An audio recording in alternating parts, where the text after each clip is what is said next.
talking about Mercury is in retrograde. I don't even know what the fuck that means, but check this out. Back it up, retrograde like Mercury.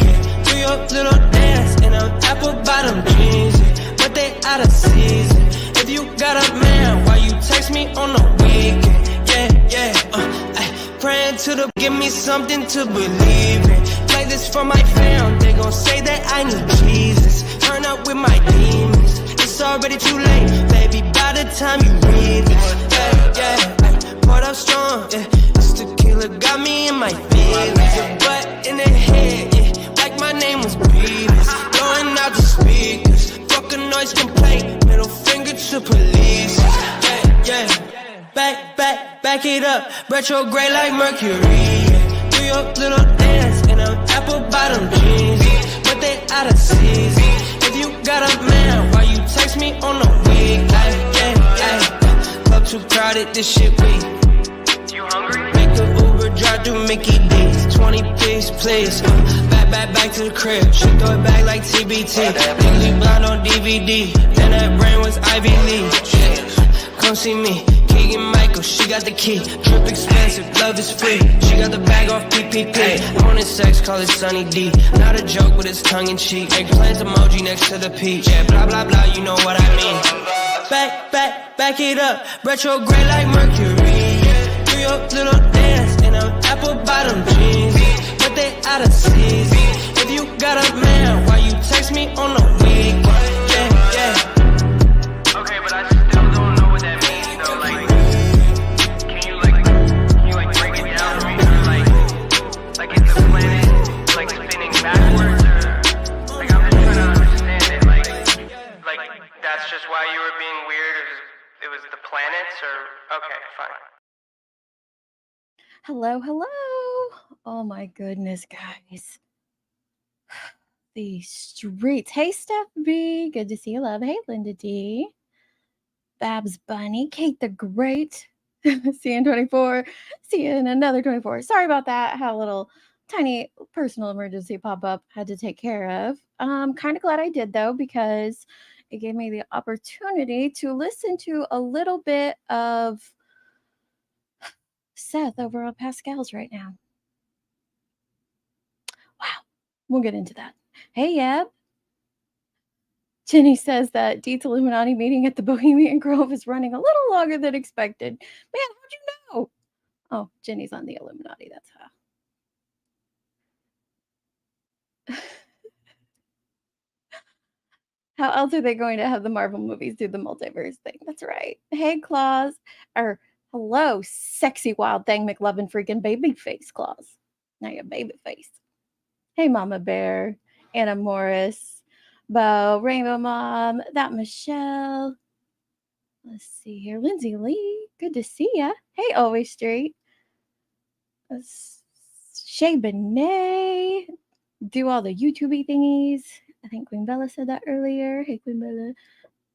Penny for Your Thoughts says it's getting worse with Seth over there right now, stating that creators are telling people they should come beat his ass. Who are these creators? Because I would love to call them out. I know y'all would love to call them out. Have you guys heard anyone say that? Hey, Parody Patty. Yeah, so I was listening to a little bit about that. Who is the PR guy? Y'all, I've been so out of touch with this little sector of YouTube. Been really busy in real life and had some other things going on. So I have not been keeping up with all the things. Probably the worst channel in this sector right now because I don't know what the hell's going on. But what I'm catching up on, I'm like, what? It's like Groundhog Day. Always Street.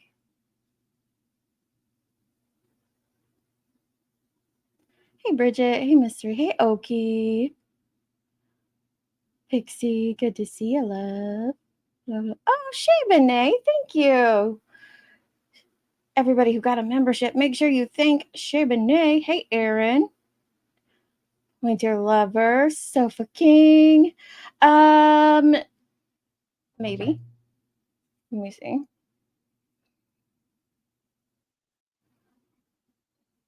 Let me see. Let me see.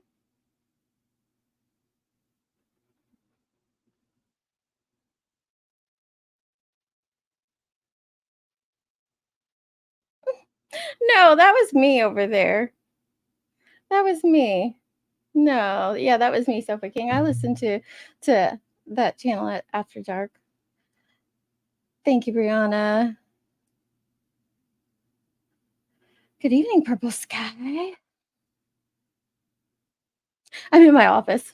It's just the other side is, well, it's, I call it my office, but it's mainly my husband's because he's the one who has like most of it. And so I'm like, ooh, I'm gonna set up a little table in this corner if you don't mind. He's like, go right ahead.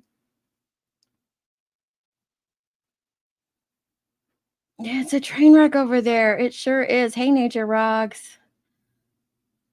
So we've got, tell me about it. We got fake dog handlers. We've got fake neighbors. We've got leaked phone calls. We've got panel hoppers.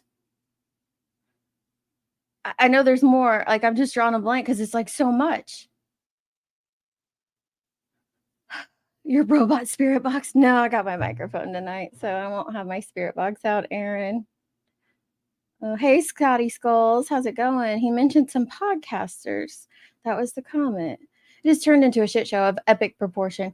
I had someone ask me today, I think it was over at Nonsenses, I'm not for sure, like if Summer's case had gotten this bad this quick. And I said, I don't know. I didn't know about Summer going missing until it was like 5 months along. So I have no clue, but I have never seen a case like a missing child's case escalate this quickly on social media. It's out of control. Like, and what do you guys think it is? Same wonder. I have been deep in the Karen Reed trial, and it's a exhausting trial because you gotta listen to Lolly half the time, and he like just flat out wears you out. And so I've just been deep listening into that. I made a couple clips, or I made a clip about the trial, and then I've been putting together some compilations to do like compare like what this officer said to this officer and stuff like that. So I've been working on that more so than, thinking about going live, but I did have a free chance. So I wanted to hop on here and touch base with all of those in Cromaland.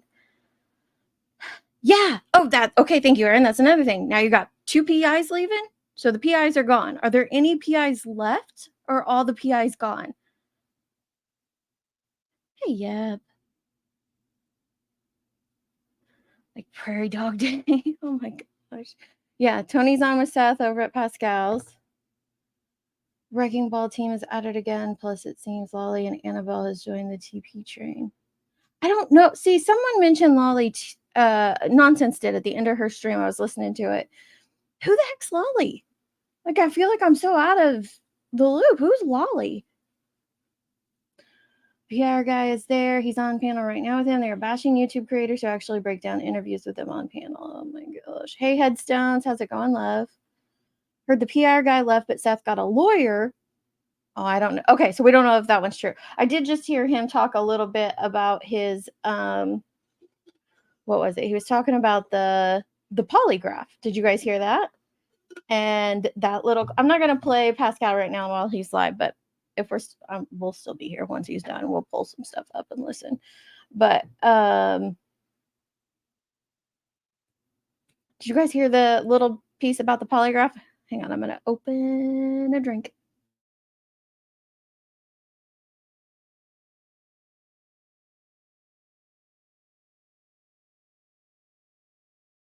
I didn't want it to sound like a beer cracking open on the live, so I wanted to make sure I muted it. Hey, country, how's it going? YouTube, true crime, new lows every day. It seems like it. I'm starting to dig LawTube more than true crime just because, trials, and you can kind of stick with the facts that are presented to you right there in the trial, whether it's true or not. You got to discern that yourself. But fake cousin. I missed the fake cousin. I heard the fake neighbor. And then we've got Mark W. Mark W, y'all. It's a hot mess over here, Bo. I don't know how anybody keeps it straight.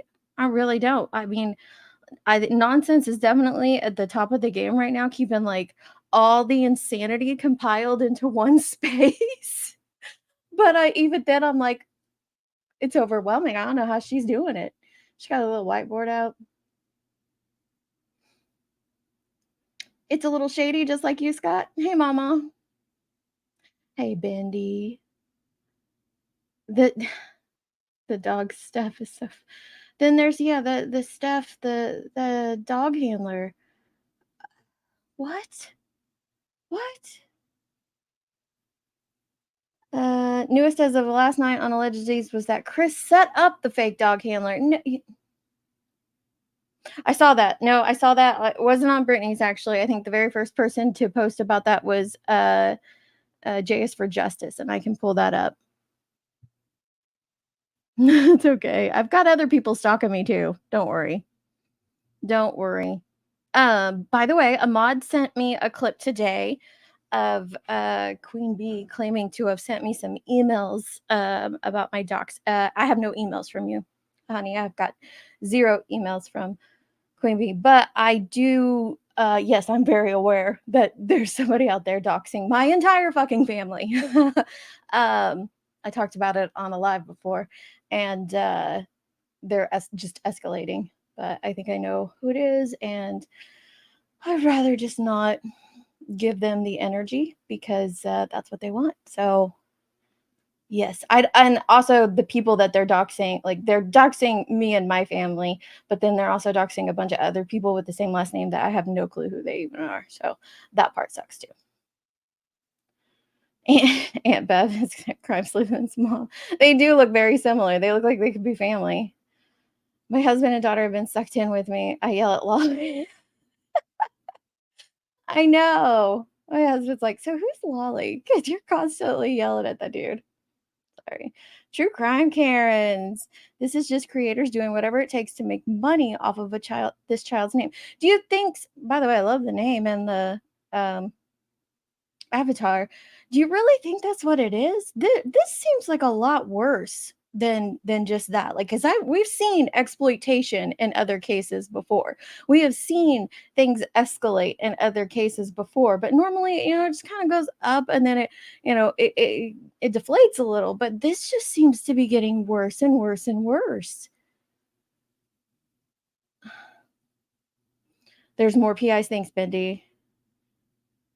Oh man, I can't, like, it's so hard to follow him. You know what? You know how it's easier to follow him if you read the transcript of what he's saying versus listening to what he's saying. I found that out because I was like reading the transcript looking for some things to clip, and he's definitely easier to read than listen to. 1, vanish. 2, very little info from law enforcement. 3, parents panel hopping. Right there. The parents panel hopping, I think, is like the key to it, Scott. 4, multiple catfish. Summerwells 2.0. I think you nailed it. Oh, Captain Hobby. I needed another place to be tonight. I was like, this place is a hot mess. Let me see. I find the lack of. I know. I have it because I made it my avatar over at the Alley's that one day.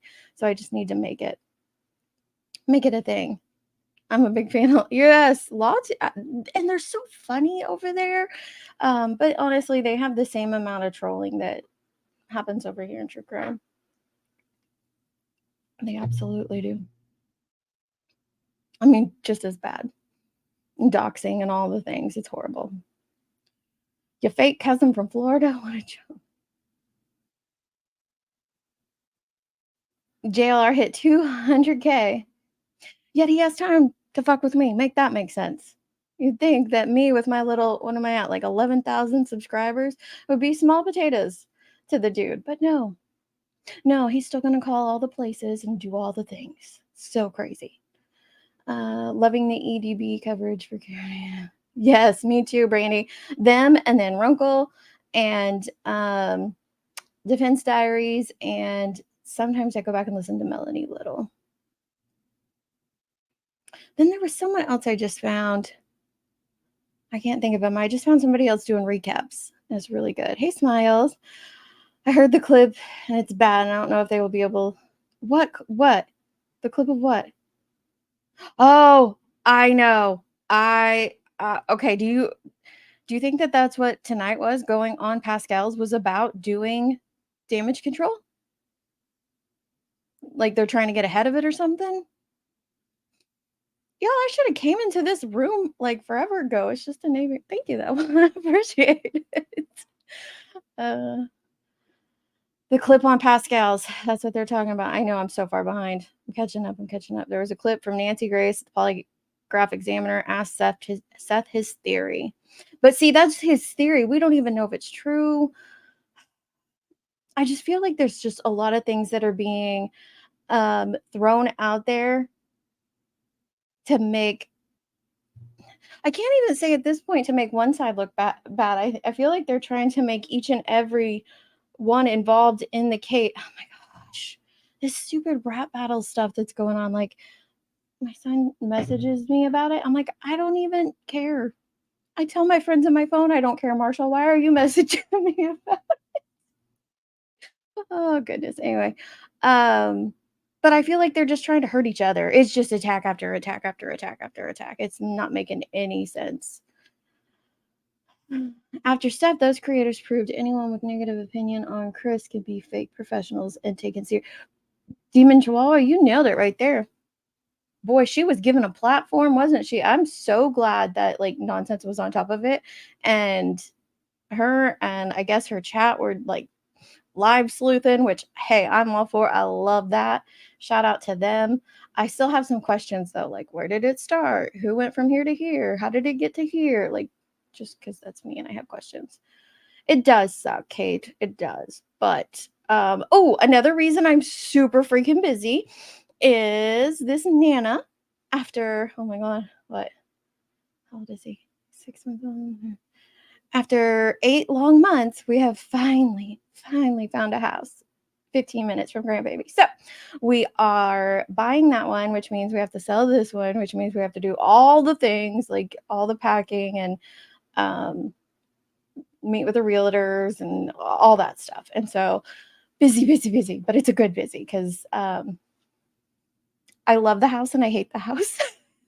So like the house that we bought, it is in the perfect location. It is just like this little fairy tale piece of property in the country that it's like a subdivision that's in the country.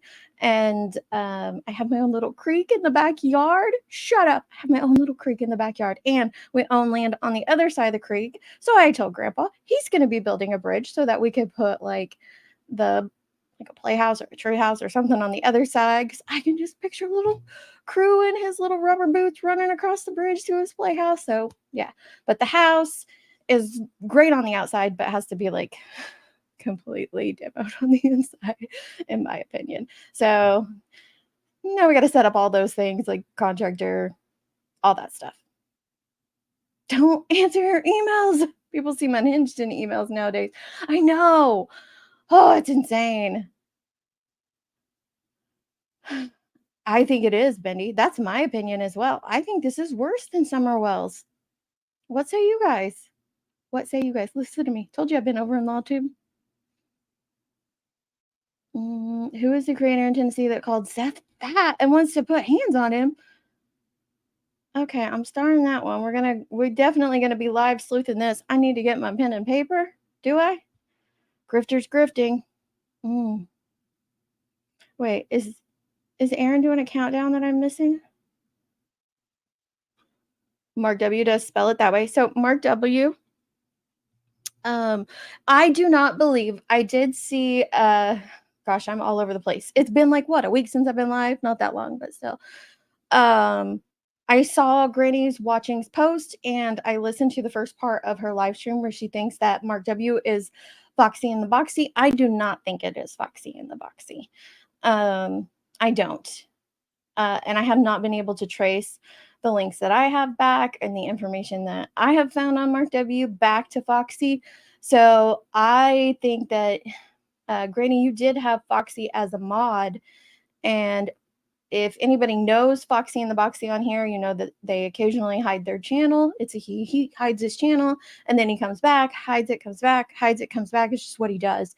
And so I'm just wondering if, you know, you had them both modded and Mark disappeared and Foxy came back and so you saw him, but it's not like, did it actually link to Mark W? Because I just don't think that it is Foxy and the Boxy.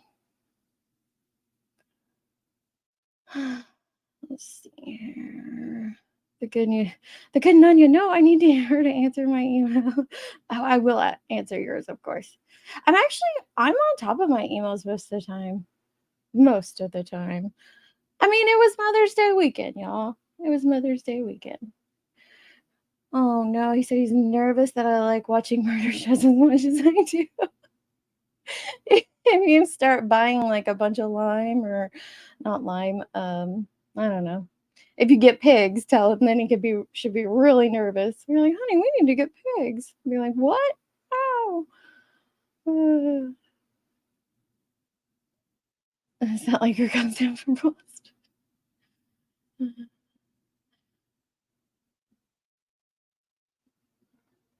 What are you guys doing? Yeah, you said White Ward and Nanya appears. Holy crap, I'm way far behind. I'm like, there's only 200 people in here. I can't get that far behind, but yet here I am. Yes, Natalie Lawyer Chick. She's hilarious too. All those are good ones. Started with the fake cousin, thought that would work. Then they did the fake neighbor. Why not a fake dog? Like everything's fake. Is anything real? Am I even real? Pinch me. Like, am I even real? It's another reason that I know like the person that's doxing me is JLR is because this person, like, you know what they're exposing on me? That I am who I say I am. Whoopity freaking do. Oh, and their big expose video was that I voted for Trump. You know what I don't do on my YouTube channel? Talk about politics, but hey, I did, so expose away. Like, it's just wild what they do. It's wild. Yes, I have the cutest grandbaby.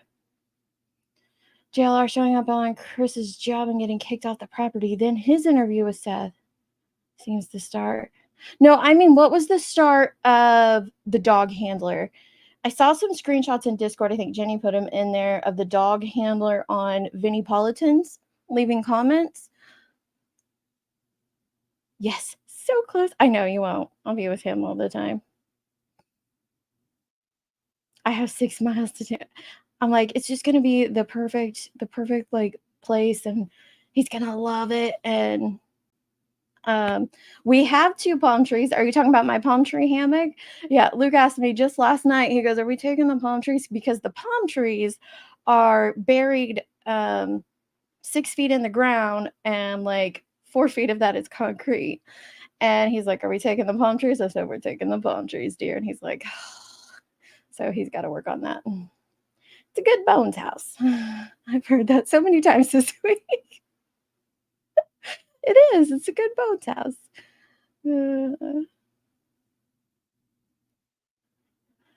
Summer was yeah. So everybody still thinks it's build a cellar of Dr. Biv.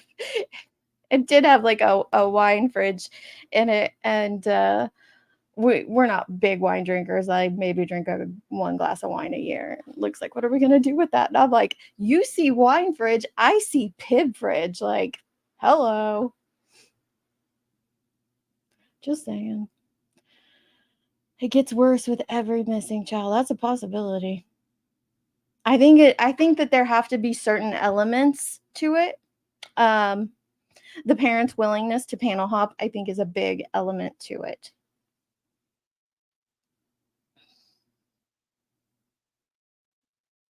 Yeah, they do that to remove their comment history. You're right. Yeah, which I didn't even know that happened until I had my channel for a minute. Boxy is it's possible, but I just don't think that this, at least not that connection, made it him.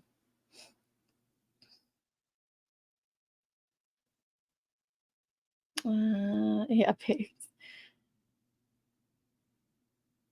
Seth to me is super spiteful and vindictive towards Katie. Seems like why a lot has happened. Well, you know, Demon Chihuahua, I was listening to Pascal's before I hit live, and they were making this like plea. And once it's over, if someone lets me know when it's over, then we'll kind of go through it a little bit. But he was making this plea for the drama to stop. Him and the PI were making this plea for the drama to die down. Everybody needs to stop with the drama. And I'm like, okay, stop with the drama, dude. Stop with the drama. It's that easy. Hey, Steph B. And then the PI got up there and he was talking about how he had spoke with Chris and Chris had agreed to not go on any more panels. And then he goes on a bunch of panels. And I was like, what? Say what? You think that Chris is the problem with the panel hopping? What? Chris is the panel whore problem? Really? Chris? Okay. Okay. Okie dokie. And then apparently him going and, trolling Cluminati, which they're friends, and trolling her as Billy Bob Thornton somehow relayed into him making fun of autistic people. What? What? Is this real? Is this PR person?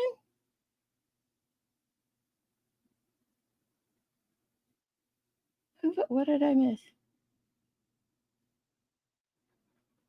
She was leaving comments, then calling. Oh yeah, who cares? That's why I said, like, when they did that expose, I'm like, yeah, me and 49%, the other 49% of the country, like, whatever, who cares? Look at the choices they gave us: Trump or Biden, Trump or Hillary. They both sucked. They all sucked. They all suck all the time.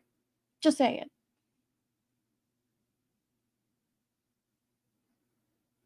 Oh, thank you, Zen. I got a wine fridge. Take a shelf out and use it for sodas. Yes, that's what I'm saying. I made it to the bottom. Okay. Okay, you don't need to rewind, Chasing. I just finally got to the bottom 27 minutes into it. Here we are. I'm watching you in the interview. I'd be happy to give you some deets. Yes, keep us coming. Keep feeding us. So I heard that claim that Chris is the problem. He's the panel hopping whore, apparently, out of all of it. Sorry, fixing to snap. I did not mean to forget you. Hello. And I was just a little blown away by that. And then, because I haven't seen him, so he's been on, two of Dutchie's panels, Smiley's panel. He's been on Cluminati and Web Sleuth, right? Am I missing any? I've got 5 panels. Is there any others that I'm missing? Hey, cutie pie. I know, it's like, my son's an independent and he always votes the independent party, and I'm like, for me it just feels like a wasted vote. So if more people would, I probably would vote for, I would have voted for Joe Jorgensen, but it was just kind of felt like I was wasting my vote. So, but again, I don't talk politics here, but I get what you're saying. They just all suck. That's where I am now. It's kind of like true crime and politics. It just sucks all overall. Nobody cares for the facts anymore. Well, that really is the same. Okay, so that was the question, because I did read SF Investigates Twitter feed, and let me pull it up for you guys. If you put like X in, it doesn't take you anywhere. It's so annoying. Let me see here.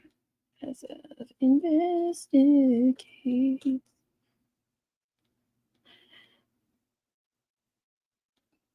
You might not want to message me on Twitter right now. Okay. Who is this Tony guy, y'all? Somebody needs to let me know who this Tony guy is. Is he legit? Have we vetted him? Has anybody vetted him? I say we, like I've actually done something in true crime lately, and I haven't.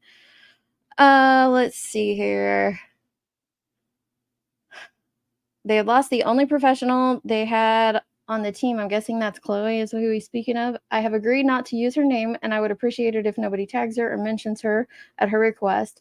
Losing that talented investigator, a true professional, cleared the way for felon Tony Mathis. Okay, this is Seth's claim, not mine. Don't come at me, come at him.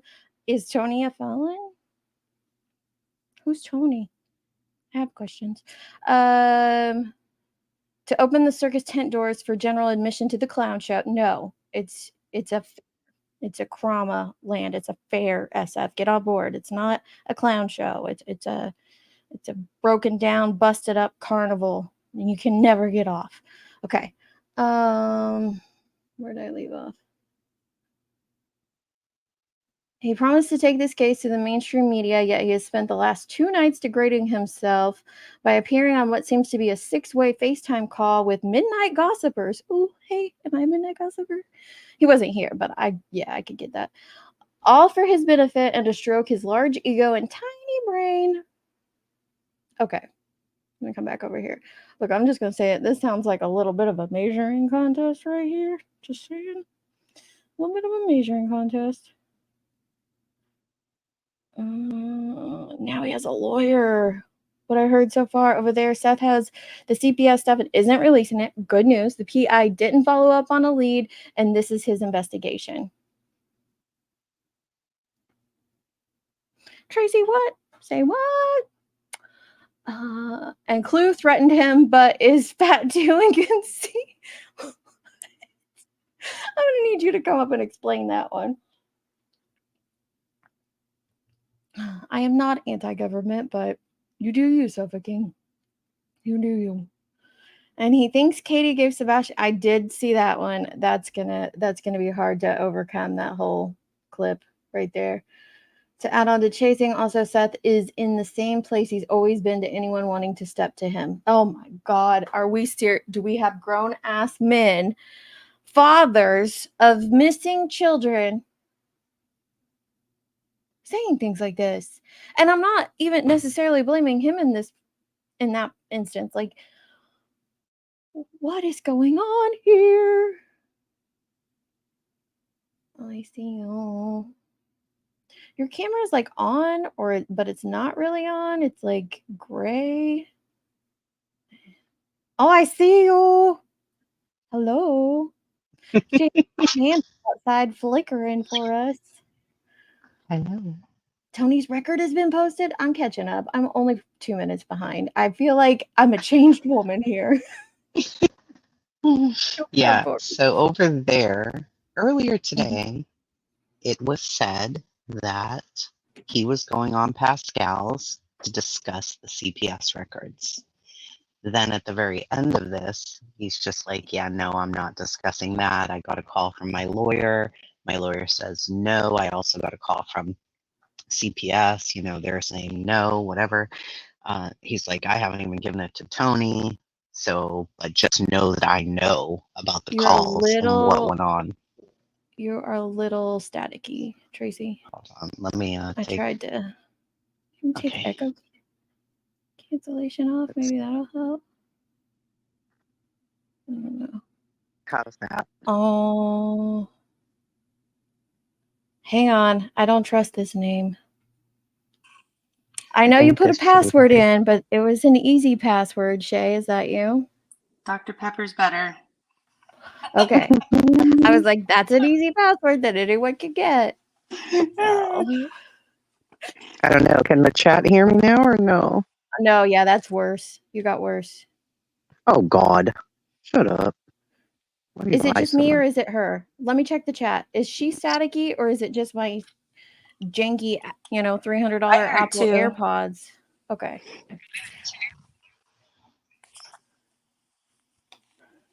We are, Penny. I'm just not gonna stream snipe him. Yeah, Jonesy. I'm gonna go to my other phone. Hey, Jonesy. I'll be back. Okay. What's up, Shay Bono? Not much. I was just gonna tell you who Tony is. He said that there were. Okay, tell me about Tony. Okay, I followed. Google his name. So I've been following a case that he is he was first active in. It's close to home, and it's for Caleb Harris. So he apparently is the friend of the father of Caleb Harris, the Harris family, and he worked with him. And he, after about a month or so of them looking for Caleb and not getting many leads, he stepped in to kind of help him out with trying to get familiar with the social media scene. The family, typically they run a lot of their stuff through a family friend that's running their Facebook group. They're very religious, and in that tone, I do believe they're a bit sensitive to some of the rumors that have gone around, and they wanted to ensure that his story, as it was communicated, was done so with respect as they try to find answers and find their son. So Tony, to my understanding, had some familiarity with the true crime area. He's followed it, and so this is just my opinion on it, and maybe it would be because of the age of Caleb's friends and stuff, being he is in college, is that he did recommend him start out with some of the TikTok social media and then YouTube. So this isn't, I don't think it's Tony's career as a spokesperson as much as he's helped Caleb Harris's family. Okay. And so then I think this kind of makes it a little muddy for what Tony's going through, because I felt like Caleb's case has been, very upstanding with the way that they've been able to talk with media. But a primary source of they've talked with some of the same content creators.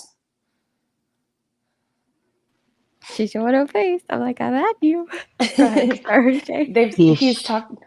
He's talked with some of the same content creators that he's having Seth talk to, but a lot of the work that they've been trying to do has been with national media.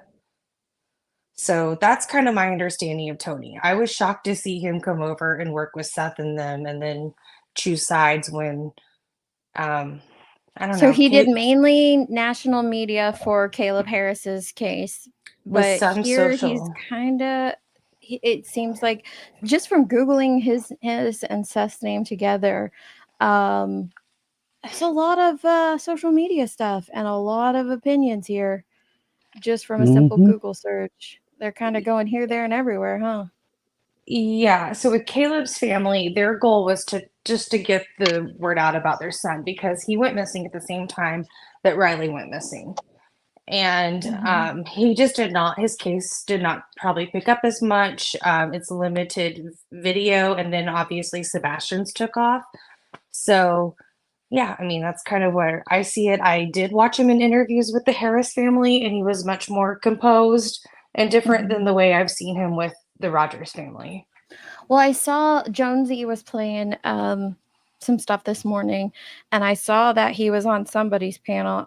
Jones and whose panel that was, maybe you could drop it in the chat, and he had that still on his name. It said pray for Caleb Harris or search for something like that towards Caleb Harris, and I'm like, and Jones and even drew attention to it, the fact that wait, you're here for Sebastian, not Caleb right now, which is still great to get Caleb's name out there, but you kind of want to be promoting Sebastian if you're talking about him. Oh, is it TikTok live? Thank you. So this is just my opinion on the matter, just being from the South and kind of, growing up in a Bible Belt area. I think that Tony has done really well with Caleb's family understanding the religious aspects of their life and how they want to be able to get out the story about Caleb and limit rumors. With Tony, I thought maybe that they were interested in working with Tony because he seems to have this likeness that he shared with his like a charm to him almost. Yeah, but I think that Tony, and so they talk in Caleb Harris interviews with Tony, and they talk about praying together, Tony and the father. And so I thought, because I've heard a few different times coming from Katie and Chris and them, and even Seth, that, you know, church is a part of their life. And I thought maybe that they were thinking Tony would be a good fit because that was something that he was able to respect and incorporate with helping the Harris family. I don't know if that makes any sense to you. And I thought that maybe they were looking at him as like a well-rounded person that could understand like their beliefs and be able to be respectful in this. That's just my take on that. It could be totally wrong, but that's just something I viewed from the get-go. And I've watched so many Caleb Harris interviews, and Tony's been in quite a bit of them.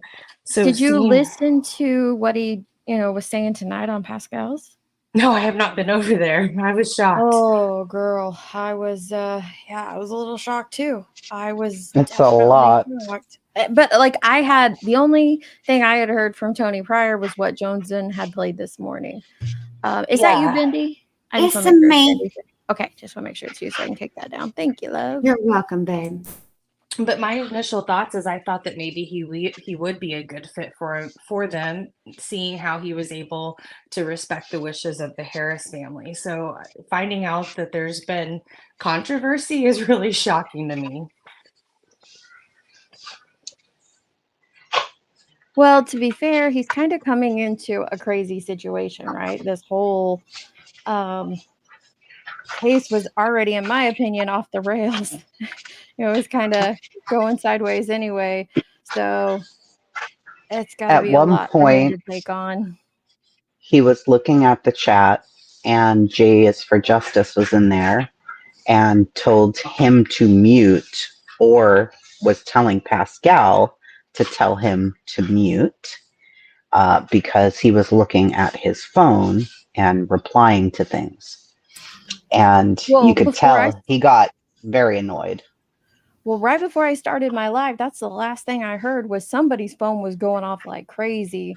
But I was already like a minute or so late for my live, so I couldn't look at my phone to see who it was. And I was connecting over to my computer, but I'm guessing it was his. Yes, it was. It was his. And he took some offense and said, I have a full-time job. I have to be available, basically 25/8. And, I put in an 8-hour day, at my job, and then, another 8 hours doing this, but he got a little bit up on a high horse and he got a little chewed. But, look, I think the best thing that could have happened did happen. I was so worried that those CPS reports were going to be read. Yeah. And they weren't, and they're not going to be, which I think is amazing. Pascal's doing what anybody, I don't know what anybody, but he's interviewing, right? So he's going to ask, he's going to try to get some information with regard to those records. And I think that if they're not going to be released, then the only answer that I think is appropriate to give is no comment.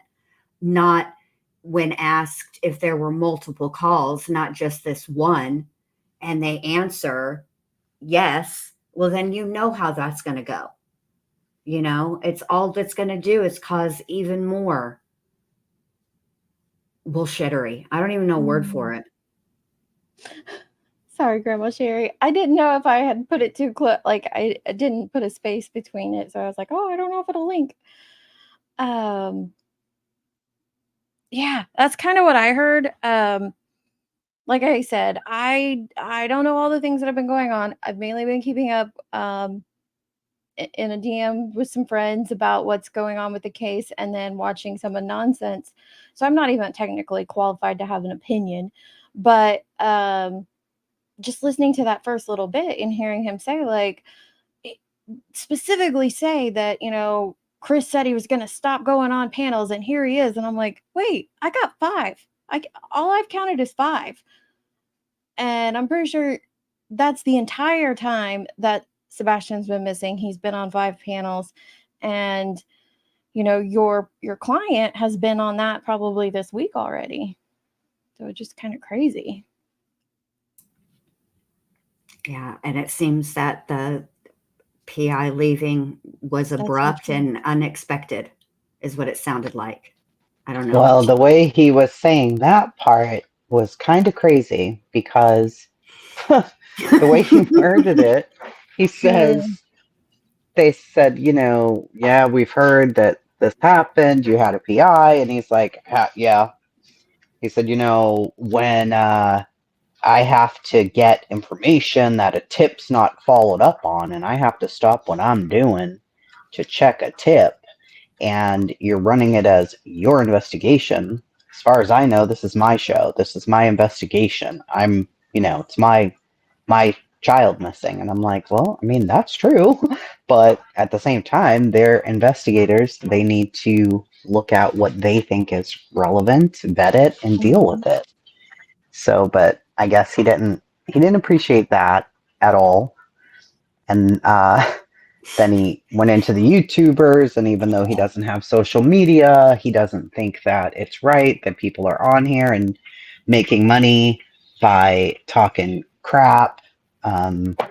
He doesn't like that at all, which I totally understand. I mean, he called them all the way out.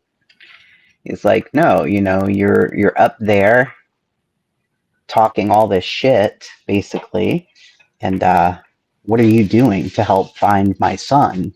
But you're over here making money and adding members and doing all of this, but what are you doing to help? And I mean, at the end of the day, he's right. So that's what I was going to read, Jones, and I was going to read SF's post, and then we got sidetracked. And because SF made a Twitter post today, I was reading the one about the PI first, but he made one saying that he stated tonight that Seth would appear on the Pascal show and disclose contents of a CPS document Seth had received. I spoke with Tennessee CPS today. Let me know in the chat what you guys think about SF reaching out to CPS and inform them. They told me that any documents released to him or any attorney on his behalf were done so with a signed confidentiality agreement, CS 0684, that states it's a crime to disclose any of the contents beyond the parent and attorney. So even if Tony knows a crime has been committed, the form states...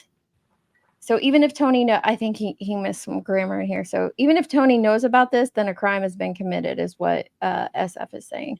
The form states each person who requests and receives a copy of his or her file agrees to sign CS 0684 confidentiality agreement, in which he agrees to keep all of their information confidential and not release the information to the public.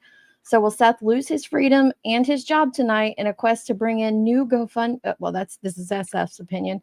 In a quest to bring in new GoFundMe or other donations. This should be interesting. Well, according to Seth, he shut the GoFundMe down. Yeah, he had to shut it down allegedly because he's gotten harassed over it, he said. But there absolutely was information this morning that he was going on Pascal's, and Pascal looked shocked that he wasn't going to release the information. Like, wait, what? What are you talking about? Isn't that why so you're they on didn't here? even give Pascal a heads up? No. And there were 10,000 people in there, and he put it on members only. Yeah, he put it on members when it got to 8,500. It got to 8,500, and he hit members only so that people could type. I was like, members only chat or members only viewing? Members only chat. So did a bunch of people join? No, because now they did, but now he's got it on subscribers only mode, and it's still at 9.9K, and there's an assload of people in there, obviously. Oh yeah. And that is moving quite swift. But oh my God. I remember him needing mods recently too. So dang. Real quick before you go, MJ, Pearl, I hope you're doing well. Be praying for you, love. She just got out of the hospital, she said, but she at some point she wants us to ask about Crime Lines and Lies thumbnail. I'm going to star this because it is something I'm going to bring up later. That one pissed me off, but go ahead, MJ, with what you were saying. I just wanted Pearl to know that I saw that, and I will circle back to it. No, and I can read the email I got to tell you about what Tony did say about the CPS when MJ's done. Well, yeah, no, go ahead. I just don't understand what would be the purpose of this, like why would you even want to go forward with going through CPS documents that I don't know if they were founded or unfounded. I don't know. I really don't think it's our business. How is that helping find Sebastian now? Well, Do you think? exactly. And it was Tony who told everybody. Now I'm reading the email that I got. It was Tony who told everybody last night on TikTok that they would be going on Pascal. So I got an email. Hey, Tracy, hope you had a nice Mother's Day. Okay. I thought he was pro being on one side when he came in. We're all together. Oh, no. Shit has they happened. got in a big fight. They got in a big fight. The friendship door, the one hand washing the other hand. Oh, no, that door is closed. He said the gloves are off. Correct. So I guess Michelle After Dark posted a video. She had gone over to TikTok and Tony was live and he said that Seth has a lawyer and got a hold of the CPS papers with Katie, Chris, and Sebastian. Allegedly, according to Tony, they will be on Pascal's show tonight at 7 p.m. Not sure what time zone, whether that's Seth's or Pascal, to discuss them. So that's why there's so many people, because Tony told everybody and they got it ready. Heads up, I gotcha. What's wrong? Very icky. I was just saying, Tony gave everyone a heads up. Okay. Yep. So that's how people knew to go over there and that he was going to be talking about the CPS. Because if you see Pascal's face when he says he's not going to talk about it, he's like, what? Oh, you're not? And he's like, well, I got a call from, CPS and then from my lawyer, and no, I'm not going to be talking about it. I was like, so CPS made contact, reached out and said, don't go over it? Maybe he reached out to his lawyer or something, but you have SF sitting here saying that he called to make sure that they don't do it. So you guys can see it. You're still crackly, Tracy. We're just dealing with it, just letting you know. I don't know what's wrong with my phone. I'm sorry. It's okay. Not super bad. I just want you to know. Yeah. So, I have to say, sorry. Yeah, here's where he says that seems I blew up Seth and Tony's grand plan to release the CPS docs. CPS called he's saying that CPS called the attorney after I informed them.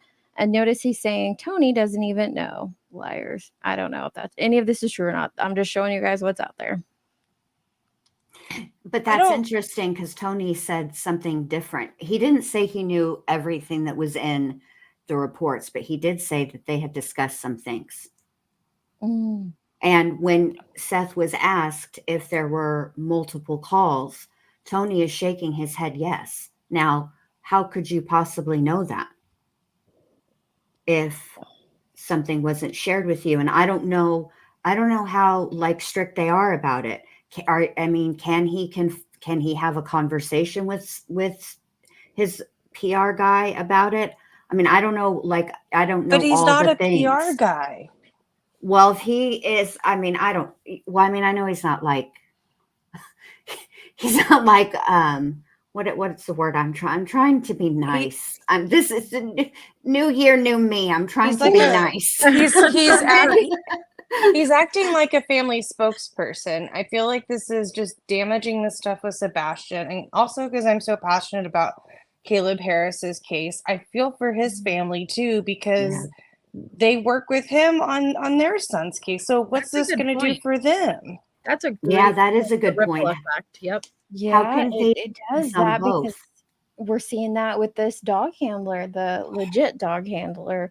You're seeing the ripple effect of just even being, sitting up on a panel with a fraud dog handler. And I'm not saying that she should be getting the hate that she's getting, but that's what happens. And it's very unfortunate. It's extremely unfortunate. So I agree with you. What's going to happen to Caleb's case? If he's the PR person for Caleb. By the way, thank you, LSU Nancy Drew. They said, such a beautiful group of intelligent women on panel. I appreciate that. But that raises a great question. Great question. Is this going to have some ripple effects?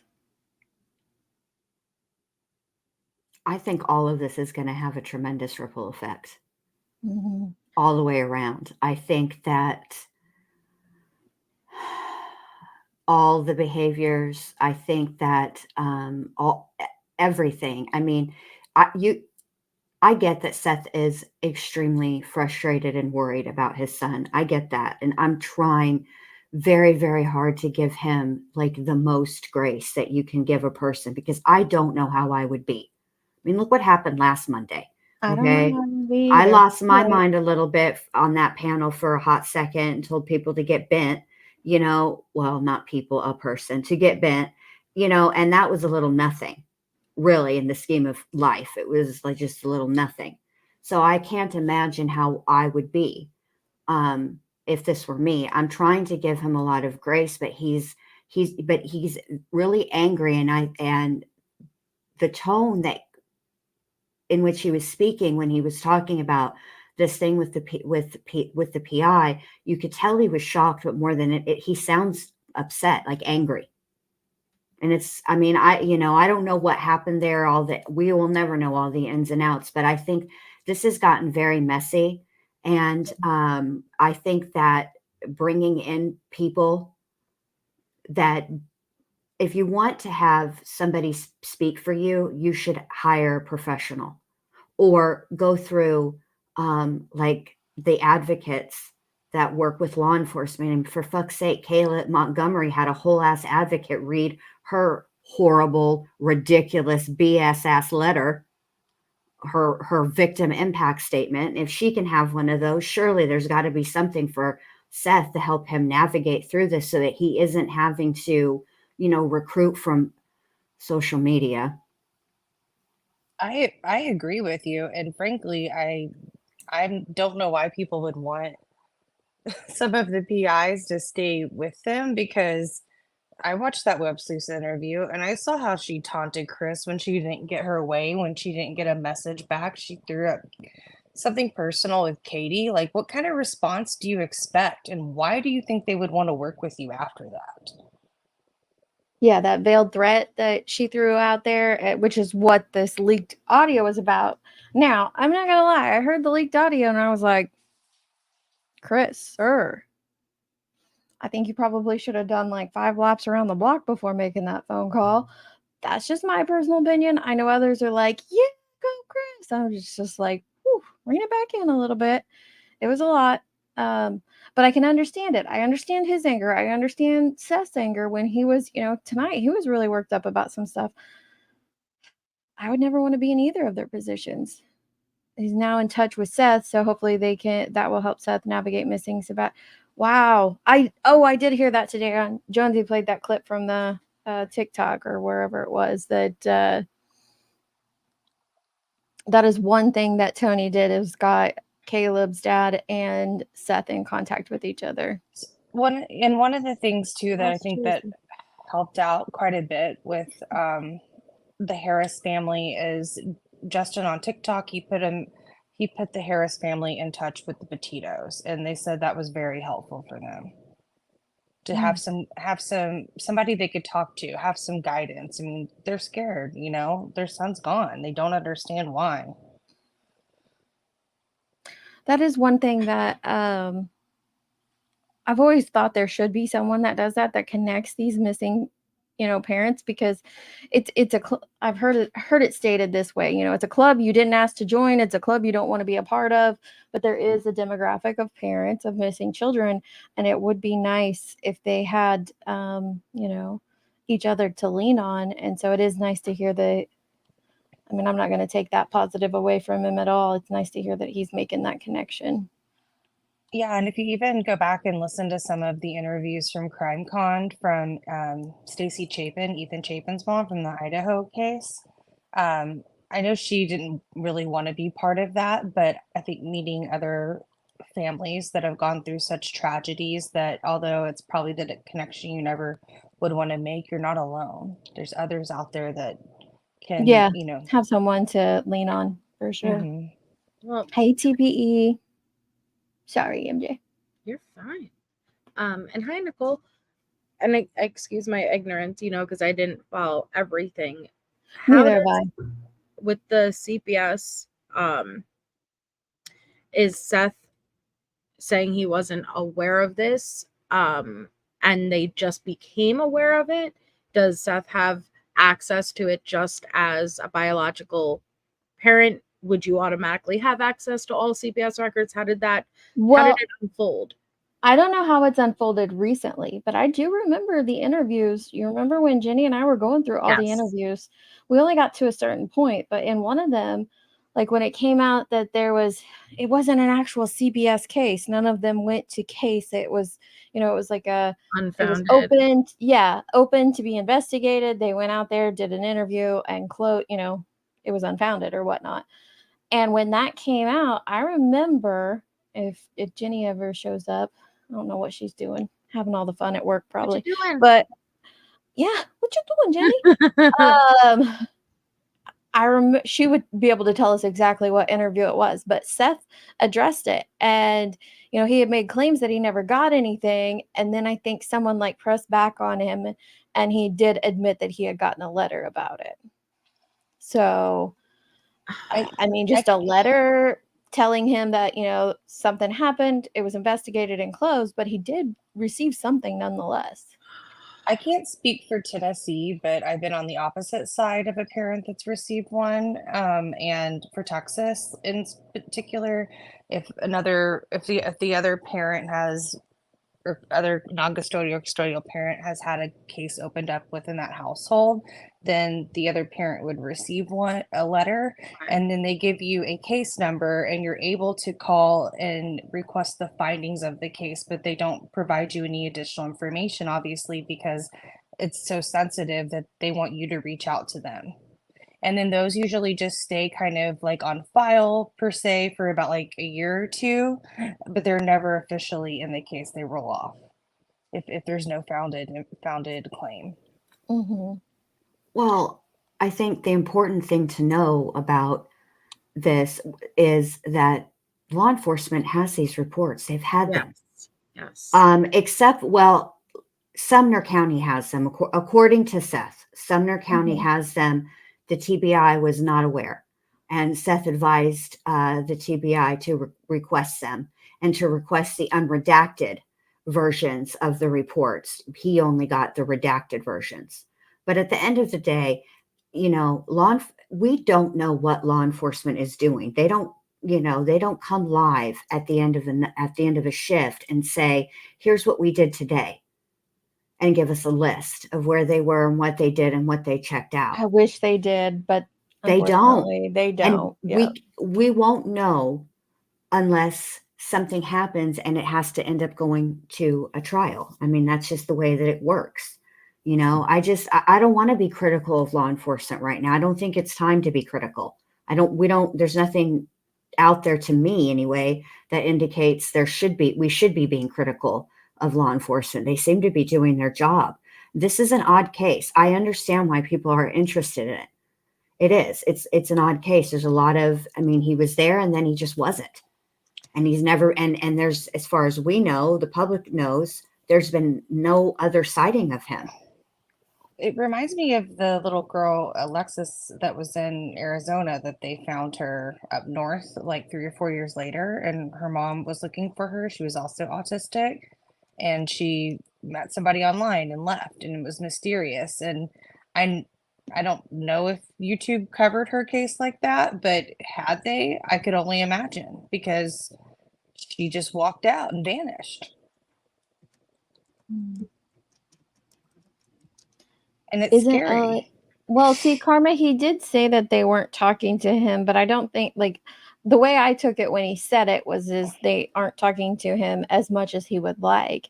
And that could be for multiple reasons. We don't know what, if any, those reasons are, but I took it as they weren't talking to him as much as he would like. Not that they just were shut him down. Which is also normal. Right. Well, and there were some instances, right, where they took Chris out to a certain location or something like that, or, did something with Chris at the Proudfoot home. And that makes sense because he's the parent that lives there. Mm-hmm. So I wouldn't see those instances as not involving Seth, but maybe he did get his feelings hurt over that. They don't, that's for sure. This is a mess though, honestly. it's become everything but Sebastian. Yeah, I agree with healing time here. It's like, where's the privacy though? Like when your child goes missing, it becomes like a free for all on you. And I understand, like I felt like that's what Chris was trying to do in the beginning, was just kind of like, hey, we want your help, share his pictures, share his information. If you have tips, get him into the appropriate places. But they just kind of wanted to maintain some privacy. That doesn't make a person shady. And then I also get the way Seth was, as you know, when Sebastian first went missing, which was like dig into anything and everything, you know, that just is showing us the two different types of people that there are in the world. Mhm. Some would want to maintain the privacy, and some would be like, rip into anything and everything that you can. Find my baby. It's just a personal preference. I mean, I think the people that parents of missing children should be open with is law enforcement. That's who they should be saying, hey, I don't care. You know, if you need to find out who I sat next to on the bus in the 3rd grade, find out. I'll tell you if I can remember their name. Do you know what I mean? That's what you really need to know. Yeah. That's the person, that's who the parents need to be open with. You know, there was an argument made, not in this chat, but where the interview is taking place, that releasing some of the information in the CPS reports would be beneficial, so that, quote, we would know some of, you know, might give us some insight into maybe why Sebastian, if he left on his own, what was going on in that house. Okay. But we don't need to know that. Even if we did know it, let's take that a step further. Even if we did know that, what the hell could we do with it? Are you deputized, Deets? How about you, Shay? I'm not. I am MJ, you not got your deputy badge? Can you do? Yeah. What can we do? Nothing. I'm not in the Fed. You know, I mean, I do play a fake Fed, but I am not I'm not an actual Fed. So no, we can't. You're right. Absolutely right. There's nothing we can do with that. Well, and I think that's a great point, because I feel like we could do a lot, you know, like there's a lot of things that we can help with as creators and on social media. I don't mean it in a minimizing way, but I think it's also good to know our place and how far is too far, you know. And it seems like a lot of social media is taking the stance like they could, and I don't want to say that nobody could crack a case, you know, like all hands on deck is great. But at the same time, if all hands are just being used to speculate to the point where I can't imagine what this family is going through right now, how is that helping? Like, what are we going to do? And if law enforcement isn't, you know, giving us a POI or a suspect, why do we not trust that they're not doing what they're supposed to be doing? Like, isn't there supposed to be like a level of law enforcement has all the information, and if there was something there, they would act on it, or if we're not there yet, they're going to act on it. Right. I mean, I just feel like, this is just my personal opinion. I just think that even if, like, take for example, Don't F with Cats. Okay. Yes. When they sleuthed, they were sleuthing to find the identity of an individual. Mm-hmm. Once they had accomplished that, what could they do beyond that? Nothing. They had to turn it over to law enforcement, and law enforcement had to take it from there. Right. So even still, we're still limited as just regular people, whether you have a channel or not. We're still limited as regular people what we can and cannot do with the information. And I think that when it comes to CPS reports, they keep those from being accessed by the general public for a reason. Right. And I do think that CPS is a very underfunded and very overworked system. And it is, we see it frequently, and it's very unfortunate that kids do fall through the cracks. Harmony Montgomery is a perfect example. Gabriel Fernandez is another example. I mean, we could go on and on and on. I could go on and on. Yeah. But I just don't think that, I think that's a Pandora's box that once opened is going to be problematic moving forward for cases. I think that it should be kept between the families, and if they're represented by lawyers, attorneys, then they should know, and law enforcement, and that's it. Now, should something happen and it needs to move to trial, it will come out, you guys. That'll come out. So are you surprised? Because they're fully aware with what's, like, law enforcement, they're fully aware with what's going on the internet right now. Does it shock anybody that they haven't really come out and said anything, or what do you expect? Because I know in other cases they have come forward and tried to control the rumors and debunk some of the things that at least could be debunked. Are you not seeing the level of transparency with law enforcement that you would expect? Like, where do you guys stand? My personal opinion is, because I've wondered, like, why Sebastian's case blew up over other missing children that equally deserve attention. And I kind of felt like this came to Summer Walls 2.0 because you have people that are interested in that area and may have familiarity with TBI and things like that. So I kind of wondered if that's jump on the bandwagon. There's opinions behind that, personally. I don't know, but I don't think that law enforcement has to tell us everything. But I think that the family being active with interviews definitely has caused for more buzz, if you know what I mean. Yeah. I mean, I don't know. I think it depends on the case, and I think it depends on what law enforcement it is, state to state. It varies. That's you know,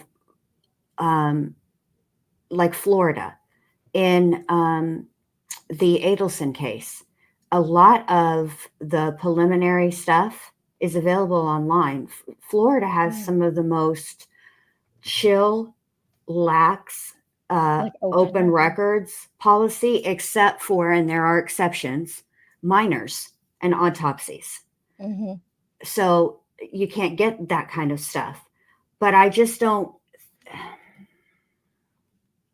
I think that law enforcement, when it comes to missing children's cases, tend to be tight-lipped, and I think that it has to do with, beyond putting the child's face out there and reminding everybody to stay vigilant, pay attention, I think they keep it close. I think they keep the details close to their vest or chest, or however you say that. I can't think right now, because probably through other cases they've learned that this is how it should be, through trial and error. I don't think that law enforcement is being tight-lipped with Sebastian's case just because. Right. I think that this is something that they have learned over time, that it works best this way. Well, I agree to a certain extent, Mindy. Like, I get what Shay was saying about, or not Shay, sorry, MJ was saying about, giving more information. We saw that in Idaho 4, and I'm all for that because, and I used to not be, you can ask my friends on here, like, I used to be like, let law enforcement do their job. They got to protect the investigation, blah, blah, blah. But I do see where it can be beneficial. But then again, in Idaho 4, they were given those updates and people were like, oh, yeah, you said it's not Jack. Well, I'm going to say it is Jack. And I'm going to tell you why it is. Like, Right. It's went so far. They don't know what to do. Really? And and I think it depends on the case. Like, I think that had Sebastian's case not gone the way that it has, law enforcement might have, which is weird, but I think law enforcement might actually have come out and maybe spoken more frequently. That's if there's anything to tell. And that's the thing. Maybe, like, and I agree. maybe there's nothing there, Right. and they've given us everything they can give us while still protecting the integrity of their investigation. And I agree with T here, by the way. T, hi. Family involvement on YouTube causes this. That's what I said at the Yep. start. Like, I feel like, what is the combination? What causes certain cases to kick off more than others? And I think it is specifically family involvement with social media, whether it be going on TikToks, Facebook Lives, Twitter Lives, Twitter Spaces, but specifically YouTube panels. You will see the case just explode, because then it gives other content creators something to talk about.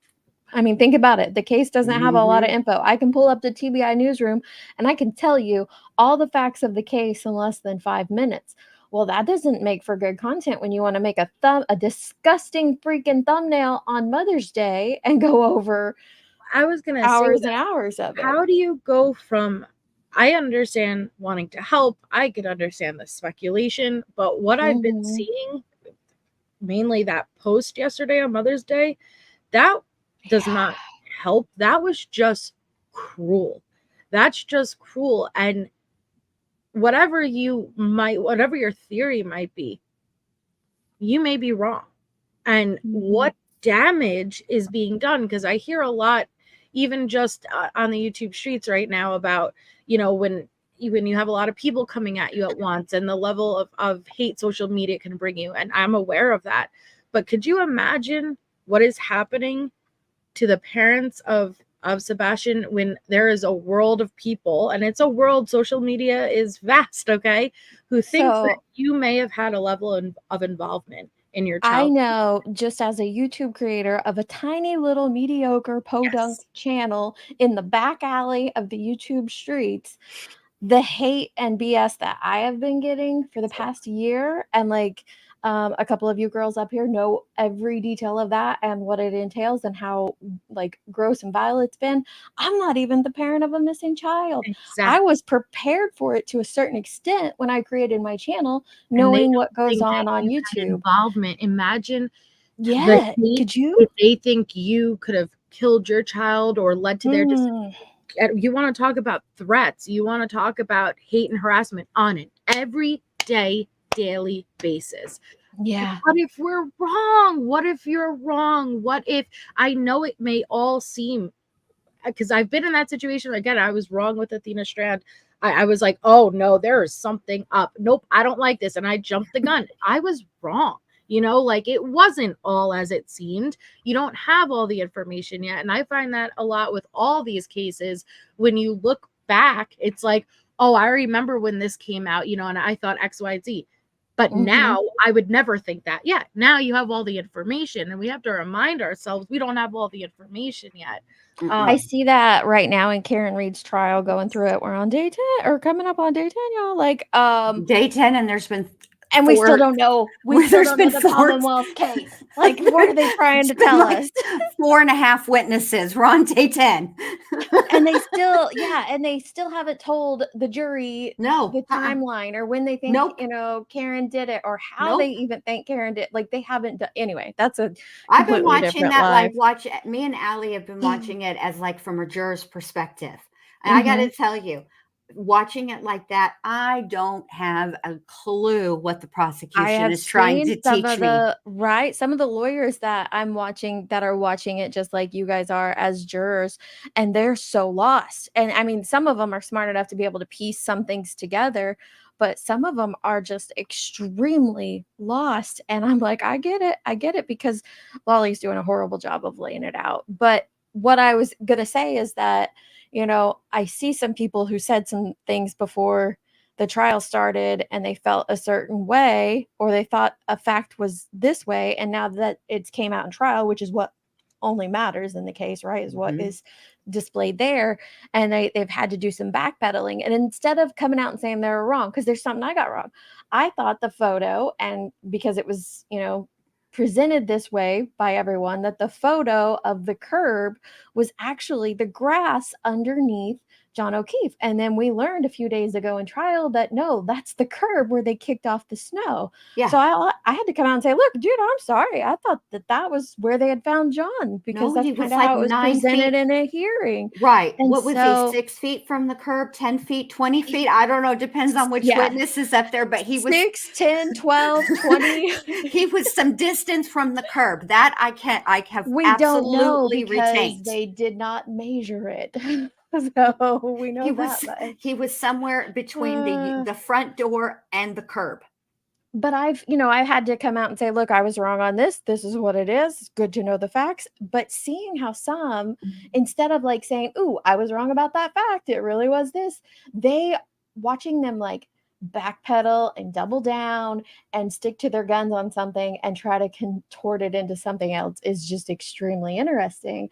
And we can see that on these cases too, is that, people, if they find out they're wrong on something, instead of saying, ooh, I was wrong, my bad, I'm human, they twist it into more drama or into something else. It's crazy. It's okay Hey, to Allie. be wrong and say you're wrong. Just say you're sorry and do better. Right. What else can you do?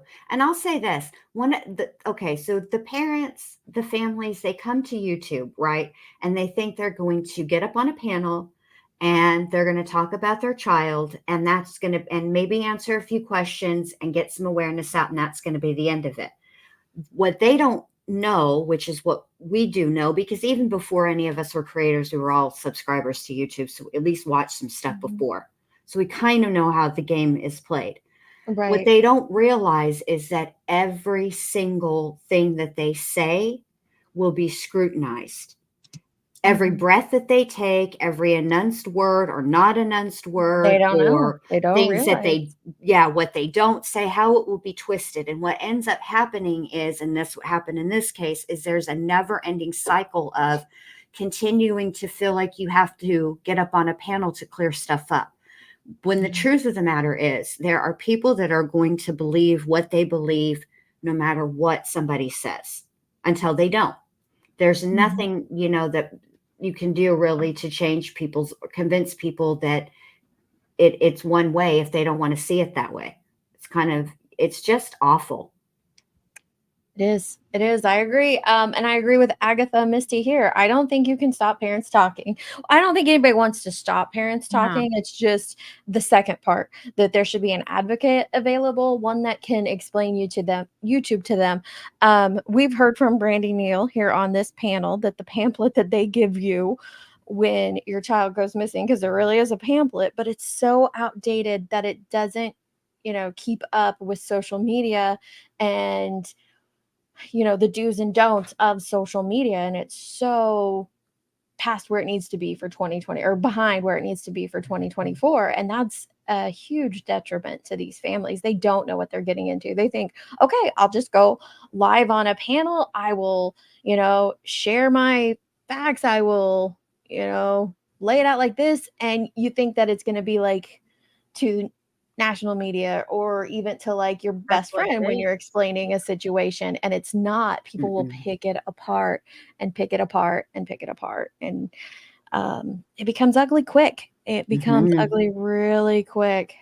I think also when you have families that are blended and separated, that unfortunately is kind of a fracture for people to continue to divide and pull information out of. Not always, but I think in this case, definitely.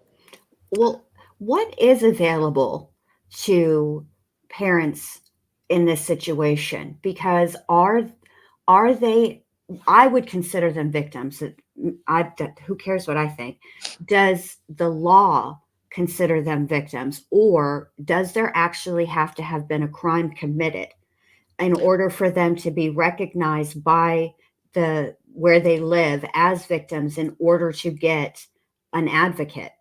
No, they're considered victims. Every parent of a missing child. Now that might be different for a missing adult, but I know a parent of a missing child, you are entitled to an advocate. The problem is I think that some law enforcement agencies either aren't aware of this or don't employ it. So some parents have to actually ask, and they don't. So that could be an Okay. issue. But in bigger cases like this, their advocate would have been offered for sure. And especially those that involve the card team. That's one of the resources of the Gotcha. card team, of NCMEC, things like that. I just wish that somebody would have been more like more firm. You know what I Yeah. mean? Like, you don't think you need my help, but I Mhm. promise But you do. but you do, you know, You do. and because I think everybody I think when the Proudfoots and Seth came on YouTube to share Sebastian's story, to share who Sebastian is, I think they did it with the very best of intentions. Mhm. Unfortunately, when you deal with human beings, you know, people are going to people. The internet is going to internet, correct. right? And you can't really, and you have no way of knowing which people are going to people the most Right. until you've dealt with them. And then you're like, oh my God, what did I, not a it's too late. And that's what's so hard. And that's what I've really pulled from all these conversations that you've been having, Deets, is that it's not black or white. There isn't a Life perfect isn't. answer to fit every case. It's like a case by case situation, and everything is unique. And is it okay to do this? Well, sometimes it's okay to do this. I wouldn't say it's never okay, but in this situation, it's not okay. And it's very hard. But again, I think it circles back around to social media taking the forefront. And I think everything we're experiencing now, it's because rules haven't been set yet. There hasn't been enough time with social media being ahead of mainstream media and people opting to come to these platforms for the news before mainstream media. And so something's gonna, it's only gonna be so much time before something's gonna give. And that's what I meant, circling back, not saying, trying to restrict true crime creators, but there's gonna be He's trying to do that. type of law where I'm going to have to get down. I don't want to be no parts of that again. We don't want to get in trouble again. Eventually, there's going to be something, I believe that there's going to be something said. That's possible. I mean, we saw it also with, Idaho, where we end up seeing that the mainstream media is using like social media sources. Oh, yeah. At the same time, shaming social media. Yeah. Yes. It's crazy. They're getting their information from the Facebook groups and from YouTube. It's the most bizarre thing. Well, and so Stop the Grift said, does Dolly Vision have the CPS records? Looks like his title, and he has a trigger warning. Well, Seth was supposed to leak them on, not leak them, but expose them on Pascal's. He did not. But I have a feeling that just like that audio that got out there, that could be pointed back to a handful of people. Yes. I do have a feeling that is what we will see next, is those CPS records leaked to a creator. And that breaks my heart, because leaked but not leaked. Yeah, but not leaked. Because that's what, when I listened to his spokesperson say, nobody on our team leaked it.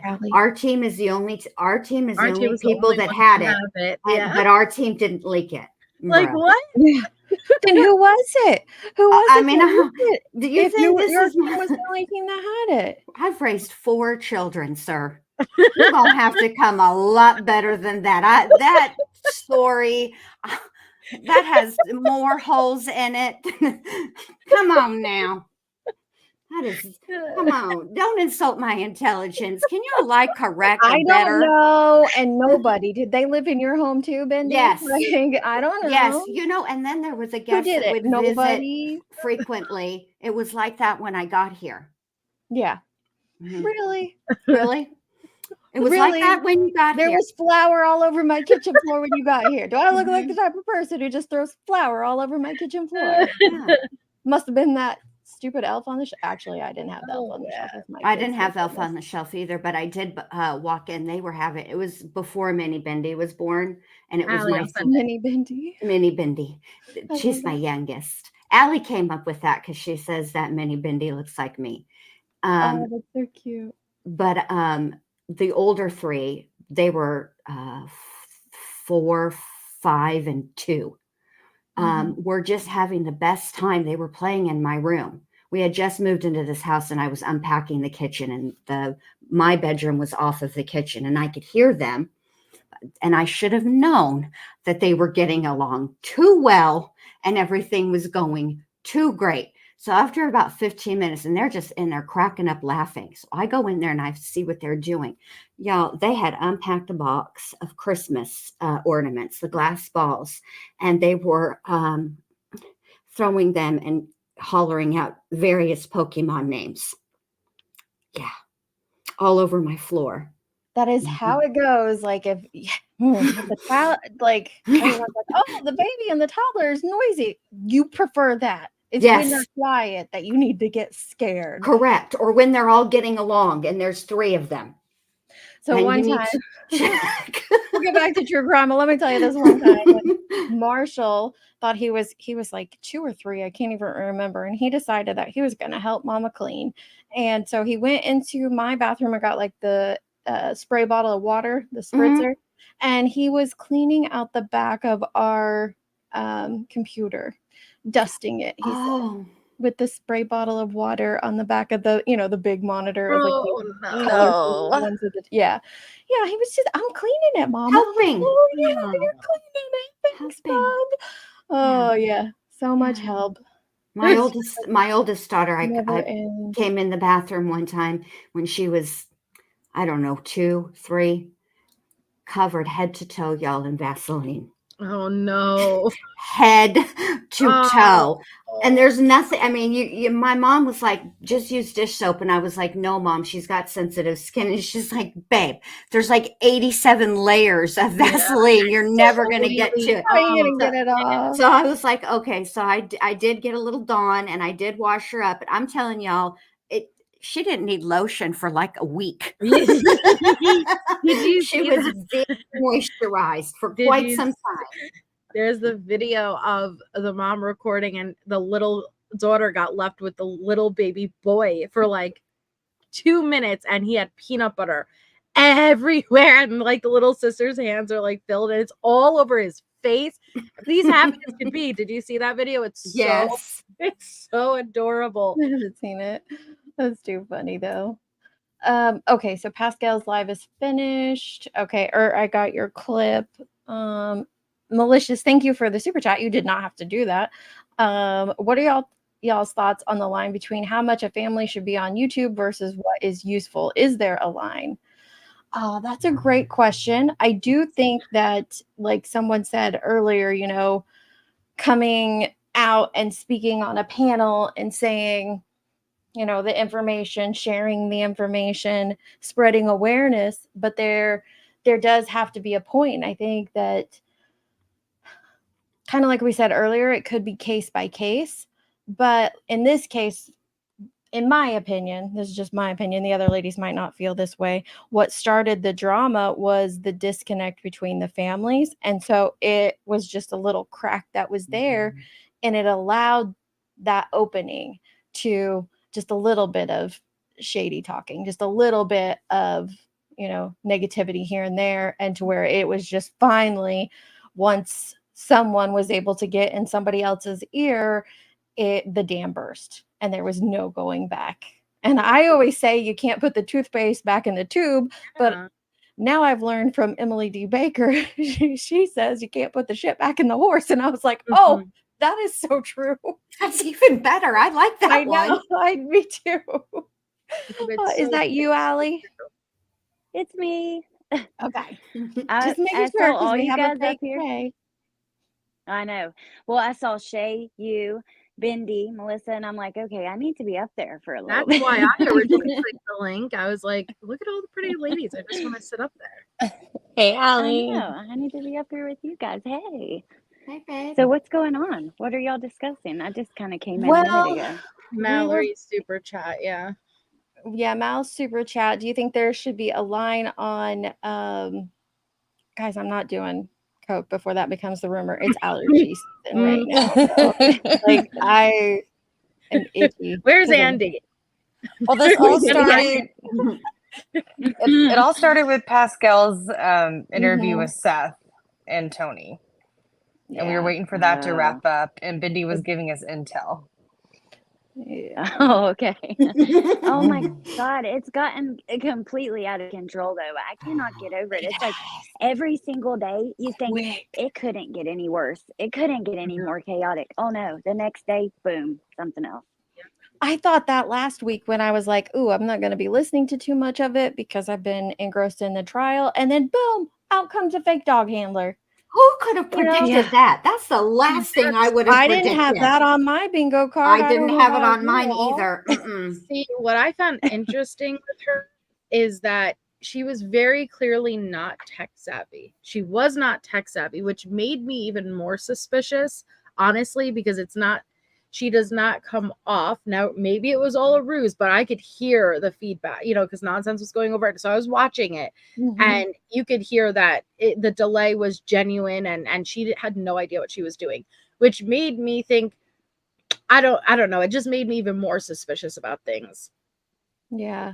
Did you all get a vibe that you've seen her somewhere on YouTube before? She was in disguise. Those glasses and hat were for Yes. Okay, Yeah. I thought so too. Let me pull it up real quick.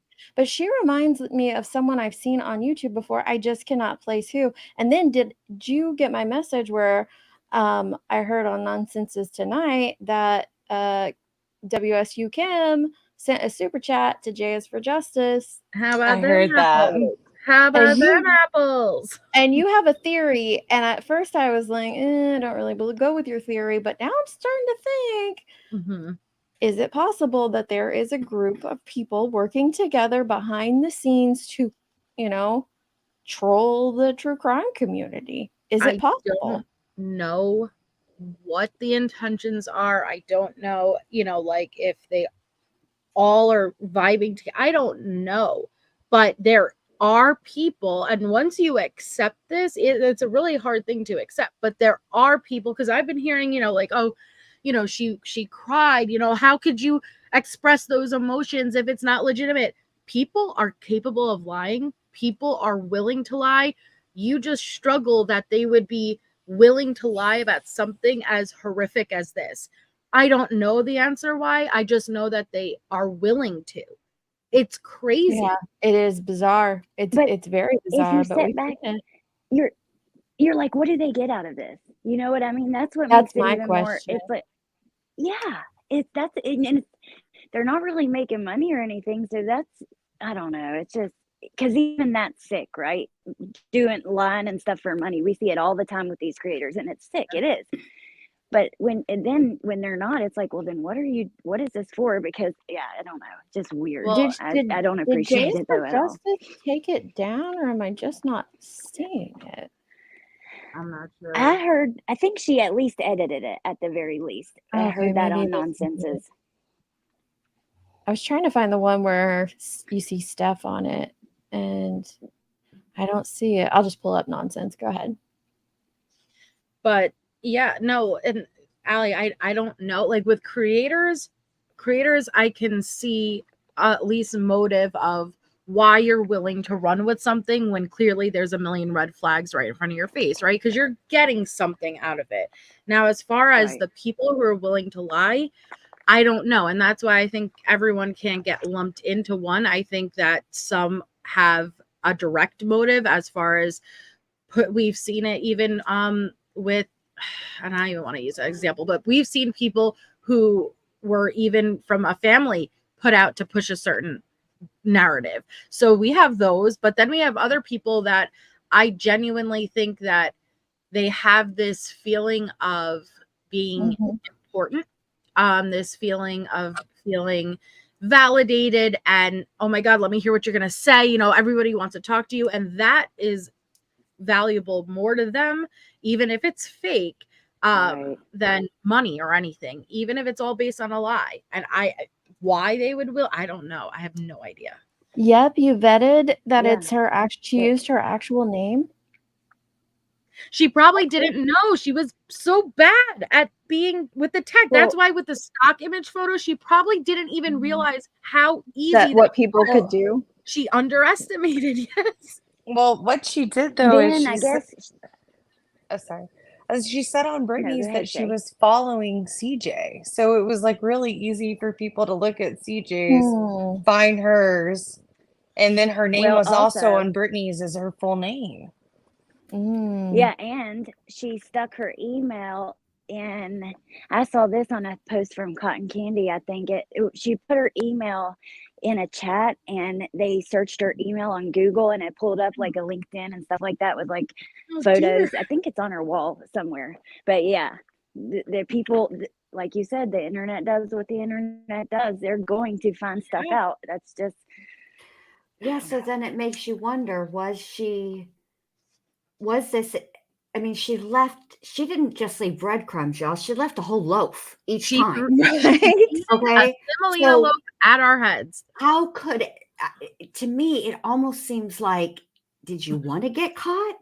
Or were you just, I don't know another way to say this, and I'm sorry, Deets, I'm going to cuss on your panel, but it's like, were you just fucking around to see how long it would take for us to call you out? Is that what you were doing? Because for me, the minute I heard her on Nonsense, because I didn't watch her on all these other places, I just watched her on Nonsense, and she was crying and saying that, people talk about labs. And right away, I was like, what do you mean people talk? I mean, labs are used in many search and rescues. I mean, I remember them being used in 9/11 and and how depressed they were because they were not finding people. Correct. And how they had to have the little booties knitted for them because of the debris they were walking all over.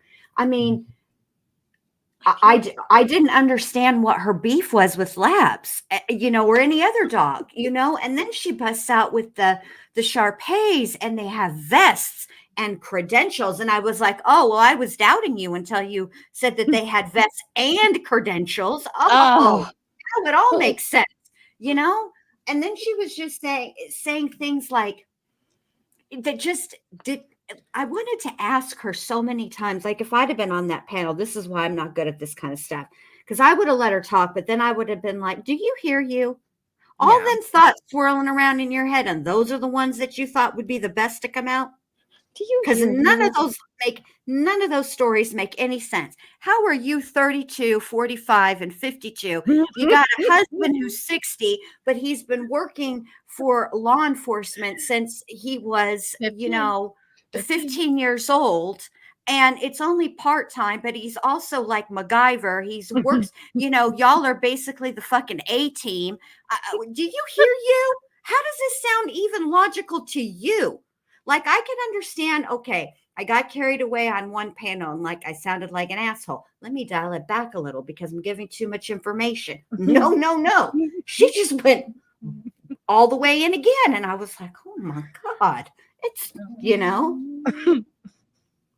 I'm sorry. So there is a stream from a creator I don't typically watch, but he doesn't have it up anymore.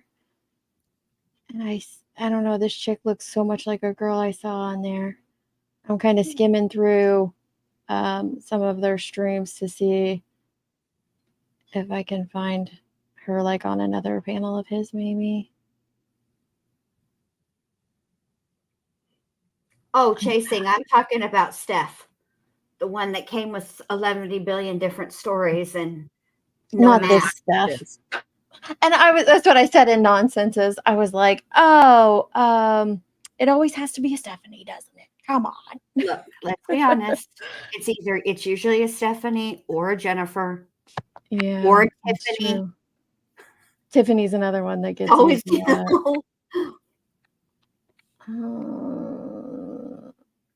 I can't find it. She did me too, Trish. She made me feel like my Nestor, my chocolate lab was just no damn good. Which is when Nonsense starts spelling out the word TREATS in the chat or on her live, and I was commenting back and telling her, well, thanks, because my dog can spell. So now he knows. So you owe me some TREATS's nonsense for Nestor. Just kidding. Yeah, she just kept getting more outlandish and and then throwing in the crying. Like, where the hell did that come from? Did somebody whiz in your Wheaties? I missed it. What happened? She was very emotional. And then she would be thug life. And I will tell you, you're not going to shut me down. No, no, no. And I was like, girl, it's too much. Too much. They come in hot and heavy, don't they? Yes. And then cry. I can't figure that out. How are you going to come in here crying and then all of a sudden, no. What, you're that Matthew Wild song, nobody can break your stride, nobody can hold you down. Oh no. All of a sudden you were just boo-hooing. This whole, I mean, I can't do it. It's too much for me. I'm going to put a link in the back chat. I don't know if you guys are on a computer and can go to it while you're still up here. But if you go to that timestamp, tell me it's not the actual person's face, it's just their avatar, which is like an AI thing. But I'm curious what you think, because I think I've seen her face on another stream and it looks very similar. She felt insulated. What? Is it blurry or is it? Maybe it was on like a lower quality. I had to adjust it myself. I don't know if like that person's streams are just automatically on that. Also, oh, that's much better. Okay. Also, the whole the black SUVs and somebody parked in the hotel parking lot next to your car, ma'am. First of all, nobody is following you. That's called traffic. You're in a public place and there's people. Oh no. Somebody parked next to your vehicle at the hotel. That's a parking lot. Calm down. She reminds me of, y'all know who I'm thinking of from Watts Island. Talking about people are following. Nobody even knew who you were, ma'am. And they're just following you all around, brother. It's called traffic. Steph's husband arrested Manson when he was little. What are you asking about that? And rode with El Chapo. What'd you say, MJ? What are you asking about this timestamp? So, do you see the person on the bottom? Yeah. Okay. Does that avatar look similar to this stuff here on the screen? No, I know who the person is on the bottom. Okay. So I think I saw her and then she's a doppelganger for her. Unless it's a different person I saw on his panel. That's why I was trying to look for the stream, but it's gone completely. Yeah, she's gone on camera. No. Okay. No, that's not her. I went to the timestamp too, and I concur with MJ. The one, and that's why I didn't want to just say it publicly. That's responsible. You never know. Yes. Yeah. Deets is being responsible, y'all. But I feel like I've seen the Steph person out here on these streets before. It's her voice. Well, she said her whole lip was bitten off. Okay, and I'm not. I see a lip. I'm just saying, she's got either the best cosmetic surgeons out there, or it just did not happen. Her daughter. She's got two great lips. I swear I've seen that person before. No, she does look familiar, but it's the hat and glasses with the hair pulled back that's throwing me off. Mm-hmm. I know. It's like, I agree with you. It's like a disguise for some reason. Mm-hmm. And what's the point of this? Same as like, Kim, in my opinion. Yeah. They just want that notoriety of being connected, which we know that happens. JLR's told us that before in previous interviews that he's done, that, he likes to troll just to troll. And it's wild. Yeah. It is wild. Yeah. Wait, her daughter is the plastic surgeon? Yes. You can't operate on family. Melissa, this is YouTube. We have no time for logic. You just stop that right now. Cut it out. MJ, quit using your brain. Quit using your brain. This is YouTube. Come on now. She reminds me not necessarily of Molly, but of Michelle. She does remind me a little bit of Michelle Sabate that, impersonated Molly for a while. Mm-hmm. But I know it's not her, but she does give me a vibe like her. Yeah. Who was the Caesar? What was his name? The dog whisperer, Caesar something. What would he say to a dog handler who had her lip bitten off? Yeah. Can you imagine? Girl. Well, don't forget, this is whatever they were first together and wasn't familiar with the dogs yet like that. Oh my God. Do you know how many dogs I've been around in my lifetime? I'm 47 years old and I love animals. Do you know how many times I've been bitten by dogs? I have to None. look it up on my And I've phone. been around some throwed off dogs. Dogs that have been institutionalized, dogs that have had people be mean to them, and they don't bite me. I got bit once, and it's always the smaller dogs that are the nastier dogs. Oh my God, Scott, I'm done I with seriously, I did think of that too. That she might be Jane Doe number 2 from Zab Girls during Kylie's case. I did think of that too. I just noticed his avatar. Yeah. I never noticed that. That's my favorite part. When he's in the car goes off the thing and catches fire in the trash can, and he's all 32 or something gigawatts. Oh yeah, that was my son's favorite movie growing up. He would watch it over and over. His name's Marshall, and so we nicknamed him Marty because he watched Back to the Future 50 bajillion times. So that's how he got that nickname. It is good. But after like the 30th time in a week, you're kind of like, okay, I'm done with Marty McFly. And yeah, that's how Emma was with Shrek, or Minnie Bendy was with Shrek. Oh my God, I the can't. one next to Jay. Let me see. She was what? She was cracking me up when she was talking about detecting the pheromones in sex. Oh my God! Yes, you can detect your hormones. You know, dogs have no awareness of what's going on in your uterus. It's nope, that's just a fuck. Like what? I mean, what? I was like, wait, what? Here's the thing: there are dogs that can be trained to. They give them to people who have epilepsy. Yes, it's amazing. Even diabetes. Yes, your body does release pheromones when certain events are about to happen, right? And that dogs can hit on those. Dogs are brilliant. We don't give dogs enough credit. This woman, though, went, no. That ain't her. That is not her. That has got to be like her kid or something. Wait, which one? So hang on, let me see if I can pull it up real quick. It was what Nonsense used on her thumbnail. She said it was a screenshot from her Instagram, and I'm like, what? Let's see here. Do I have it? That's incredible. Truth exposed.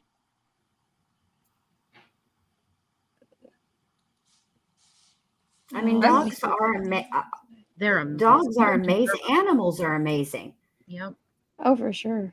But Stephanie. Yes.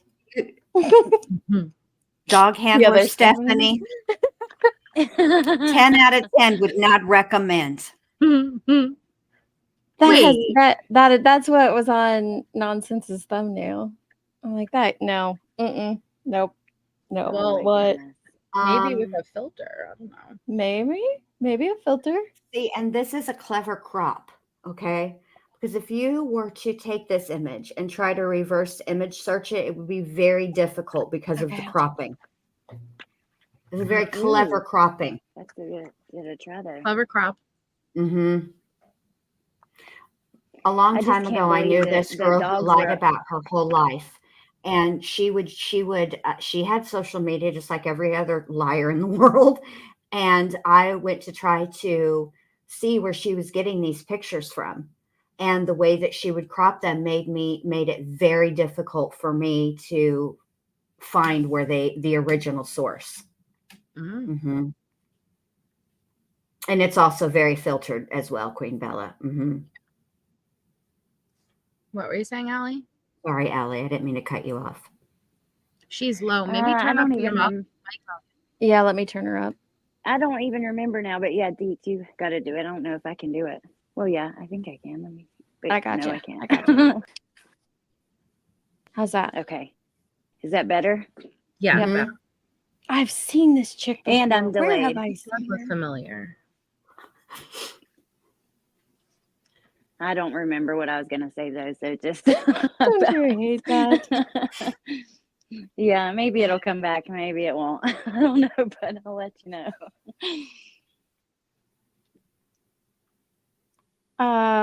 So before we move on to Pascal's interview, what are your thoughts on the legit dog handler? We kind of touched base on this a little bit in the in the chat, but I know Aaron mentioned a few things earlier. I get a weird vibe from her. I'm not gonna lie. I'm really not a fan of any people who are like, if private investigators, the dog handlers coming onto YouTube on all these shows. To me, if I don't know, so I'm just not a fan of that. So it gives me bad vibes from the beginning, honestly. No me gusta. I don't understand what she's doing. I don't like that she's going on panels, tours. I don't see how it can possibly be of any help. It'd be one thing if she was going on panel tours to report some findings, Right. but she's not. So Yeah, or like one Or- panel. Right, it one was panel, or to travel. explain the finer points of dog handling. 'Cause I process. remember I watched one on Teresa's, and she had a dog handler on one time, and I learned a lot about what dogs can find, what they can't find, all the things, Right. you know, and you know, but that's not what this was. And I understand, like, she sounded upset. I heard her yesterday on Granny's panel, and she sounded like she was upset, and it sounded like she was overwhelmed. Yeah. But then did I'm catch thinking part to of that. myself, 87 people like were warning you, because I was in nonsense chat when she was in there watching, and I could see her in the chat, and she was warned many times, like, just maybe don't go on the panel, or, you know, maybe just take a break and chill out. It's Mother's Day. That's how she left it. That's what she was going to do. And then I don't know. Well, and can I just say, because everybody just, you know, even with Steph's fake story of being turned away from the Proudfoots, can I just say, I don't find that suspicious, even if it were true. Look at the shit show out here. As long as they are cooperating with law enforcement, I do not blame them for not allowing, if somebody showed up on my property with where things are at right now, and even if they had the best of, I would not feel comfortable. I wouldn't feel comfortable. And I don't just automatically just jump at this point with the situation being what it is. I would not trust anything. As long as they're cooperating with law enforcement, that's all that really matters. Yeah. Did I say Yeah. Steph tattoos? I meant to say Julie, because that's who Dietz was asking me about. Yeah. So someone had shared a bunch of the screenshots of what the other dog handler, Julia, had said in Benny's chat, and they're kind of wild. Well, And Julia? yeah, this was Okay. before this other stuff, wasn't it? I yes, think it was so. before, because when Julia was on Granny's yesterday, I do remember her saying, listen, don't, I said some things in Vinny's. I was a little heated about, I felt like I was being lied on. So, you know, if you have questions about that, yeah, you already, yeah. What are the comments? Yeah. Well, so let me see. This one states that she's just saying, thank you for covering or keeping Sebastian's name out there. I'm one of the canine handlers, federally employed, nationally certified, that was refused permission to search. And then she says, yes, and in that call, Chris Proudfoot lied. I'm one of the canine handlers. He denied me access to the property. In the call, he said it was my idea. I have the email saved too. Then the next one says, I was being quiet for a while, but once he started to lie, I was like, nope, not being quiet any longer. And he went after Chloe. That was enough for me. So is she connected to Chloe? Or does she just know her from this case? I wonder. Wasn't she confirmed to be part? All right, I don't know. It's something I heard, but never mind. I know, that's why I said I need like a whole chalkboard on this one. A whole chalkboard of like where it started, what it progressed to, what came first. She said, we're all starting to call him out on his lies. So she was happy to call him out on his lies. Juliet, then she says, I would love to see Chris lie to Vinny or Nancy like he continues to lie to everyone else. I called TBI and Sumner County. They cleared my canines. So on that call, he lied. What is he hiding? What is he hiding? She wrote. Yeah, that's what she asked. What is he hiding? See, this is what oh, sorry, Dates. Go ahead, because No, there's go ahead. probably more. This is Yeah, what there's more. This is what I think happened with that call. Okay, I think when Chris was speaking to the PI, he wasn't on the stand under oath, you guys. He wasn't giving a verbatim of what exactly word for word the dog handler told him. He was, the way that I took it was, he was saying like, look, basically here's the deal. I spoke to the dog handler, and at this point she doesn't think there's anything that can be done because too much has already been done. Now, that is his perception of what she told him. And there's a difference between misspeaking and lying. Correct. Like if I had accidentally attributed the dog handler Steph to being on Granny's panel when really I was meaning Julie, that's not a lie. That's misstating.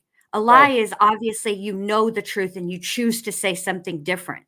And that's what I think happened here. I think that the way that Seth repeated the conversation he had with the dog handler was not verbatim, and maybe he misconstrued what she told him. That's not a lie. That's just a miscommunication. Yeah. But she came out like freaking hot, like a wrecking ball, all up in Vinny's chat. Like, girl, yeah. You know, you should, in that position, you should be unbiased and not for any family. You're there for Sebastian, and you're there to follow what the dogs lead you to. And I think it would have been great, kind of like what Benny was saying, just to come on and have us familiarized with, well, how long can a scent, be active for the dogs to still pick up? What are the differences, right? Just to inform us about that. But when you're coming on, and what I find strange is I was told that she went on other panels since yesterday. And so I understand that she was upset and overwhelmed yesterday, but then I would expect, actions speak louder than words. I would expect to, all right, I'm stepping the fuck back, right? YouTube's crazy. I could get that. But when you continue to still engage, that makes me question everything you said.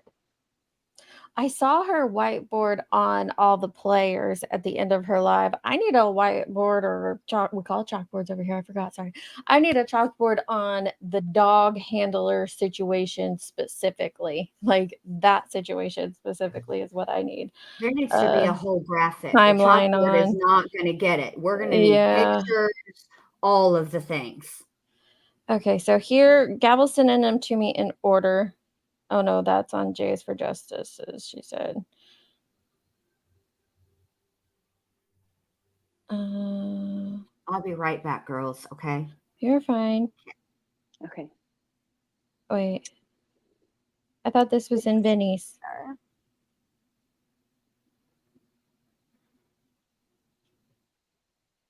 Oh, so this first message was in Jay's that said, I need a beer if we are getting into this. Gray Hughes doesn't know shit. And I guess later she compliments Gray. So this is back to Vinny's. I read that one.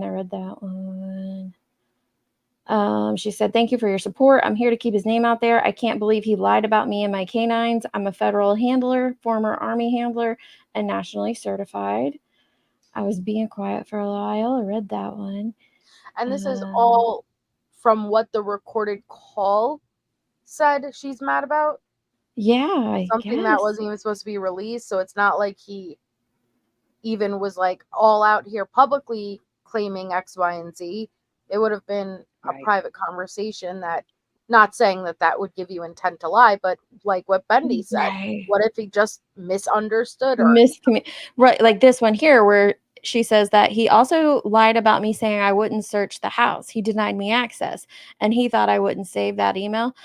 I think that's where like one of those communications are coming in, because I've heard him say that from jump. Like, yeah, you got, people can come out and do this, that, whatever they want, but you're not, and they don't owe anybody else access to their house. They own, law enforcement is who They owe I access to wouldn't that. give anyone that wasn't affiliated directly with law enforcement access at this point. I wouldn't.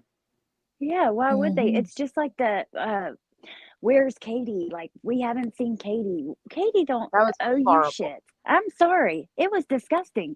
And I wouldn't come on YouTube if I was her either. What does she owe you? I just cannot get over that people think they even have the right to say something like that. It's Well, like, who are you?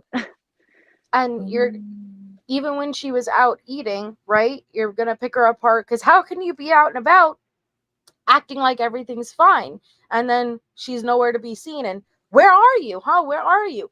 Are we gonna be satisfied with no matter what? And it's kind of like, if you're looking for something, you're gonna find it, Exactly. and not meaning that it's what you think it is, versus if you're looking for red flags, if you're looking for this, you're gonna find it if you look hard enough. So here's what this is interesting. Means that she says, I sent Vinny a Facebook message about it a few weeks ago. So you've had this information for weeks. Yeah. But I know he gets a million messages. Also, Chris Proudfoot saying 25% accurate for detection canines is total BS. If you're going to call that out. Recorded. These, Gavel, when were these screenshots from? Just a few days ago, I thought. But how did she know for weeks? When was the call recorded with Chris? Well, we know that it was recorded a few weeks ago. So does that mean she knew from the second that the phone call took place? Yeah. Is she the one? I mean, I'm curious as to who leaked that phone call. So if you knew weeks ago, that means if you didn't already hear it, you were at least having direct communication with part of the team, because only the team had it. And you're surprised like that? No, there's something up with that. Mm-hmm. Then, okay, that one, she's just talking about the accuracy. We're all starting to call him out on his lies. I would love to see Chris lie. Okay, I read that one. Oh my God. I'm the handler. Despite my national and federal certs, I've been a handler for 15, almost 16 years, and I've been a military police officer for 17. I provided everything, which I do think she showed that, right? Like, she showed what law enforcement signed off on. I sent Vinny a Facebook message about it since I can't find his email, but I sent him everything I sent Chris, plus the email from him and the text from TBI. I just want to know what he's hiding. Why is he afraid of my canines or the handler with the bloodhounds? Well, because the handler with the blood. I mean, this is why these parents have to be like extremely cautious, because of people like Seth, because of people like the cousin, because of people like the fake neighbor. They have to be. Why did it take him over a week to respond to my credentials? And she put hashtag delaying. Maybe because he has a job and a missing child and all of this chaos on top of it. I would say you're lucky that you even got a reply. Yeah. I know this is very. I'm sorry, but that's not. No. You're there to do one job, and I think that if we're gonna keep it professional, the limit of what you discuss should be about that specifically. What you found with the dogs is not to sit there and contribute to putting shade on either side of the parents, no matter what. Yes. Completely agree. That's exactly what I was thinking the whole time. That's why she's just saying over and over for that he, what's he hiding? Basically, that's what, I'm going to skip some of them because she's just basically saying that over and over again. Emails directly from Chris showing that he's lying about the search efforts and everyone is afraid to confront him, but I'm not. Even if you think that he's lying, does that mean law enforcement's lying? Do you guys not remember the giant board that they shared where they have searched for Sebastian, and they have had the dog handler do an interview, or not the dog handler, sorry, it was the search and rescue organizer who spoke about the dogs. Like, they had the freaking National Guard out searching for Sebastian. It's like people forget how in depth they went, because most people didn't start talking about his case until about 3 weeks in after Riley was found. Yep. I just don't think there's anything it's that. like, oh, sorry, Allie, go ahead, babe. I have a little bit of a delay, so I'm sorry too. But I was just going to say real quick, you know, people are already so angry at Chris and Katie. They're not safe to be out in public, Yeah. honestly. And the things that people are saying are so horrific. And then you have this woman coming out saying stuff like that. It doesn't help. It's just making things worse and worse. It's so hard to sit back and watch. It really is. It's horrible. Right. And can you blame him for not wanting to have strangers off the internet come with their dogs, even if they could be of the utmost help, right? I would be leery as well, just because of how the internet has acted. I mean, come on. 100%. They say some horrible stuff. They say Horrible some awful stuff. I things. cannot get over it. Oh my God. It It's shocks like me people every are time, and so- I thought I could never be shocked, but here they come. They're like, here, hold my hoops and beer, and then the internets, and I'm shocked all over again. So here's Chris's email to Seth. And this was on 4/27. It says, Seth and Associates, I have had time to consider this dog handler matter and the other requests that you have mentioned as well. My answers are as follows. 1, to the dog handler. If you wish to use a dog handler to search, that is fine. However, after talking with law enforcement agencies and Katie, the dog handler, and anyone else is being denied access to our house and property. Any form of permission to set foot on our property, as well as any other family member's property, is being denied as well. This is our official statement, and we ask that our wishes and privacy be respected at this time. Thank you for understanding. 2, Tony Mathis. I'm still looking into this and have no answer for you at this time. We have spoken to Mr. Mathis and are considering it with each other as well as law enforcement. If you have any questions, let me know. And then it was signed Chris and Katie.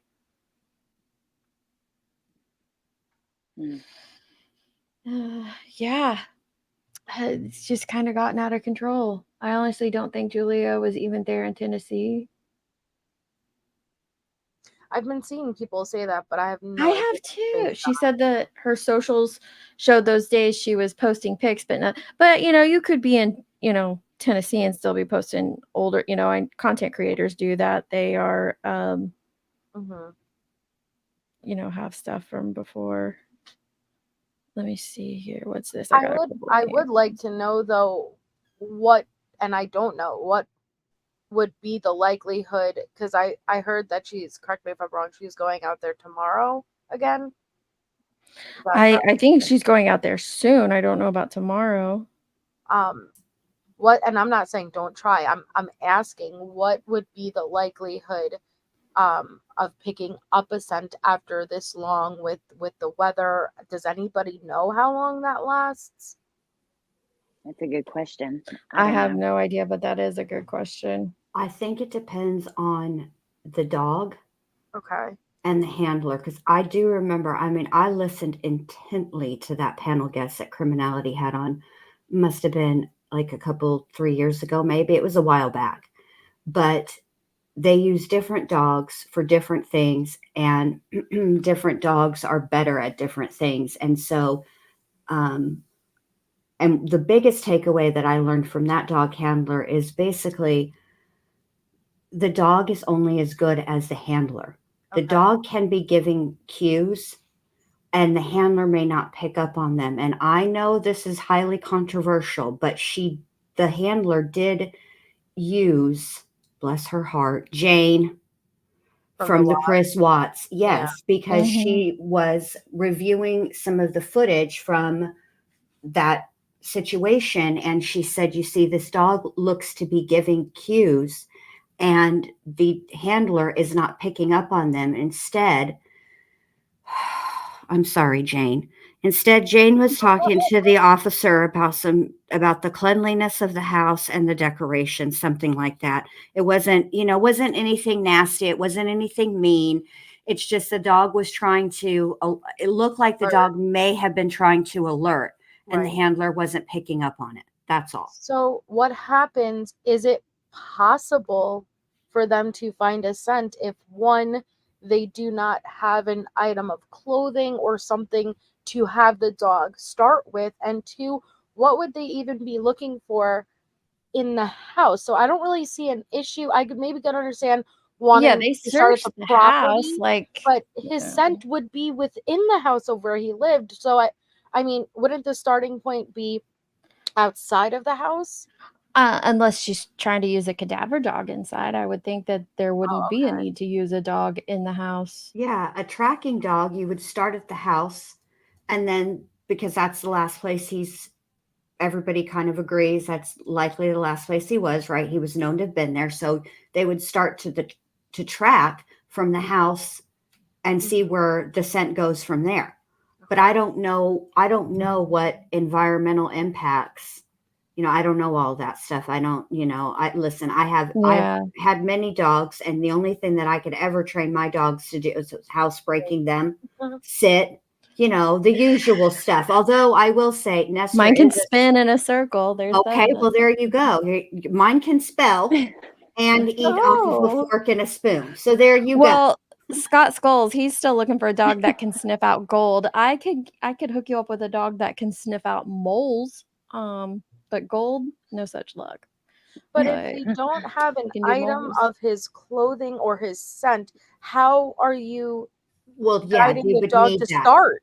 You would need that. And I think the way that I took it was that it was Seth that was going to be providing that, because it was Seth that was going to have them come in, and that they could get an item of clothing from Seth. I don't know. The whole thing is a damn ass mess. Well, no, that's the way I took it too. First, the way I took it was they didn't have anything, and they could do it still no matter what. And it was like, huh? And then something about one of them said that they were getting it, they couldn't say from where or something like that. You know what I mean? And it was like, I think I saw that on Nonsenses, but I actually think that may have been the fake one, but I don't know. Oh, geez. There's just so much.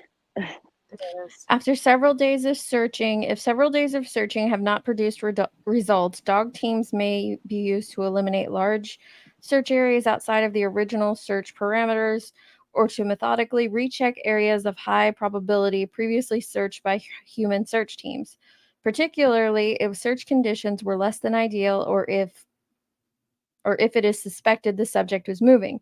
Search dogs can detect scent up for several days after the subject went missing, even if the person is deceased. That says days. I don't know. Okay. There was something about this on the Mora Mori documentary I watched about the dog, and I just can't remember it. Well, because it was even, and Mallory, correct me if I'm wrong, I think it was the DA or some lawyer, retired law enforcement, and he said, and this was a couple of days, 2 to 3 days after Mora disappeared, they said that, they got the dog to track from the car crash to down the street and then lost it, which would imply that she probably got into another vehicle.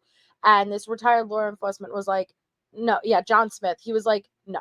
He's like, after that first day with this, with the snow and with it being, the weather and being treated, no, the likelihood that dog caught on any scent is highly unlikely, to the point where he did not even believe them. They thought that they were pushing a narrative.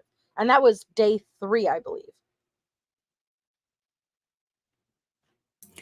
Okay, and then there's this article. They had gloves to compare. And then there's this question I have. Okay. Yeah. So maybe, because I noticed in that email, Chris says after consulting with law enforcement. So let's say Seth does bring in dogs, okay, and they're able to find something. Well, then what happens? Yeah. Because now we have a chain of command a chain of evidence situation. Do you see what I'm saying? Mm-hmm. So, I think that's why to me, what it seems like the Proudfoots are doing is erring on the side of caution. And while they may actually really want all the help in the world, law enforcement is saying, if you get all of the help, be careful what you wish for, number one. And if you get all of the help in the world, there's a way to conduct an investigation. Should the investigation ever have to be prosecuted? The results of the investigation, I should say. And if there's parts of results that were not, all the I's were not dotted and all the T's were crossed, all the protocols, blah, blah, blah, were not followed, then it becomes fruit of the poison tree and can't be used as evidence. So perhaps that's what, and I wonder if people are taking their concern and caution nefariously. And I understand that. Listen, Chris Proudfoot, bless his heart, now he's got up on some panels and he said some things. And I've said it before, he's a little too intense for me. I don't know that we would be kicking it. Okay. But that's not why he came to YouTube. He didn't come for to add to his circle of friends. Right. He's not looking to make friends with any of us. Right. And I do wonder sometimes if some of his, I think sometimes people might be reading a little too much into things because he doesn't have, he's not going to win Miss Congeniality. Okay. I agree. Julia said she is taking one of her cadaver dogs. Thank you, Stevie. Thank you. Okay, you guys want to listen to a little bit of this? Maybe not the whole thing, but it's definitely interesting. I'll drop the link again. Is this from tonight? Yep, this was from tonight, but it is over now.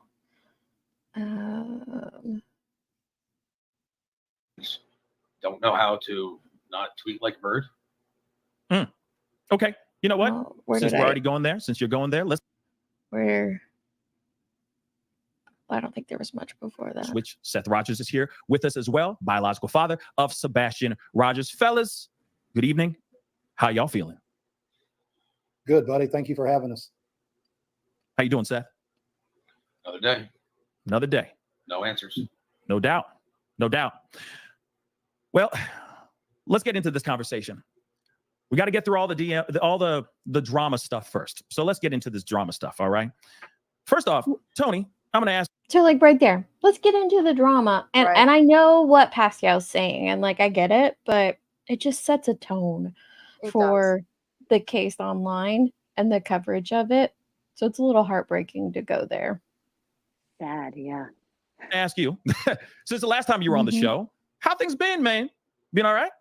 Been all right. There's still a lot of people that are here for the wrong reasons, and I don't know. There's still a lot of drama. We're working on that, but I think we're moving on and moving forward, as Seth says.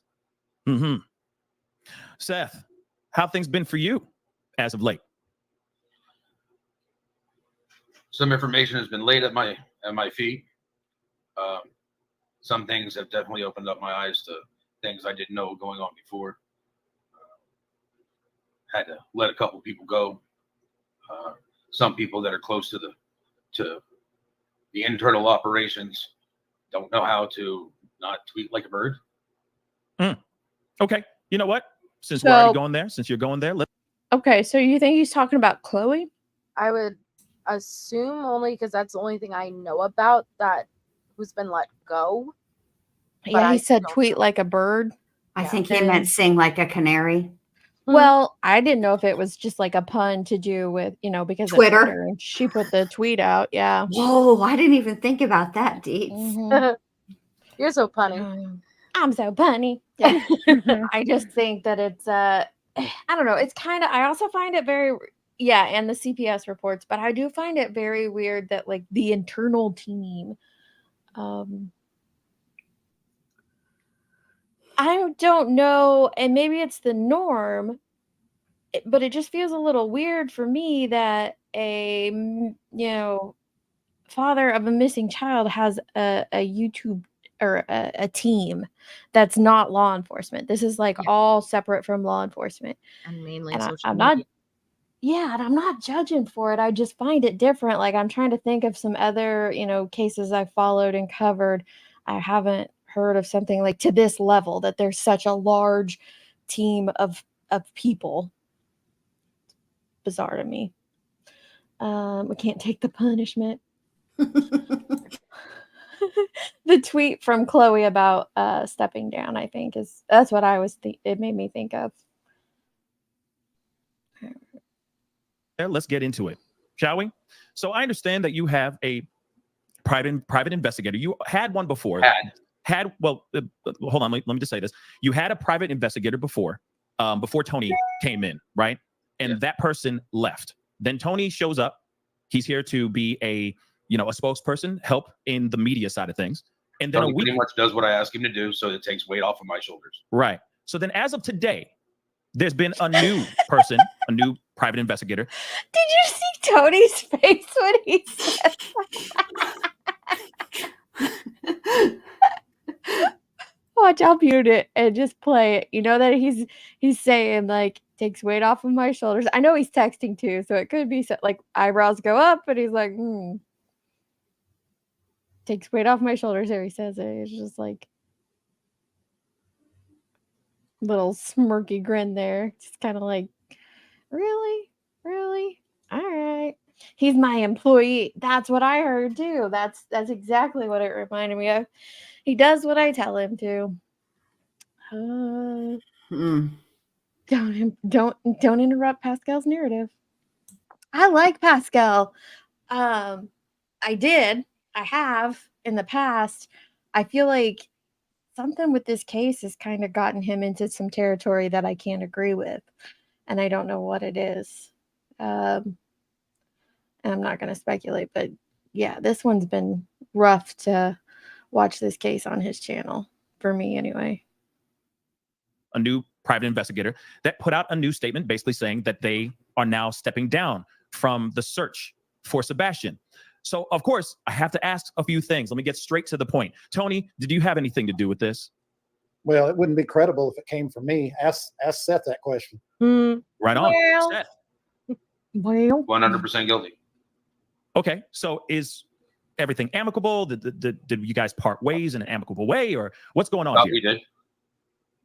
So does that mean that Tony had something to do with it, or Seth had something to do with it? Just the way that he answers that. He doesn't seem happy though, which I'm going to assume circles back to the recorded. I don't know. The dynamic is odd to me. Yeah. If I'm asked a direct question, if I were asked that question, I would say, I wouldn't to answer it with, if it comes from me, it's not credible. Aren't you supposed to be the spokesperson? Maybe don't put that thought out there. Maybe say, I would much rather Seth answer that question. That would be the way that I would handle it. I wouldn't call my own credibility into question on the dadgum pan. I mean, come on. That's true. Come on. I don't even do this for a living. I don't even have I have a good enough diploma, y'all. Okay. I didn't graduate high school.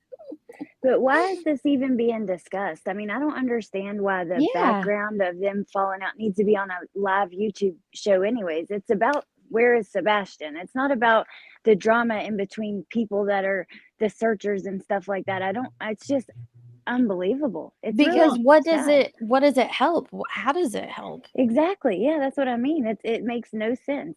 This should not even. And would they do it? Would they put that out there if it was on if they were on Nancy Grace? Would they be? Well, maybe Nancy Grace. Well, maybe Nancy. But if they were on Good Morning America or something, would they be telling this part of the story? Well, and it could be something as simple as Chloe no longer is affiliated with my personal team.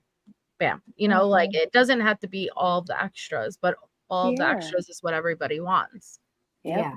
Which is why mainstream media has an issue with social media true crime, because this kind of stuff goes on over here on the social media, whereas mainstream media holds themselves, like above reproach and a little bougie, if you ask me, because some of y'all be playing games. Ashley Banfield, I'm looking at you. But but you see what I'm saying? This is why they snub their nose at true crime content creators that are, because this kind of stuff. I agree. And Stevie says what I was thinking. I've just never seen so many organizations, PIs, searchers, handlers, I don't know who else, step back from helping with the case. I agree with that. And in fact, Summer Wells is like, they kept the same PIs for, I don't know if they're still on it, but they kept them for over 2 years. So it is a little weird that so many of these helpers are stepping back. My question is it because they got involved for all the wrong reasons to begin with? Because they were very much on the panels, on the TV shows, in the public eye. Maybe they got into it for the wrong reasons. And no, we have not played the Nancy leak yet. We just started. So wasn't there a something in Summer Wells similar, like a Zoom call or something that leaked? Just a call. There was a call Okay. that Candace pranked her. Not that call. There was sister-in-law. like a team of people. It was like their advocate or some. Y'all know what I I'm don't talking know. about, Allie? I know I you don't do. that one. Allie I don't know. does. Wait, tell There me was again what it is. like there in the Summer Wells where there was like a leaked call. It was like a Zoom meeting or something like that. And it was, like, I think it was their advocates or something. And they were sort of having like a plan or I can't remember. Maybe I'll just be quiet. I don't remember either. I don't know. Oh, Tracy I'm says surprised I don't. that was from someone who volunteered to be advocates. We bring you hope. Ah, okay. I don't know. Okay. It was a Wow, yeah. PI lady in a first ed. See, I be remembering things. I don't even know. I don't know that one at all. I don't know that either, and I was surprised Deets didn't because I know she knows Summer's case. Very That well must have too. happened like really early in the case or something. I'm not even aware of that one. Gavel says we can bring you hope. Accidentally uploaded a team meeting as a blog. Wow. Ooh, that sucks. Dang, Bendy, you never told me that. I figured you would know. I figured you would know that. I don't even know why I don't know why that stuck in my brain, but it did. It did, yeah. That's oh, crazy. Audacity, that upload. Yeah, that's weird. Right. Accidental. Audacity said, I'm still like 8 minutes behind. Jules said she wanted to get into their medicine cabinet in a comment. That is the issue they have with her, I think, the overdose narrative, which we are about to hear. Hey, 8-6. Good to see ya. And Queen Bella came in, and somebody else came in I was going to say hey to, and I forgot to. Oh, if I see your name again, I'll mention it. All right, let's see here. You say that again. You thought you did? I thought we did. Only time will really tell. I pretty much told my team that, too many chiefs, not enough Indians, too many cooks in the kitchen, not enough, this is my son. All right. People I wanted to work with, when I brought Tony in, I told him what I wanted. My goal was to see if I could get Chris and Katie to come work with me. That was the olive branch. It was done. A phone call got leaked out. That kind of told me what, where particular people were sitting at. And my son doesn't have time to wait for people to stop being childish. We're supposed to be adults. The goal is, Sebastian, to recover, to find, rescue, take care of. Okay, so I have questions. Sorry. I had to run and throw my banana peel away. He says the goal was to work together with Chris and Katie. Great. I think that would be awesome if they were all three working together. That was his reason for bringing on the PI. And then he said a call got leaked. That call just got leaked. Like what, a few days ago? It wasn't that long ago. And it was Seth's team that leaked it out. And I know one creator that aired it said that they had it for a few weeks. What made that what made everybody, and that was a question I had when it first got leaked out. I thought it was someone on the team who had sent it to all these creators that day because it was like everybody was going live with it. And it just kind of felt like that there was definitely a purpose. So what happened on that day that made everyone decide to play that call? That's the question I had. So I want to know the creator that that got it. Let's just, are we allowed to say creator names? Yeah, go Okay, ahead. so the way that I saw it play out was that the lab had it and had it for a while and had sat on it for a while. I heard him say that, yeah. So, but then what made him decide, okay, today's the day that I will play it? Right. That's where I have those questions And then too. did all the other creators get it on the day that it was leaked, or did they get it prior to? Like, did they get it earlier? Or did Right. they get it Well, and we're from told the to sit lab? on it. That's like what made that date the release date. And I know that people are kind of speculating because of the court case, the custody hearing and all that. I don't know if that is something, I had a but different it's very timeline in weird. mind. I was curious about a different timeline. Nanya says that objectively, one person played it and it was terrible audio. I remember that. Terry Lynn played it first, I think, actually, before the Okay. Terry Lynn had it out Okay. first, and it was horrible audio. So others played it clearer. They wanted to be the person to have it heard clearly, maybe. That's a possibility. I mean, that's I was just kinda true. curious. I just thought that the lab put it out and other people just took it from his video or something. That's No, just I what do thought. remember Terry Lynn had put it out first. Wow. Okay. Oh, that's what Gavel thinks too. She thinks the same as Nanya because Terry Lynn played it and it sounded so crappy. Josh just went and played the clear. She means the lab played the clear version without interruption, so it was straight. Okay, if that was it, then why did Josh make that announcement at the beginning of the stream? Why say it like that? Why not say this? What, that he had it for a few weeks? That he had it for, I don't think he said a few weeks. I feel like he said a few days. Oh, I thought he said weeks. Did he Well, maybe clean we it should- up, or Justin had a or did clear they have version separate? too. Right. Oh, So, okay. like, my point is, why not just say that? Like, it'd be like if Allie and I and Melissa all had the same Letitia Stout call. Right. And I played it first, and I played it, which this is hard for me to Thank even you. say. I played it first with bad quality, and I didn't edit it or try to clean it up at all. And then Allie and Melissa waited a couple of 2, 3, 4 more days. And instead of just saying it took us 2, 3, 4 days to clean this audio up, and now we're going to play the clean version, right? That's not how it's not how it came across, is what I'm trying to say. See, he said he'd had it since last week. I thought I had heard week, but maybe I do.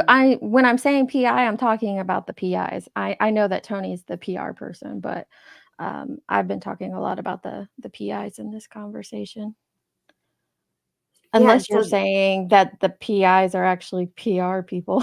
Unless you're trying to be funny and I'm missing it. It's going over my head.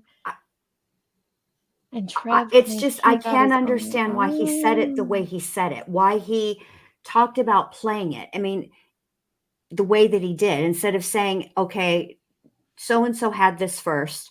I got it from them, and it took me all this time, because cleaning up audio does take a minute. And it took me a while to get the audio good and clean. The way that he put it out there, it seemed like he had it he was given it. He said it was given to me, didn't he? I do think he did, but I don't think he cleaned it up. I think Terry Lynn was just playing it like sometimes I do, or I'll just hold up my phone to the microphone and play it. But like, I don't think the original audio, like the audio that she had, was horrible too. She just made it horrible by the method that she used to distribute it. So, and you think that they did not get it from each other? They got it separately? I think they got it separately, just based on their verbiage. It sounds like that they all got it sent to them. I could be wrong, and it could have just started with one person got it and shared it with others. No, mister, I think it's just one call. It's the same one, but I think that like it could have been kind of like the Delphi leaked photos, and one creator leaked it to like 5, then they leaked it to 5 more, and so on and so forth. Or it could have been that it was leaked to 5 separate creators initially. I don't know. Yeah, it's just, I don't know. The verbiage is weird, and it does make it appear as if it was given out to more than one creator, and that they held it and put it out when they were given permission to put it out, as if it does come across coordinated. I'm not saying it was, but that's what the optics look like. Oh, I do. So I heard Johnson talking about that. He released one that he took all the cuss words out because I think if you like, it was probably striking the channel or turning it yellow for sure because there was a lot of cuss words and bad things in that call. So I did hear he had cleaned that up and put that out there. The call was the day after the Web Sleuths interview. Seth got it, gave it to Nina, Josh, and Terry Lynn. Really? How do you know that, Audacity? I believe you because I trust you, but I'm curious as to how you found your timeline. We'll listen to a little more what she types. Was the Web Sleuths Girl. interview? Oops. Bring him. Sorry. No, that's my fault. I kept hitting the wrong thing. Go ahead. Was the Web Sleuths interview before or after Nancy Grace? With the Nancy Grace episode, the clip came from. After, I do believe. I do believe after. So first was the clip. First Yes. was Nancy Grace, then Web Sleuths. Yes. Okay. Yeah, it's not technically a leak. That's what I'm saying, 8-6. Like, if Seth is the one who distributed it, it's not a leak. Sounds like a release to me. Less drama during Watergate, right? They probably used a lot less notebooks than we need for this case. Holy cow. And not even the case, but we need for the fuckery happening on YouTube in the name of this case. Is for Nina for court. That's why they wanted it for the custody hearing. Oh. So why give it out then? Why if the whole purpose? This is what I don't understand. If that was the intent, if that's what they wanted it for, why not just give it over to Nina and or Nina's attorneys, and then let Nina's attorneys do what they were going to do with whatever they were going to do, and let the custody hearing go however the custody hearing was going? Why involve all of the tubes? Like, why did that need to come out on on YouTube? Do you see what I'm saying? It just feels like now this is actively interfering with not only Sebastian's case, but as well as this, other little girl's custody case. Yeah. If you listen to Terry Lynn and read the oops, it explains it. Okay. Oh, man. See, I don't like it when all this, I mean, people would just be monkeying around with the courts, and this is not a good. Yeah, it's not. It's you not. know how I feel about that, Deets. You know how I feel about it. Well, it's going to start shutting things down that we like, and it truly is. Just watching cases live, all that stuff. There are 2 calls. You're thinking. So we are talking specifically about the most recent leaked call, but yes. And Terry Lynn was the first to release the most recent leaked call, but there is another leaked call from Terry Lynn as well. So Terry Lynn seems to be the source of a lot of leaked calls. Man. Oh, boy. She got her hooks in quick. Him home in whatever form and fashion we can. All right. It just didn't seem to be going that way. And when I want to bring somebody in, and then people want to turn around and in the group, well, Tony's doing this, Tony's doing that. Well, I sent the engagement letter with these people 3 weeks before I even started talking to Tony. Yeah, it's interesting the amount of shade. We need to talk about this because as soon as Tony came onto the show last Friday or something of that sort, there was not last Friday, but the Friday before, I'm sorry, there was a lot of backlash. Tony got a lot of hate for just showing up and just trying to be a supportive, just be a support system and help relieve some of the heavy lifting that was weighing on your shoulders. And then, of course, there was a PI that stepped down around that time. There was an announcement. To step down. I still have regular communication with her. Okay. I do too. And that's great. But I think as soon as it was the timeline, I think Tony comes on, Heather steps down, then there's another PI now that's stepping down. And I think a lot of people were very, very quick to assume that Tony has something to do with, say, this other PI stepping down. And you guys are trying to they're assuming. So you're making it very clear. Making an ass out of me and you. Assume. Okay. Tony had nothing to do with it. Tony wasn't even at the meeting that I brought everybody into so I could speak to him. And I laid it all out. And, you know, the responses and the answers I got were not concurrent with my goals. Okay. Somebody sits there and literally tells me that, you know, that I'll cut forward to what she posted today on her investigation. Well, last time I checked, this is my operation. Oh, right. Okay. So I was listening to this on 2X, so I didn't catch everything earlier. So he had a team meeting, brought in his team, and he didn't like the fact that she called it her investigation. Could that have just been yeah, that's where I'm like, really? It could have just been a slip of the tongue of like, you know, if I'm up on MJ's panel and we're discussing something, I could be like, oh yeah, go check out my live at MJ's. It's not mine, it's hers. You know, it's just a slip of saying something. It seems like a weird thing to ask a PI to step down over. Also, wouldn't she be doing her own investigation and then reporting to Seth what she finds? So wouldn't it be her investigation? I don't know. Very true, because she is the PI and he's, you know, supposed to be the client in this case. Isn't the I in PI investigation? Yeah. So wouldn't it be her investigation? She collects and gathers the information, all the things, and then she turns that over to Chris or to Seth. Yeah, you would think that's how they would work, like law enforcement, but like separate. Not, you know, PIs aren't law enforcement, but I would think they would operate in that similar method. Yeah. Hey, you guys, I'm going to jump down in the chat because I really didn't even know. Like, I just came up randomly, and my phone and my earbuds are both going dead. But I think I'm going to get down too. I got to get to. I mean, I'm going to listen in the chat. It is like it's late for you guys. Yes. Well, you know, I'll be getting up at the butt crack of dawn because I have to do a bunch of stuff before I can get to care and read. And listen, Deets, that email, check that because it's just confirming time for tomorrow. If you want, if you're free tomorrow, okay, babe. I am. That sounds good. I will. Thanks for coming up, you guys. Thanks for having us. Thank you for having me. Yes. Okay. Anytime. Bye, you guys. Bye. MJ might be asleep too. Tony hates Pascal's layout changes because Seth can't see the signal. Oh, that might be it. There is no I in PI. There's no investigation in this. Okay. I'm the one looking for my son. And she wants to go her investigation. And then I have found out that not all information was shared with me.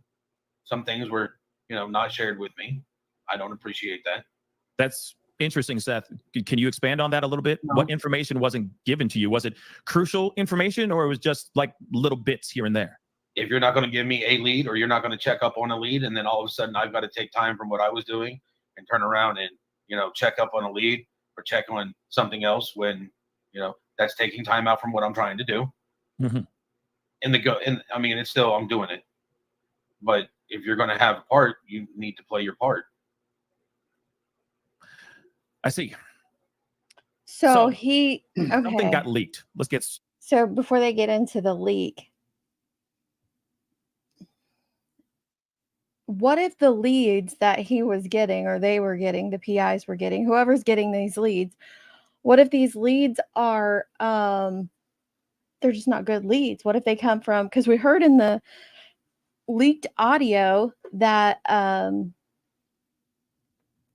how is it worded? In the leaked audio, one of the PIs talk about, you know, sleuthers. She calls them sleuthers, sending, you know, basically information and stuff. So what if some of these leads aren't actually leads?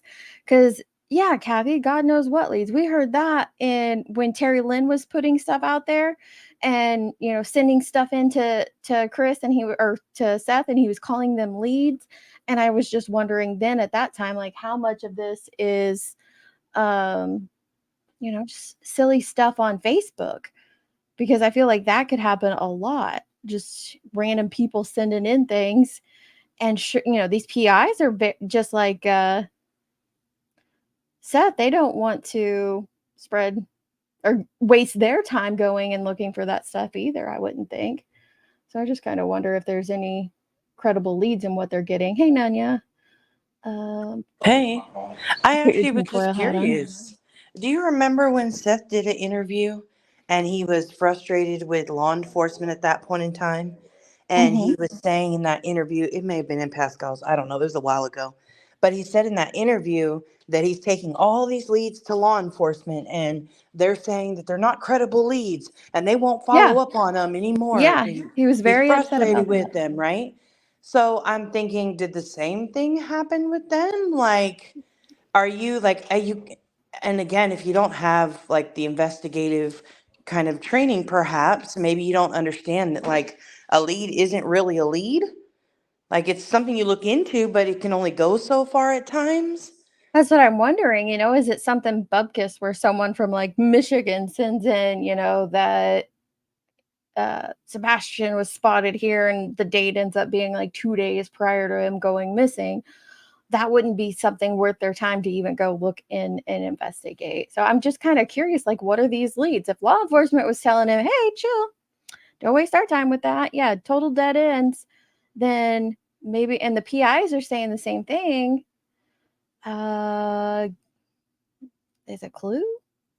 Is Seth's team, each one of these people is making social media money out of his son's disappearance. You are in or out. That's the way I see it. Could be the way he's saying it. I think he's more upset about them not following the leads more so than that, but maybe that's going to change as we listen further.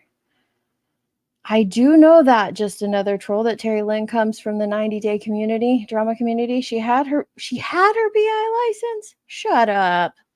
Sorry, I'm not telling you to shut up, but just like, shut up. She had a PI license and was abusing her privileges as well as using her LexisNexis. I do not know that to be a fact. Just another troll is sharing that with us, but that would be something to look into. Wow.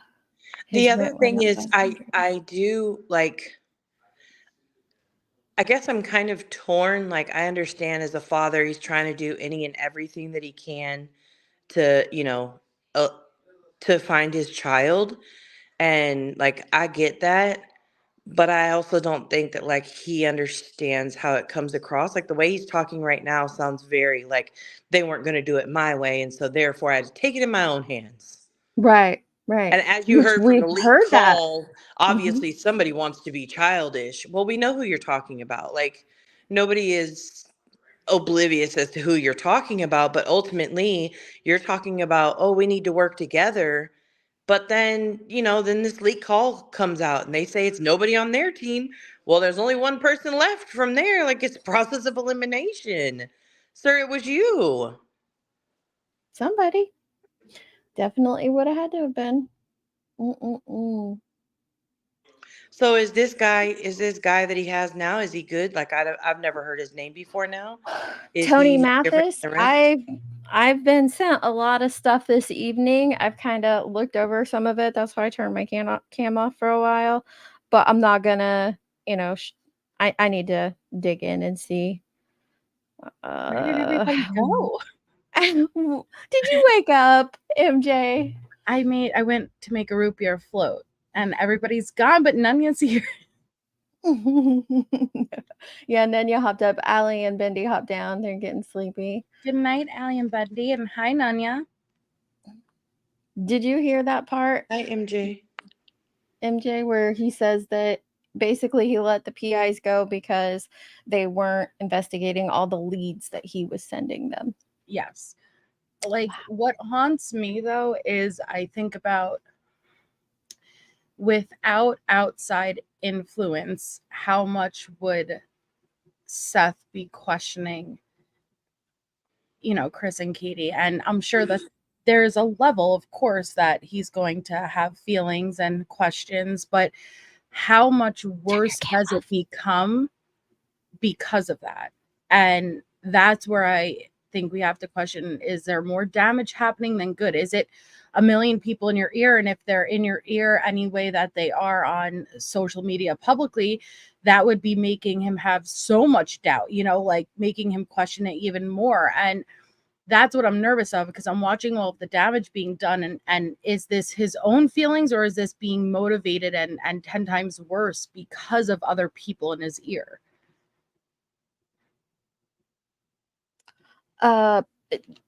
Great question. Like, what is it? Which is kind of what Gavel and I thought initially, because we had seen, when we were going through the interviews in order, we had seen like Seth was taking a few little sneak disses, but it wasn't horrible until one day he goes on Terry Lynn's and it just explodes. And you could tell there was a narrative push there. I mean, it was blatantly obvious there was a narrative push there. And ever since then, it has just been a roller coaster of drama. So I agree with you, MJ. Like, is there just someone in his ear with a lot of these things? I think that there possibly is. Murder Candy Podcast, Tony is the PR person, the spokesperson. Because imagine, like, you're already going through that, and then like people are telling you left and right, oh, did you hear this? That's suspicious. They said X, Y, and Z. And a lot of times people have it wrong, you know, like it's misinformed, you misheard, or whatever. And it would make you start to go crazy with doubt. But on the flip side of that, Give me the right? flip side. I'd love to hear. We love the negative flip side. Yeah, you know. But we've seen him, he's made some very direct choices of where he goes. Yes. And what those channels stand by, or their thoughts. And they have those channels that he goes to tend to have a very strong narrative one way in this particular case, situation, whatever you'd like to call it. So to me, the fact that he continues to like go to those channels, connect with those channels, like for me, that's not somebody is in your ear. That is somebody's in your ear telling you what you want to hear. And that's why you're going with it, because it aligns with what your own thoughts are. That's a great point. You're right.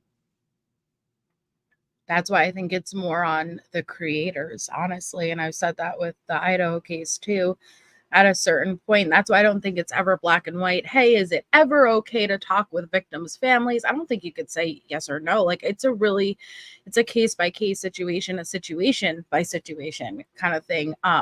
But if you see you're doing more damage than good, that's why I asked the creators, because with a parent in this situation, I imagine you're not going to always make the best decisions. You're going to be impulsive. You're going to be reacting on emotion. I can see all of that. But with the creators, it's like, you can see that you are not reacting on emotion. Even, you know, I know we get close to these cases, but you're not directly being affected. And at what point are you doing more damage? At what point do you see what's unfolding in front of you and you're contributing, versus saying, hey, I don't want to cause further destruction. I don't want to, because, you know, I'd like to believe that Sebastian's going to come home one day, but what family's going to come home to? They're ripping each other to shreds. They're just hurting each other. And like you said, if they're not going to be working together, then what's he coming home to? It's right. It's heartbreaking. So here's my other question, though. I see a lot of people in the chat who are saying that somebody got CPS records. Well, that didn't happen. They were supposed to release, Seth was supposed to release CPS records on this live tonight, and he did not. It was SF Investigates stopped him, or thwarted. I guess SF contacted Tennessee CPS and let them know what he was going to do, because apparently it's against the law, although some people in the chat seem to think it's not against the law. So I'm not 100% certain on if it is a law or not. But so here's my question: whether it is or not, it did stop it. Well, he can, because he's a parent. He's Sebastian's parent, so he can. So I remembered this, and Gavel, I'm glad you're up here, because I mentioned it earlier, but you weren't in here. I remember one of the interviews that we listened to of Seth's. He talked about, because people were like, "Oh, Seth should have been informed." It might even have been Terry Lynn's, and he said that it was either him or maybe Katie came out and said it, but a letter was sent to him. He finally admitted that he did receive letters about those cases, so he knew about them. Right. But to what extent, I don't know. I can't say that for him. Well, I don't see that matters. Mm-hmm. I really don't. I don't know why he keeps doing this crap. I don't. He's not helping anything. The PIs said that they were there for Sebastian. They were working for Sebastian. And here he is. They're not telling me stuff. They're not following me. You know what I mean? And it's like, Right. because they're working for Sebastian, not you. Mm-hmm. Well, not only that, it's the same situation, same scenario that we heard with law enforcement when he talked about it last time is, well, yeah, I let one thing leak out that law enforcement didn't want out there, but okay, well, law enforcement had told you that like they couldn't tell you stuff because you were running to the internet with it, which does jeopardize any type of open Mhm. investigation on your child. Sure And does. then the PIs, there's the same thing. They're holding information back because you talk a lot. And they had to do the same with Steve Gonsalves. Me and Deets have talked about it a lot. He, and not judging him for it, but he was sharing information because it was dissatisfaction with not having transparency with where they were going and not having an arrest made. And so he would be open with going on the mainstream media or communicating, and to the point where he ended up getting cut off kind of and not being told as much that was going on. Yep. And like you said, you feel empathetic towards Of him course. because and I do towards Seth as well until we get to like a certain point where it's like, dude, chill. You don't want to hurt your kid's investigation. And Baton Rouge, it's going to vary state by state. So it would depend on what state you're in for sure. Because DCFS's rules are definitely state by state. Well, I think it's something, it needs to be pointed out too, that Seth ran to the internet with everything concerning Chris and Katie, not about himself. He has not been, things have leaked out over time about him. But he's not, he's only being honest or only coming forward, and not even honest, because a lot of that was complete crap that he said. But it's only about Chris and Katie. He's Right. very narrowed in on them. And so to say he comes to the internet with everything, nah, just the stuff about them. That's it. I think it really is unfortunate because I think that through his emotions, he's not able to like see things objectively right now. And rather than working together, rather than staying silent, rather than working with law enforcement, because even if the PIs find something, it doesn't mean that that's something that law enforcement can use by the time they've combed through it and sent it through the internet first. Like, that doesn't Right. necessarily mean anything. Mm-hmm. Yeah, I think it actually hurts Sebastian's case a lot, the way that they've been doing stuff. And when we talk about Terry Lynn, that in the beginning, like I didn't really listen to it because we were trying to go through the interviews here on Deep. And when I went back and listened, oh my gosh, it was insane, the things Really? that they were putting out there. And that's where all these rumors that you hear about Chris and Katie, Mm-hmm. they That's where stemmed they from stem Terry from Lynn's there. channel Yeah. and Yeah. Seth's mother too. Say Johnson talked a little bit about it this morning. It was, Miss Robbins, the one who really put a lot of that out there. A lot of that. And And that's how Seth even got connected with Terry Lynn, was I'm through not the mom, the I'm grandma. not judging grandma. I'm not judging Seth for that. I'm just stating a fact that that's where that came from. That's what they're doing. And on the same token, because I know you're always gonna get roasted, like, oh, so you're putting down Chris and Katie. Nope. I think Chris needs to keep his mouth shut on phone calls and just assume Yeah. everybody's recording his butt too, and stop talking to people like that. So no, I have the Listen, same opinion both ways. if Chris has no other words he hears on the internet, I would hope that somebody would tell him, don't talk on the phone with nobody. Assume everybody is recording. If you need to talk to somebody or you need to do an interview with somebody, assume that the call will be recorded in the entire internet. That way, when it gets late, I don't blame him for his reaction. I don't blame Seth for Seth's reaction. I don't blame Grandma. I believe that they all truly love, they love Sebastian and they all want to find him and bring him home. I don't doubt that at all. It's just the way that that love is bundled up into frustration and anger and all of those emotions right now. They're just spewing out. And I agree. I don't know if it was you or MJ who said it earlier, but ultimately, when he comes home, what family does he have? Like, what does that dynamic look like between his dad and his mom and stepdad moving forward? What does it look like? Because really, truly, let's be real. The internet isn't going to let up if he returned home tomorrow. The internet isn't going to let up on them. They're going to keep going and keep going until he can't even see his mom and his stepdad anymore. Because that's what the internet does. It sure does. And can I just say that there are plenty of cases where the last place that a child was seen was at their home and it had nothing to do with the parents. So I don't like just jumping to almost like the blame game, because there's been many scenarios where the parents had no involvement and the last known place the child was the home.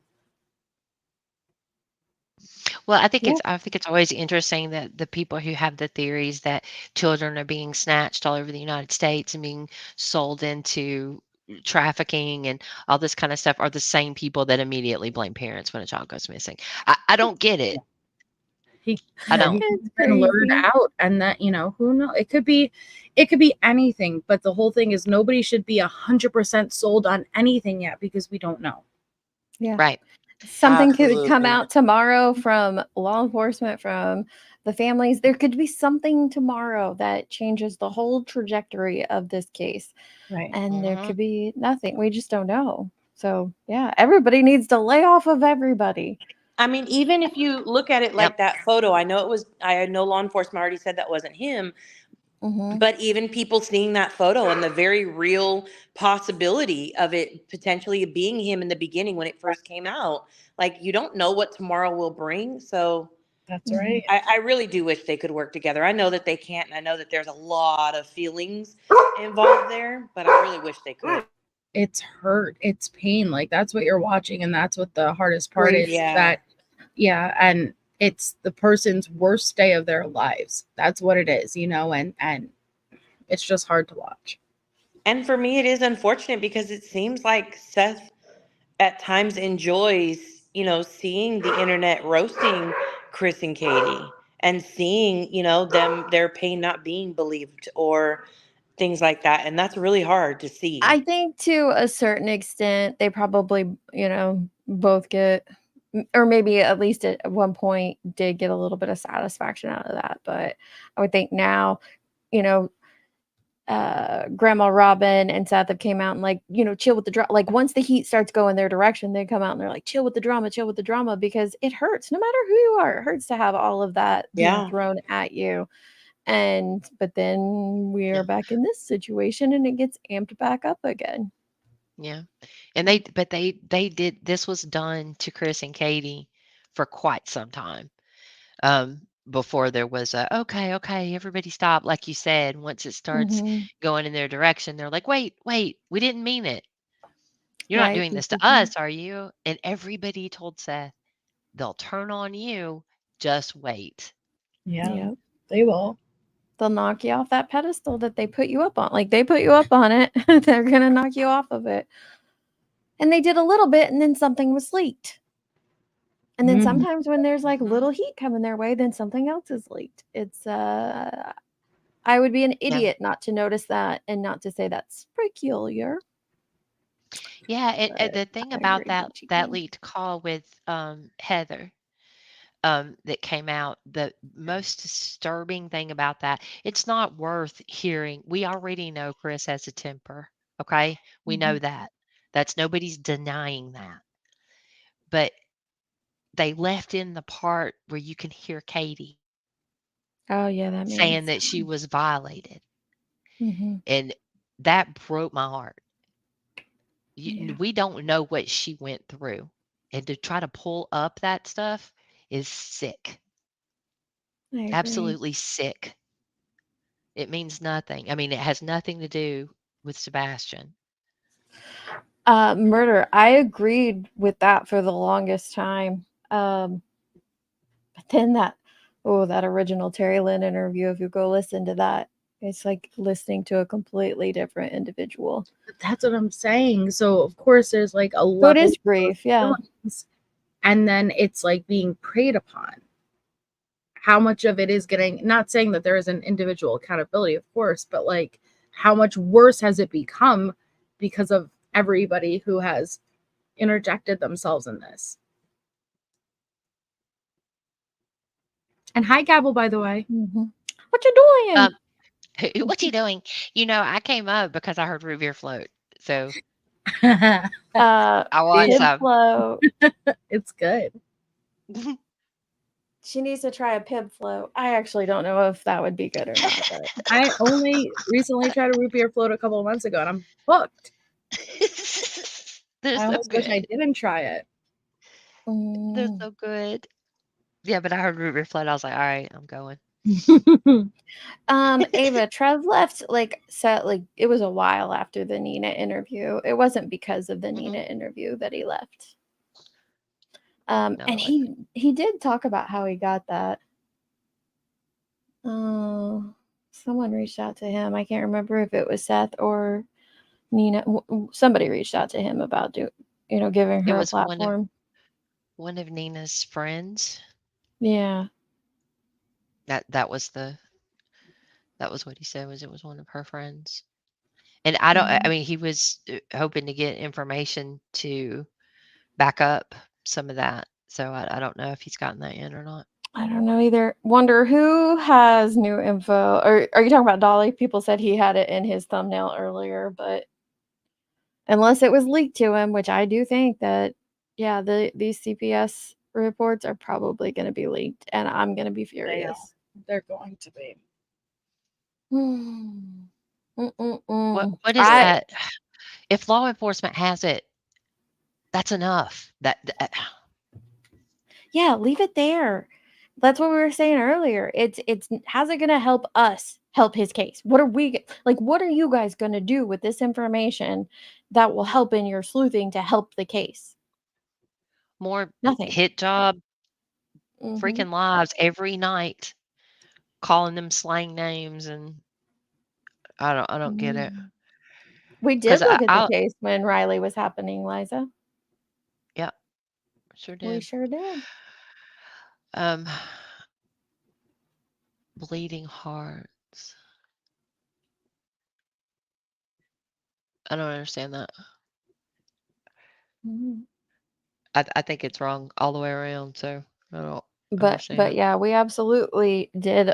I mean, I didn't do it on my channel, but we were digging deep into it in Discord.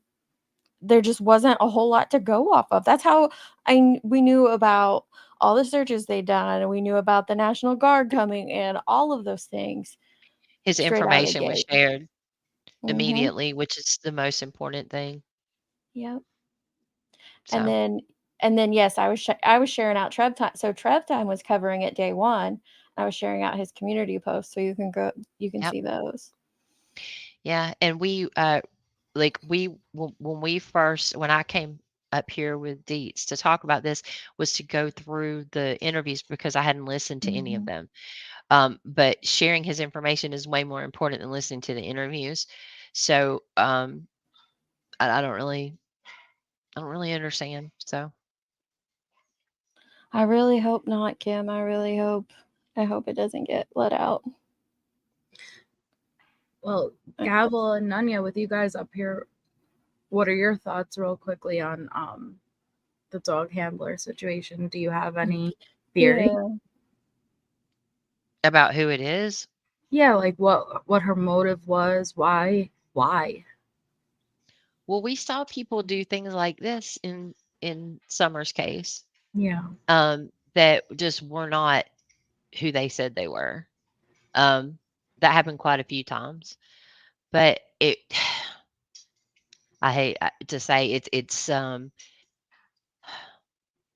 maybe somebody who wants to be part of something. Yeah. Do you know what I mean? I Yep. don't want to. I Yeah. think that's probably the case, and rather than something harm intentionally harmful. And I'm not taking up for that person because I don't know them and I don't know. Right. But a lot of times it's people that um, aren't quite in the same reality that we're in, Yeah. Thank if that you, makes Murder sense. Candy Podcast. Right now, creators have an advantage over the news and could do great things, but all this drama is ruining it. Let's reel it back in and Mhm. refocus. That is our number one question. How can we reel it back in and refocus? I don't think it's How? possible. Well, I think we could offer a place where it is reeled in, if that makes sense. You can't change other people. You're not going to change other No. channels. And it doesn't matter how many times we go live and No. point out the exploitation. It's not going to stop. But all you can do is offer a place for people who want the truth and want to talk about the actual case, where we're looking at, real information that was given by law enforcement, actual information that we can back up about from the parents, from specifically from Seth and Katie, because they were there, or Katie was there, or not Seth and Katie, I'm sorry, Chris and Katie, but mostly Katie, right? Because Mhm. she was there, and focus on that. Other than that, I mean, everything else is a guess. So I don't know. I mean, I believe what Chris said. I mean, I can't imagine him coming out and saying this. They're very tied into law enforcement, it seems, to TBI. So I can imagine him coming out here and saying that there was a trail, telling exactly the path that the dog went, and that not be true. But I can't prove it's true. Mm. He never reeled it back in. He told it to someone who was searching, and he told it to Gray Hughes. Yep. And Gray has that on his map. Mhm. It's Yeah. like, yeah, it's like 10 WSU bomb chems. Yeah. Because Sophie King's right. Like, it's a new one every week. Yeah. Yeah. Yeah, it That's what is. makes it. Um, And that's why the it's other good that people like nonsense are on top of it and following all of these quote unquote bad actors or whatever you want to call them. Yeah. Because if she wouldn't have caught that like right away and then they do the live sleuthing, like huge shout out to them. Who knows how long that narrative would have went on. Oh, It could yeah. have went on for weeks. And that's the other part of it, right? Is the debunking, right? Yeah. So if we can knock down the exploitation as far as Mhm. like, hey, if you want to know the truth, this is the truth. If you want to sit and bash people because it feels good for you to do that, it's exciting to you, then you can do that too over on those channels. Well, and I think And that's just my opinion. no, absolutely. And the people who get mad when people debunk things, debunking isn't a bad thing. You should want to debunk.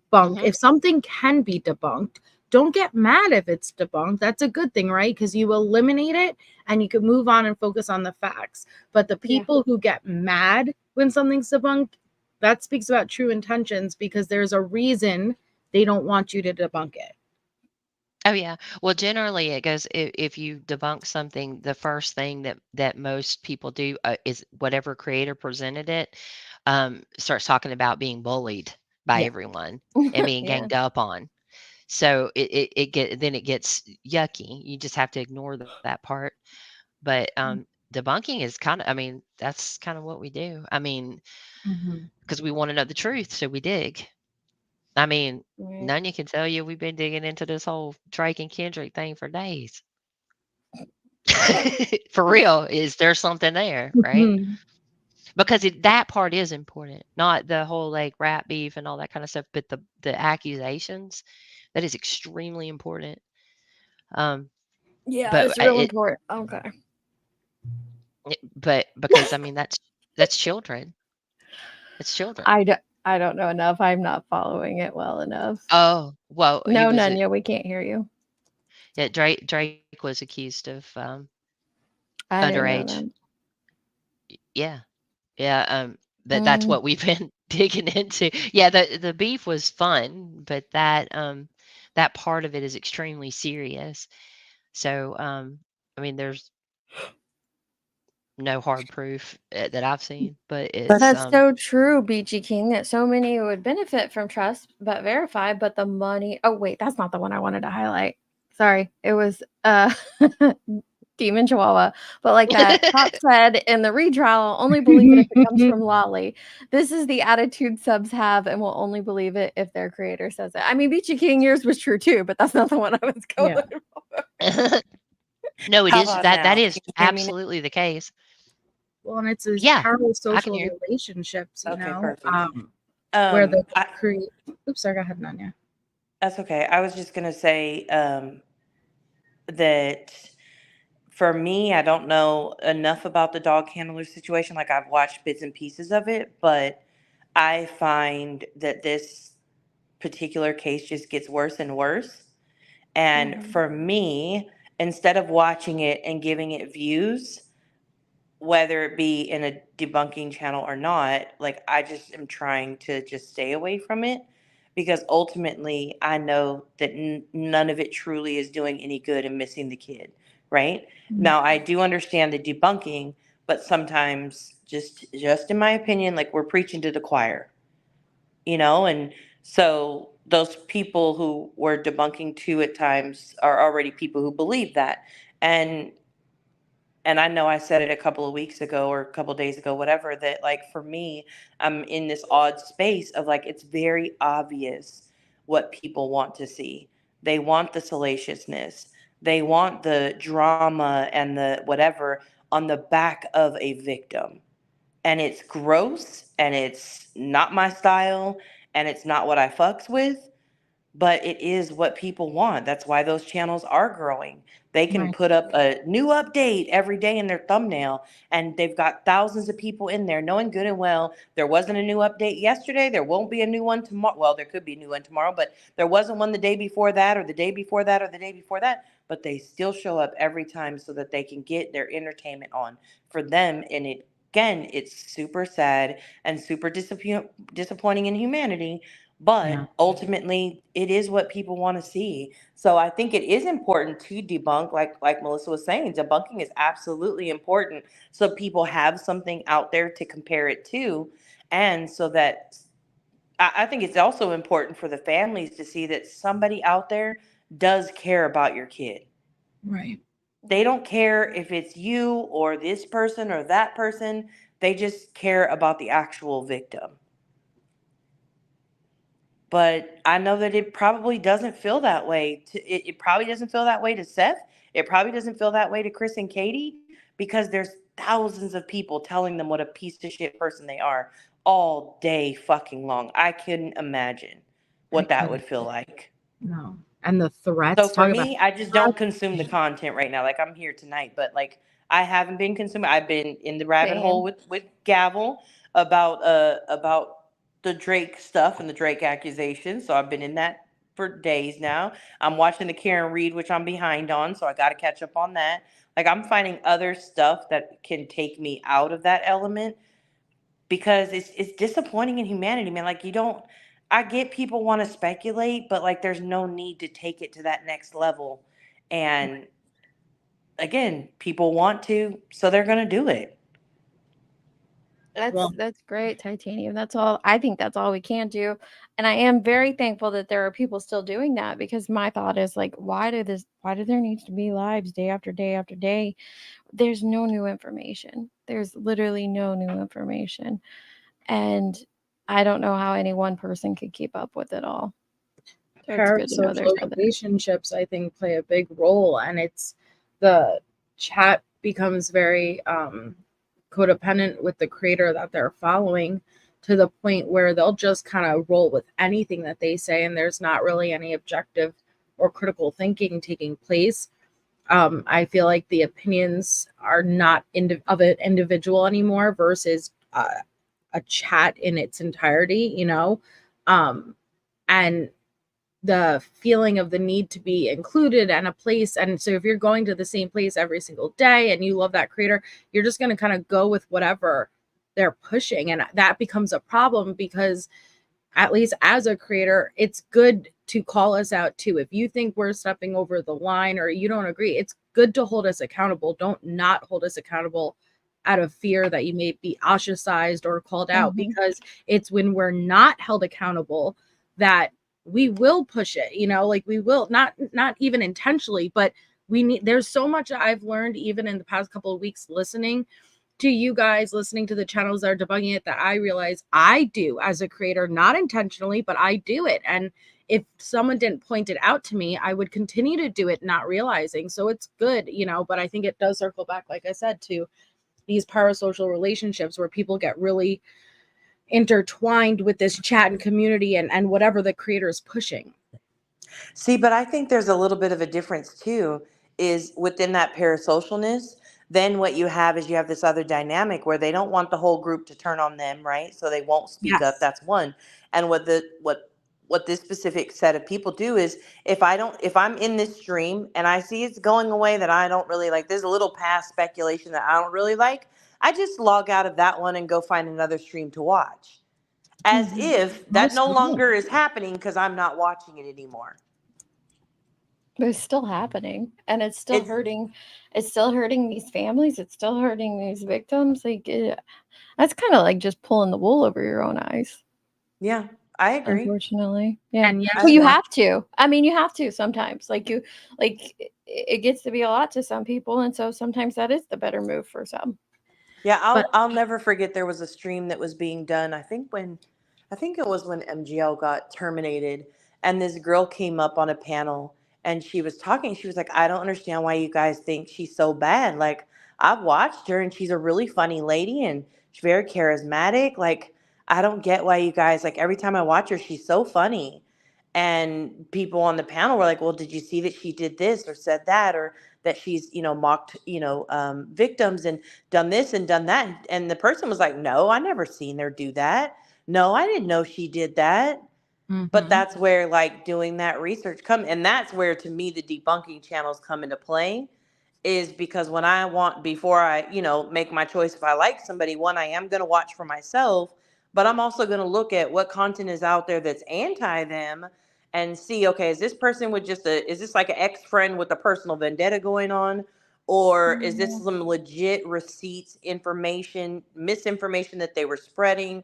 Like, I'm going to watch those things first before I give them my, hit the subscribe button. But a lot of people won't do that. And ignorance is bliss for them. I've watched, like, somebody in the chat, if the creator is saying, the sky's blue, blue, blue. Yep, the sky's blue. And then in a moment, you know what? The sky's red now. And the chat will just, hell yeah, the sky's always been red, and it's like, whoa, that blows my mind, because it's like, are you not thinking for yourself? And it's kind of like, you can't unsee it once you see it, but when you're in it, you can't see it. So I wish everyone was like you, Nani. I wish everyone took the time to let me do my own research, because it's not just vet the information, it's vet the creator too. If the creator has a history of, not to throw any, but like Joseph Morris, if you have a history of producing fake, videos or audios and putting it out with multiple cases, you should be questioning that person moving forward. But not everybody is like you, and we all should be, like, as far as I'm going to look and I'm going to do this research, hey, truth seeker, or not support it if I see it. Yeah, the other thing too, hey, truth seeker, the other thing too, though, with that is not only do they flip-flop, like when the wind blows with what's going on, but they understand what would happen if they are the one person still in that chat saying, no, you guys just said 5 minutes ago the sky is blue. Why is it red now? There's no receipts for it being red. Nobody's showing a picture of it being red. Like, what's going on?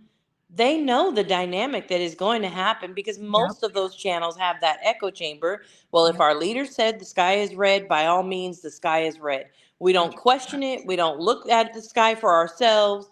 We just go with it, right? And that pressure that is in some chats that are those echo chambers, it's absolutely going to pressure that person to be like, yeah, okay, all right, well, fuck it, the sky is red.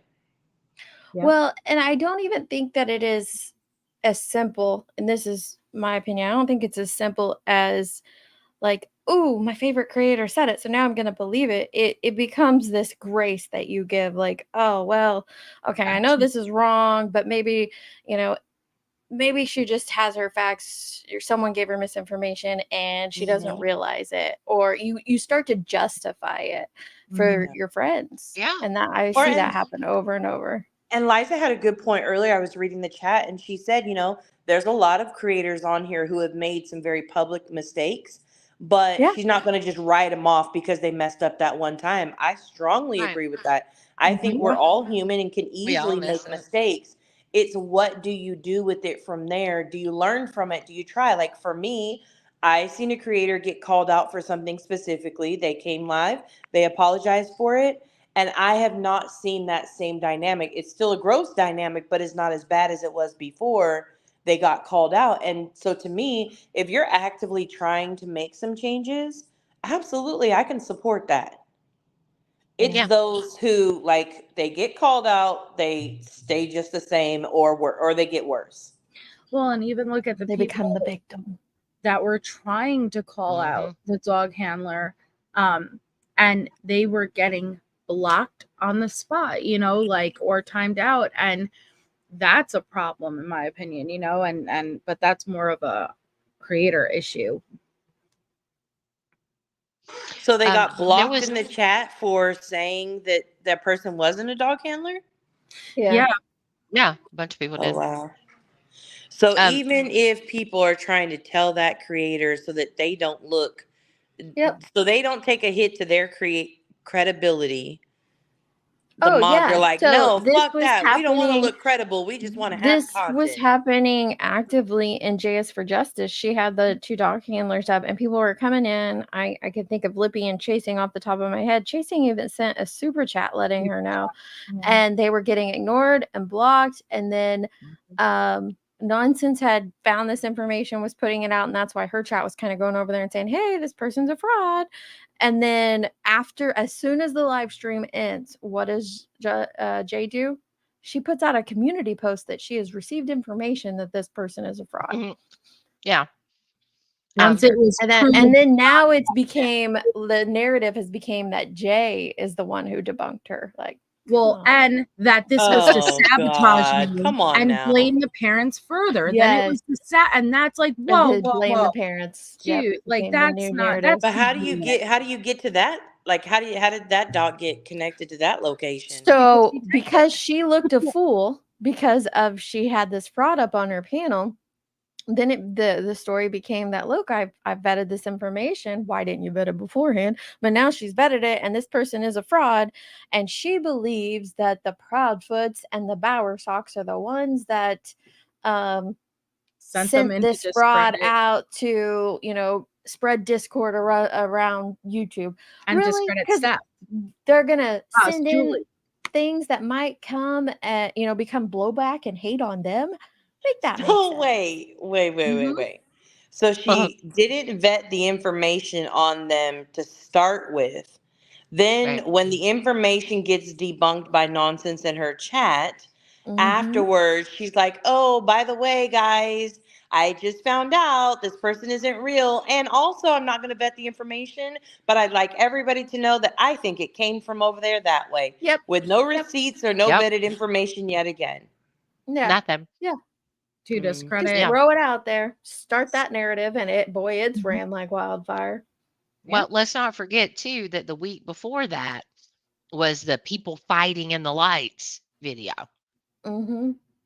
That was soundly debunked, and we knew when we saw it, it had already been debunked. But she's saying you can see people fighting in the lights, and said it was the garage at the Proudfoots, then changed it to the back porch. I'm gonna block Melissa Jade.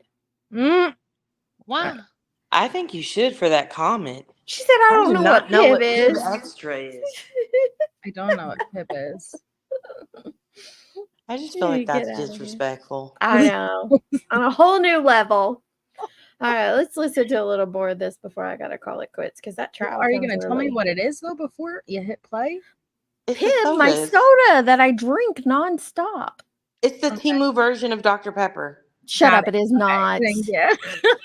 It is. It Well, is that's not true. spicy. You're right. It is You're right. spicy cherry Dr. Pepper, basically. Okay, let me take that back. It is not the Temu version because that would be Dr. Thunder. So it's the Wish version. It's like one step up. I'm gonna block both of you guys. Let's move on. I mean, I hope everything gets ironed out between y'all, okay, and PIs. And actually, are you working with any other PIs or No, I ain't telling. any updates? Okay, nothing. Okay, that's fine. We Gucci. We Gucci on that. So moving on. Let's talk about this here. The leaked audio.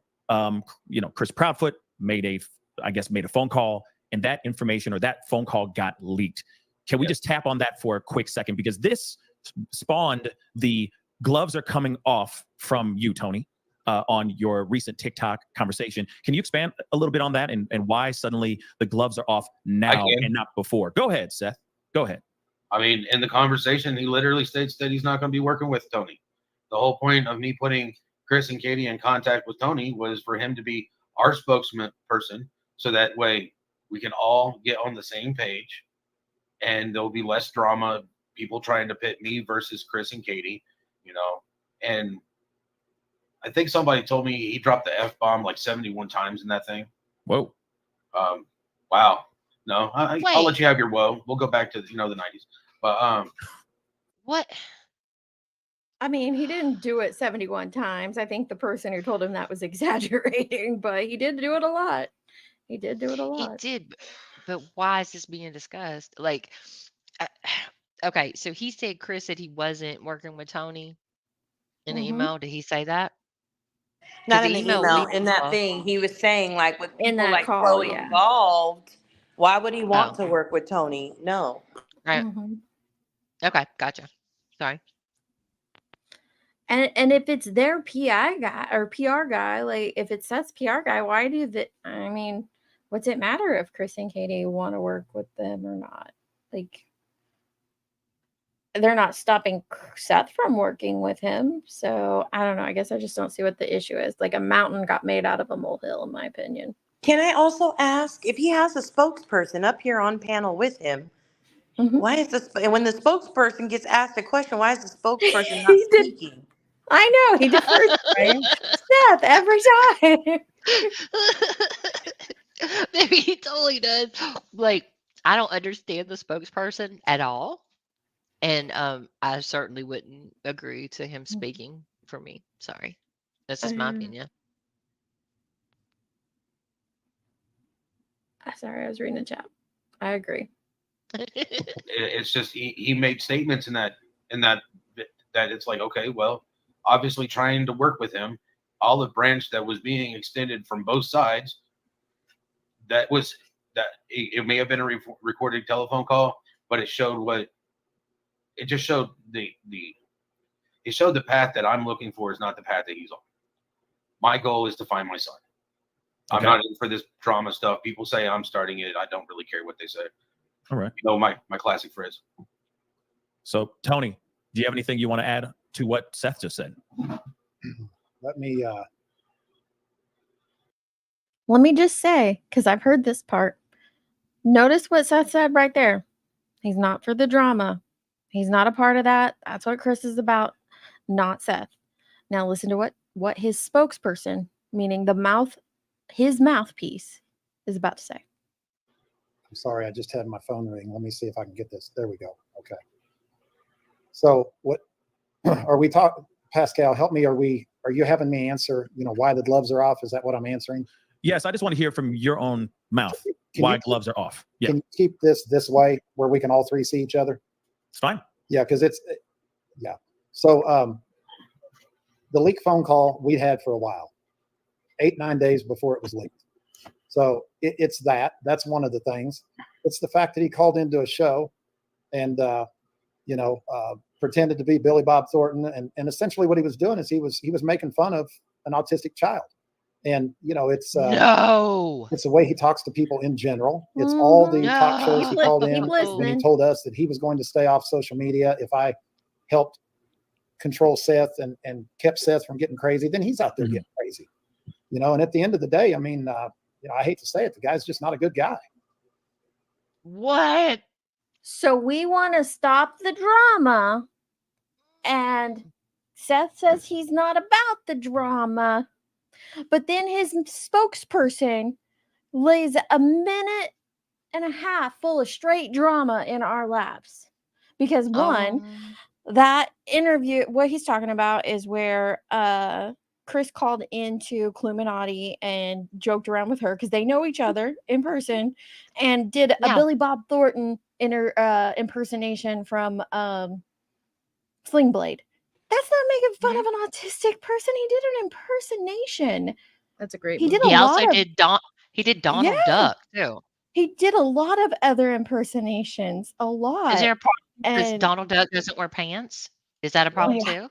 And Billy Bob Thornton is not autistic. And so now you're throwing that out there. Wow. You're saying that, oh, you had this call for 8 or 9 days, and apparently something got under your skin enough for y'all to leak it now, instead of if it was truly about what needed to be out there, it would have been out there 8 or 9 days ago. But something happened that caused it to be leaked now. And then the panel whore thing, which I know he didn't say that, but that's what I'm, saying. Like, oh, Chris promised me he wouldn't be going on panels. Chris has been on 5 that I counted. Right, 5. why can Seth go on countless and How Chris many has Seth been on? Seth was going on blows 2 my or 3 a mind. day at one time. Mhm. Well, again, That's all he did for like weeks. that's the only part of everything he just said that I did agree with, because agree. obviously Tony was doing his thing with Seth and keeping him off social media for that time frame. Now, does that automatically mean that Chris can't go out there at that point? Absolutely not. No, that's not what it means, because you don't work with him. But I will give him at least credit for he did keep Seth off the internet for a little while. But to even say the gloves are off, you want to know why the gloves are off? Like, it's just so, I don't know. The gloves are off are insinuating a very negative, like, we're going to fight you tooth and nail for this. But we're not fighting a battle. Like, why should we be fighting a battle against each other? We're supposed to both have like the same common end goal. Mm. Well, understand. So they had that discussion outside of the vigil, not visual, guys. It's vigil. Vigil.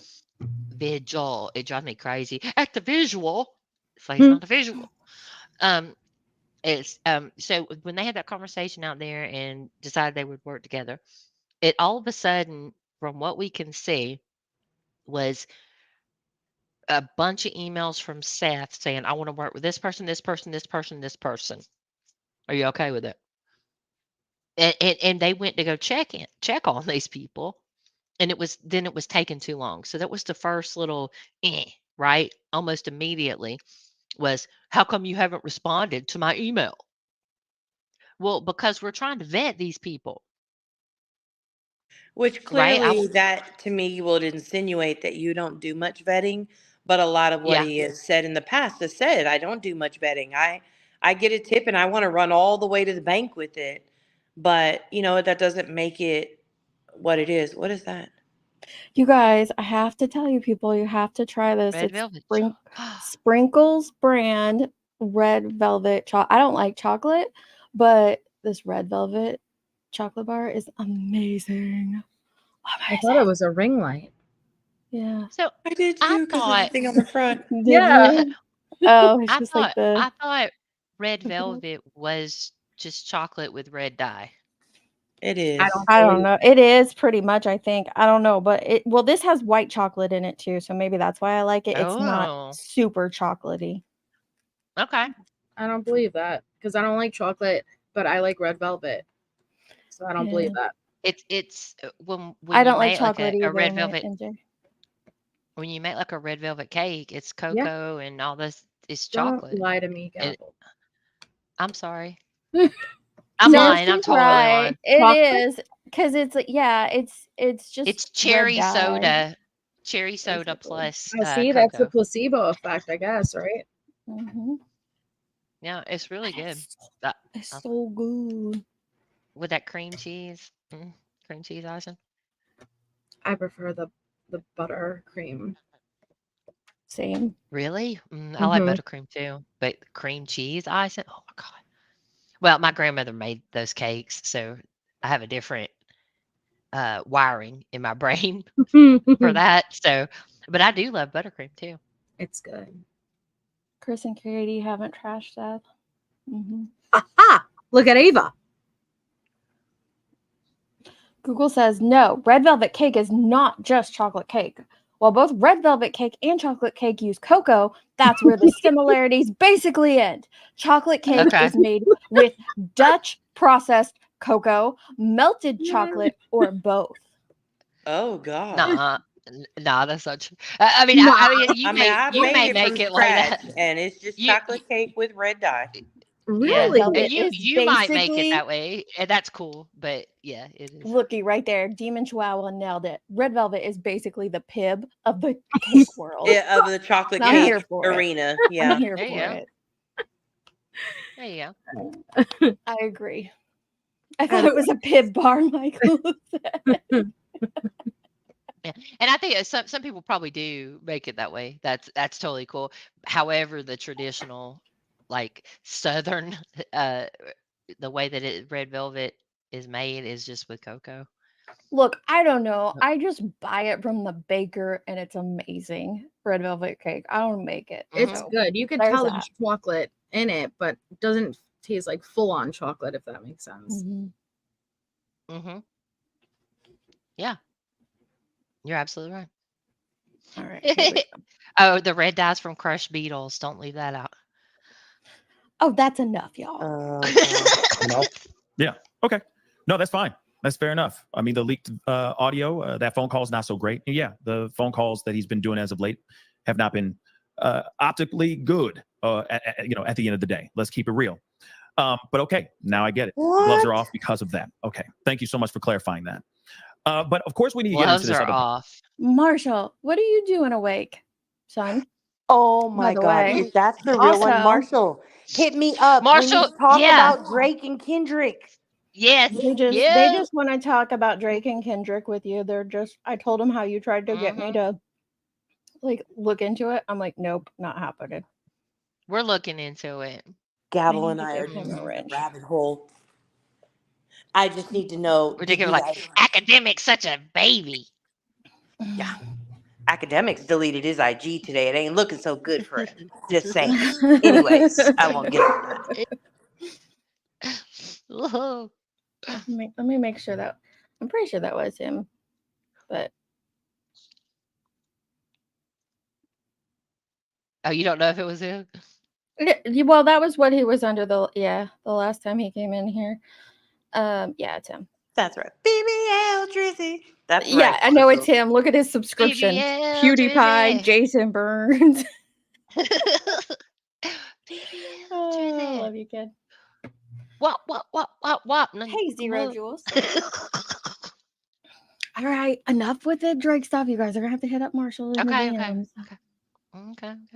Other part. Okay, we got to move on. Like I said, we're not here to dwell in the drama, but I do want to, clarify a few of these things because these are the things that have been percolating out here in these internet streets for a little while. We got to talk about this Nancy Grace situation. Okay. Now there was a piece of audio, or there was a piece of the show that was that aired, but then it was deleted. And I think a lot of people deleted from the podcast, deleted from the show. And a lot of people are asking, there's a lot of speculation roaming around this particular situation. So I wanted to play the audio really quick so that everyone knows what I'm referencing. Okay. And this is from Nancy Grace. And this was the piece that did not make it. Well, it made it to final cut, but then it got cut out. And I think just like myself, I'm quite curious what happened here. Let's play that audio really quick. Following are paraphrase questions and responses from Seth after a polygraph was conducted. What is your theory of what happened to your son, Sebastian? What did Seth say? He explained to me that Sebastian was routinely taking a sleep aid, and he believes that Sebastian probably wouldn't go to sleep. So his mom, Katie, overdosed him and caused his death. That's what he told me. Now.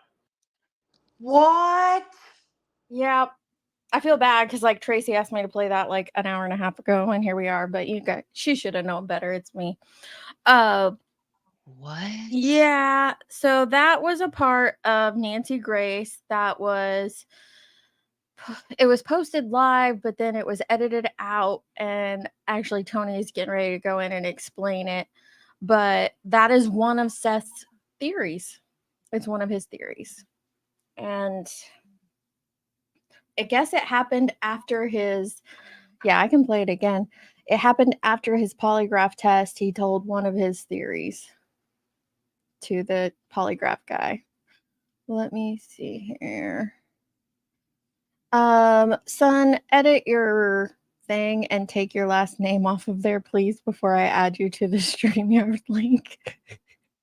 I'm already getting doxxed enough out here on these streets. He put his whole last name up there. Okay, here, I'll play it again. Plus this audio really quick. Following are paraphrase questions and responses from Seth after a polygraph was conducted. What is your theory of what happened to your son, Sebastian? What did Seth say? He explained to me that Sebastian was routinely taking a sleep aid, and he believes that Sebastian probably wouldn't go to sleep. So his mom, Katie, overdosed him and caused his death. That's what he told me. Now, this piece of information, hopefully everybody heard that. You guys. That is what they said. So his mom, Katie, overdosed. Okay, Marshall, I had to mute you because you need to pause your YouTube. Boy, you're like a rookie. You're like a rookie, son. Shut up. What are you doing? I'm with the boys. We're drinking. Oh, well, that's a good time. It Good is. time. Hey, Marsha. Hello. And you choose to listen to your mom's YouTube channel while you're out drinking with the boys? Well, we were sitting around and we were just talking, and I was like, I wonder if my mom's still alive because I saw you were alive earlier. And they're like, your mom has a YouTube channel? And I was like, yeah. And so they're like, 12,000 subscribers.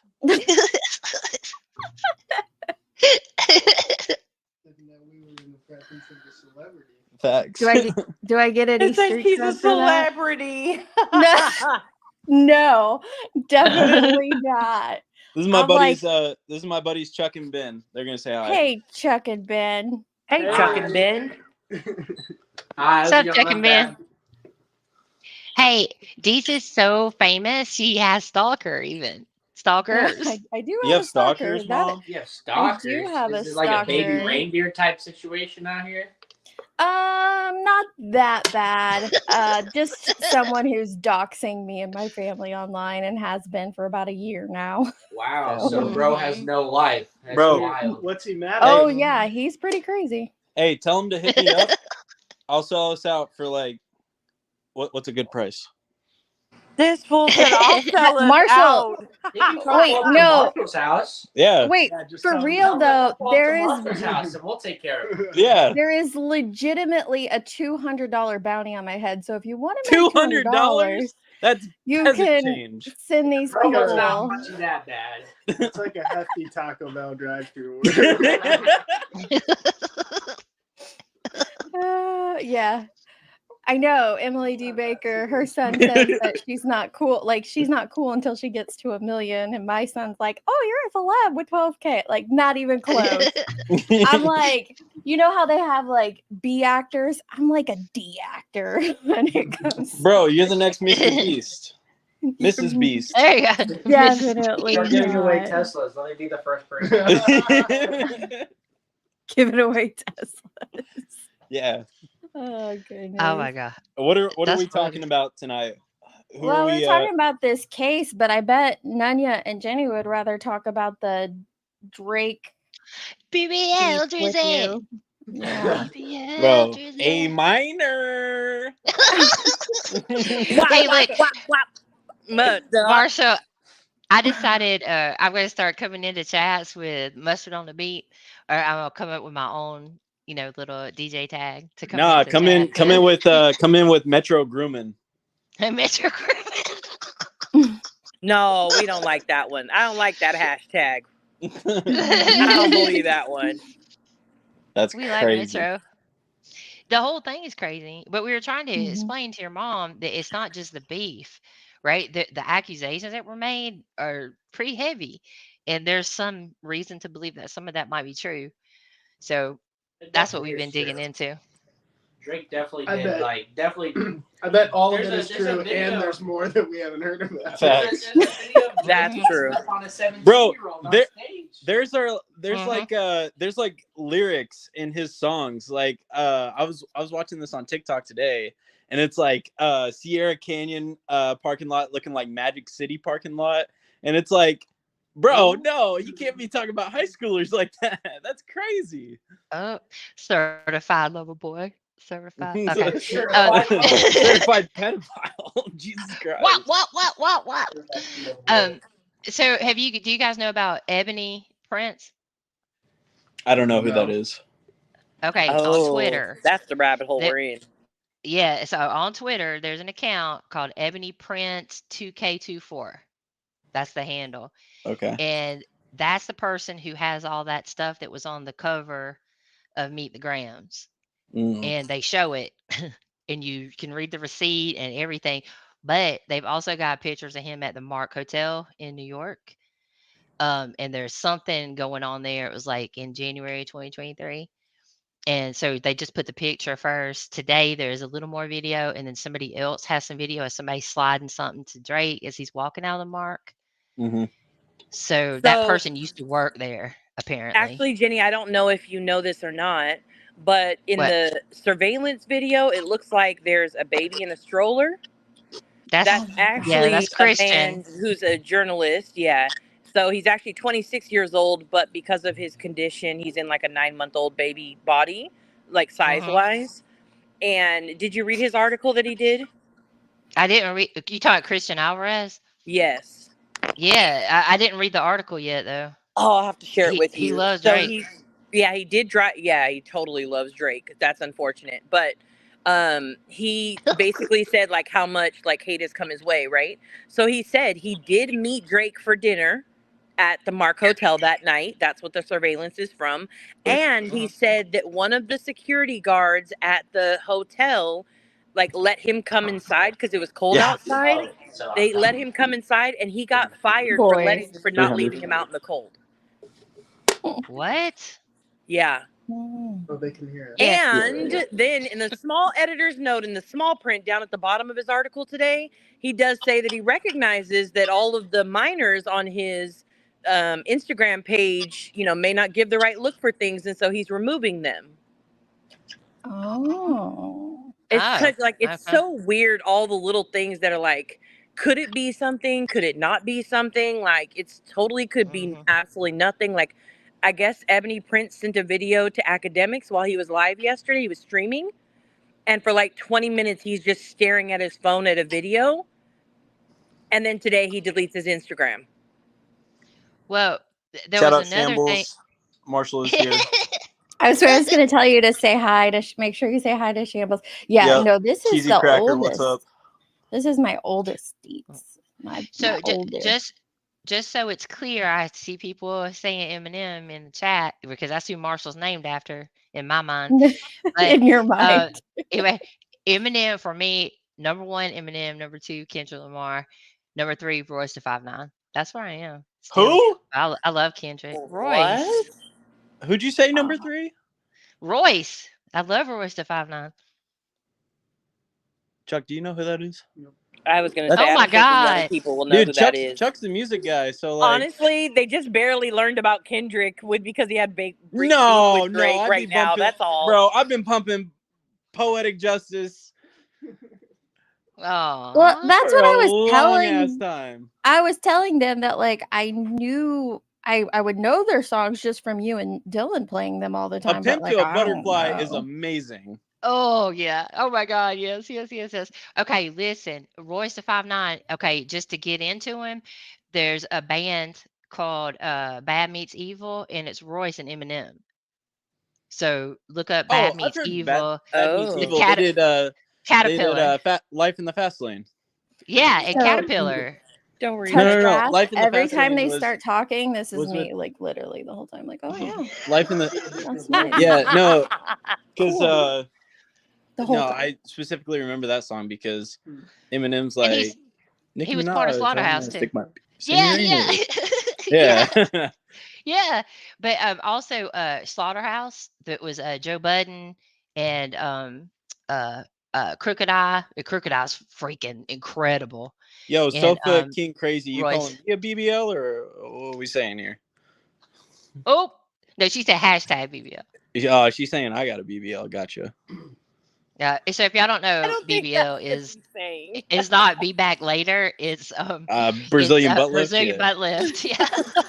And it said, No, it's Oh my cool. God, You can say I got a Marshall. dumpy. It's all right. No, it's cool. Stop it. Don't tell the world that, please. and so Drake is like, they said he got a BBL. So that's why BBL Drizzy. And so as a diss, they made a Metro Boomin made a track that's just a track. It told people, like, what are they giving away? Like, they're giving away something for whoever wins for people to do a diss track against Drake. And it's just random people all over Twitter and YouTube making A disses detrimental. a detrimental. Yep. Yep. And it goes, BBL Drizzy, BBL Drizzy. It's actually pretty good. And some people Monica have done Drake a really is good a minor job. creep. Yep. Yeah, he is. That's what it definitely appears to be. Sassy, I have no clue what they're talking about.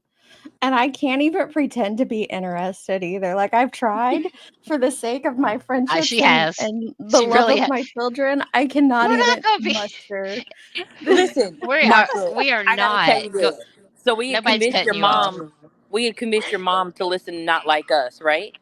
And at the end of the song, right? Now everybody else feels the song in their soul, right? And here's your mom. I don't really like that beat.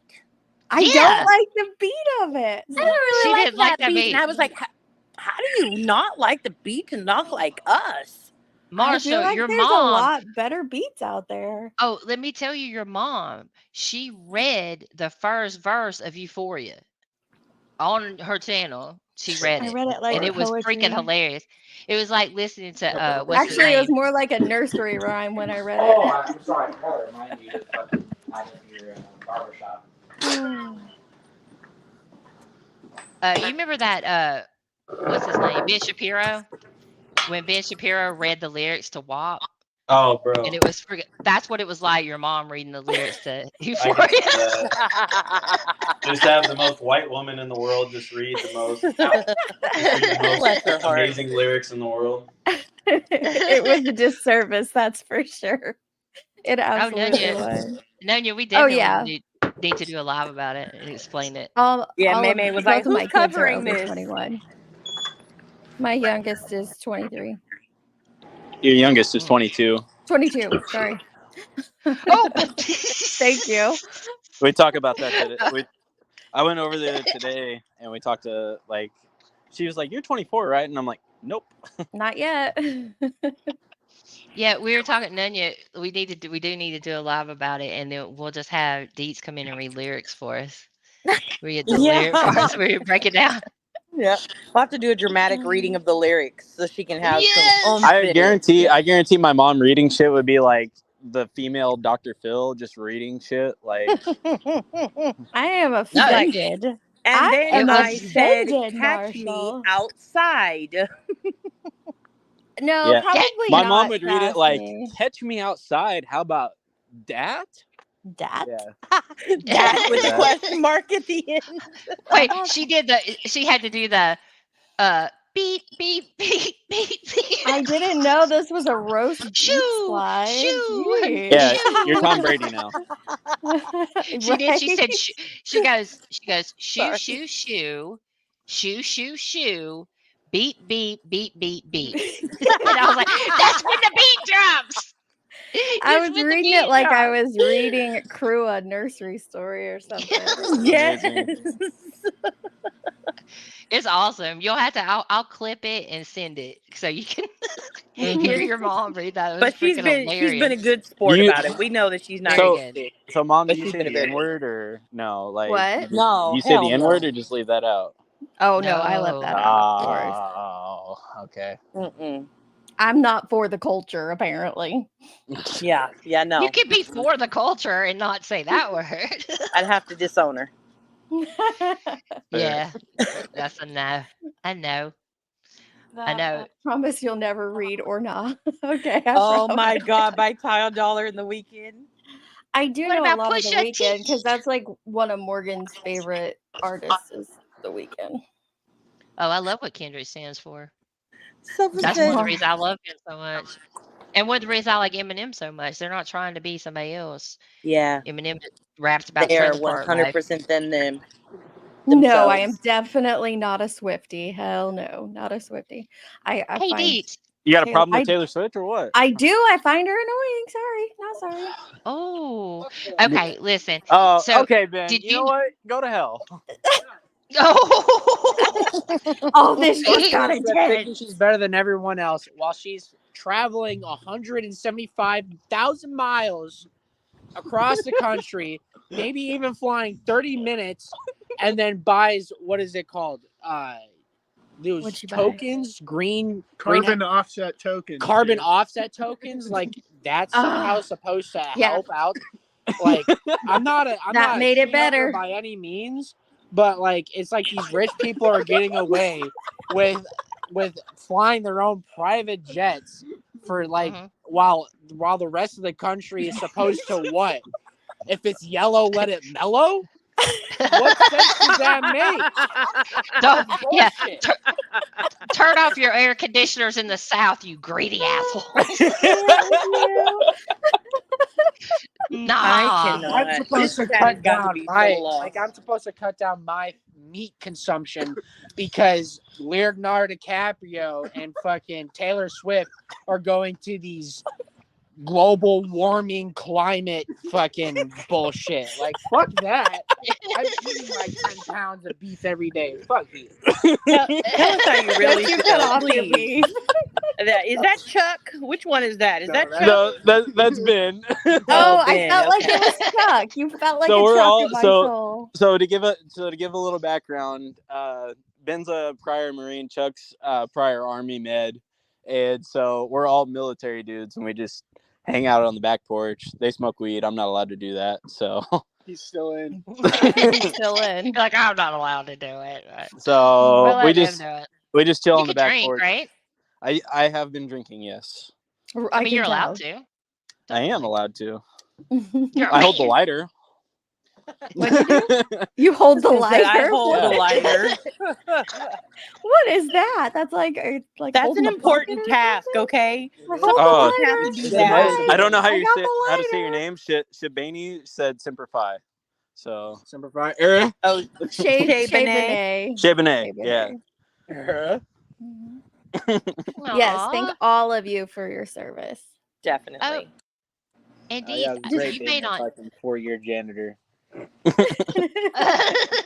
Right, Indeed, you may not know this, laugh is but killing me. Kendrick won a Pulitzer Prize. Oh, did he? For what? I don't know what that means. A Pulitzer You Prize. don't know what a Pulitzer Prize is, Marshall? No, I don't care. What wolf How pack drunk are raised you? How drunk are you? Not drunk at all. I've had 1.5. Pulitzer Prize is like the fucking. Is this one of your But buddies? it's usually Marshall? not a music prize, right? It's like for achievements in Yeah. literature, and there's musical composition. There's I thought it was and it's like very Lily Pulitzer was coming out with prestigious. some shit, or like I don't know what that is. Marshall he had to hear a lot about Lily Pulitzer growing up, so he knew that word. Yeah. Oh my god. Stevie said, Marshall, you can partake, just don't inhale. It worked for our president, so There you it go. worked for you. They have a prize after him. It's not the Nobel Prize. Listen to CP's call to the PI. How Anyway, about it's very Marshall, you're not supposed prestigious. to admit to being the lighter bitch. Unfortunate. Well, Heather, I'm sorry. I'm not supposed to. I can't do that. It's so not being the lighter bitch, it's being the lighter connoisseur. Exactly. Thank you, Ooh, Benjamin. You're welcome. We That have feels an a little assortment strong. of lighters. Shut up, Chuck. That feels a little strong. Your role is central to the operation, but I don't know about connoisseur. Oh, okay. So hear this, right? So hear Wait, this. real So- quick, Marshall, is this Manny person in the chat one of your friends' names or no? Manny Cooks need to stay. I don't know. No, I don't know. Okay. All right. So I'm anyway, just gonna- all right, so go anyway, ahead. I just we wanna make were sure. going out to the bar tonight because it's going to be the last night in like 2 weeks. We're all going to be able to hang out, and Yeah. so we go out to one of the bars in town, and it's Monday night in a small town, and so there's no one at the bar. So they have like pool tables. They had like the shuffleboard, like the table shuffleboard thing. And we got so bored, we played the little hook, like the washer and hook game. You know what I'm talking about? Yeah. So anyway, we're out at the bar, and we're just like, you guys just want to go back to the house and like we can drink a 12-pack there, like, and just kind of hang out. And so we're like, yeah, let's do that. So we drive by the liquor store. The liquor store's closed. It's like, well, the only place open is the gas station. So we run by the gas station. We grab a couple like tall boys and whatnot. We're at the checkout, and they see like a 200-pack of of empty like cigarettes, and so they're like, oh, let's grab these. And then there's a cigarette filler right next to it, like the machine that works perfectly for it. So they're like, dude, let's put both of these together. And so they bring it home. I'm sitting there like watching the NBA playoffs, and these two are just like, okay. So they're reading it like step by step, like it's IKEA furniture or something like that. And they're putting weed into the cigarette. So they're having it was just an amazing process for me to watch. I posted it on my story, and I was just like, these two are my last brain cells, actually. So I gotta see this. Let me go see your story. It's amazing. Yeah, it's like instead of not your dad's root beer, it's not your dad's cigarette. Oh my god. Oh my goodness gracious.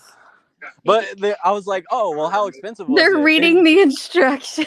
Well, the thing is like, yeah, you have to make sure, you have to know how it works. So I was like, okay, well, like, how expensive was this? I'm thinking a 200-pack of like empty cigarettes. Like, I'm like, okay, this has got to be like, $15. And Chuck's like, no, man, $4 for and I was like, there's no fucking way. Oh, he couldn't pass up a deal. Exactly. Bargain shoppers. $8 for fucking 20 packs of whatever the fuck. I spend we spend $15 collectively on that. Yeah, we're not paying for Black and Milds anymore. Hell no. We upgraded from the cigarillas. From the cigarette. I love a bargain shopper. Love a bargain shopper. Yeah. We're frugal here. We are. Hell yeah. Frugal at Marshall's house. All right. Well, root beer. Upon collecting. You guys gonna get back to your beers? Yeah, we'll let you get back to your true crime stuff. We're gonna just hang out for a little bit. Okay. We'll get your mom to let you know when we're doing our true crime bit on the beef. Also, I just want true crime. Dude, I just want to point out the picture that I have on my profile. So I went on a school field trip, and we went to go watch an NBA game.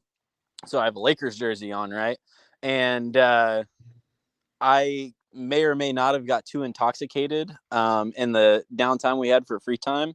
So I may or may not have passed out drunk in front of the bus that brought us there. And that is the picture you see is me passed out in front of I'm so proud, son. Yeah. Proud so moment. proud. Yeah. When I talk about my amazing Air Force son and all the wonderful things he's doing in life, they're gonna remember this story. Yeah. Okay. So to add to the story, so we got back from that field trip at like midnight, and I woke up at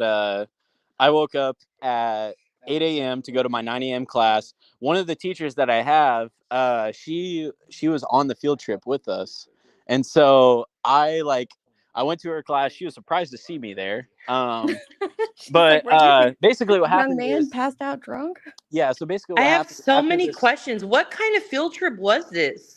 It was like so I'm a sports management major, so it was like a sports immersion trip. Like we So it were was a going college field trip. Yeah. I'm in college. Okay, not a high school. Better not field be in trip. high school at Not a high 23, Nanya. I mean, we just have to clarify for. I'm the a super internet. duper senior. No. So anyway, we go on this field trip, and I wake up from my 9 a.m. I go to my 9 a.m. class. I sit through everything. I stay awake. I go get Taco Bell right after because like I'm pretty hungover and or maybe still drunk. And so I go get Taco Bell. I eat it. I finally get the carbs in my body. I fall asleep. I go back to my place. I fall asleep. I have a 2 p.m. class with her later that day. I wake up at 2:15 and think, shit, I'm late for my exam. So I go to class. I get there at like 2:30, and my professor's walking out the door after everyone's already taken the exam. She's going back to her office, and she sees me standing there, and she's like, all right, let's go to my office. And I'm like, oh, fuck. So she's going to talk to me about like what happened yesterday, right? So we start walking. She's like, you're not having a good week, are you? And I was like, no, not really. I'm not having the best week ever. And so we start walking. She's like, Marshall, can you tell me what happened? And I'm like, okay. So basically, there was $5 margaritas, and then we went to a different bar, and there were $6 Long Islands. So doing math here, I got fucked up, and I didn't eat anything. And she was like, all right, that makes sense. And I was like, you know, I understand, like, getting drunk and passing out in front of a school bus on a school field trip is probably not the best thing in the world.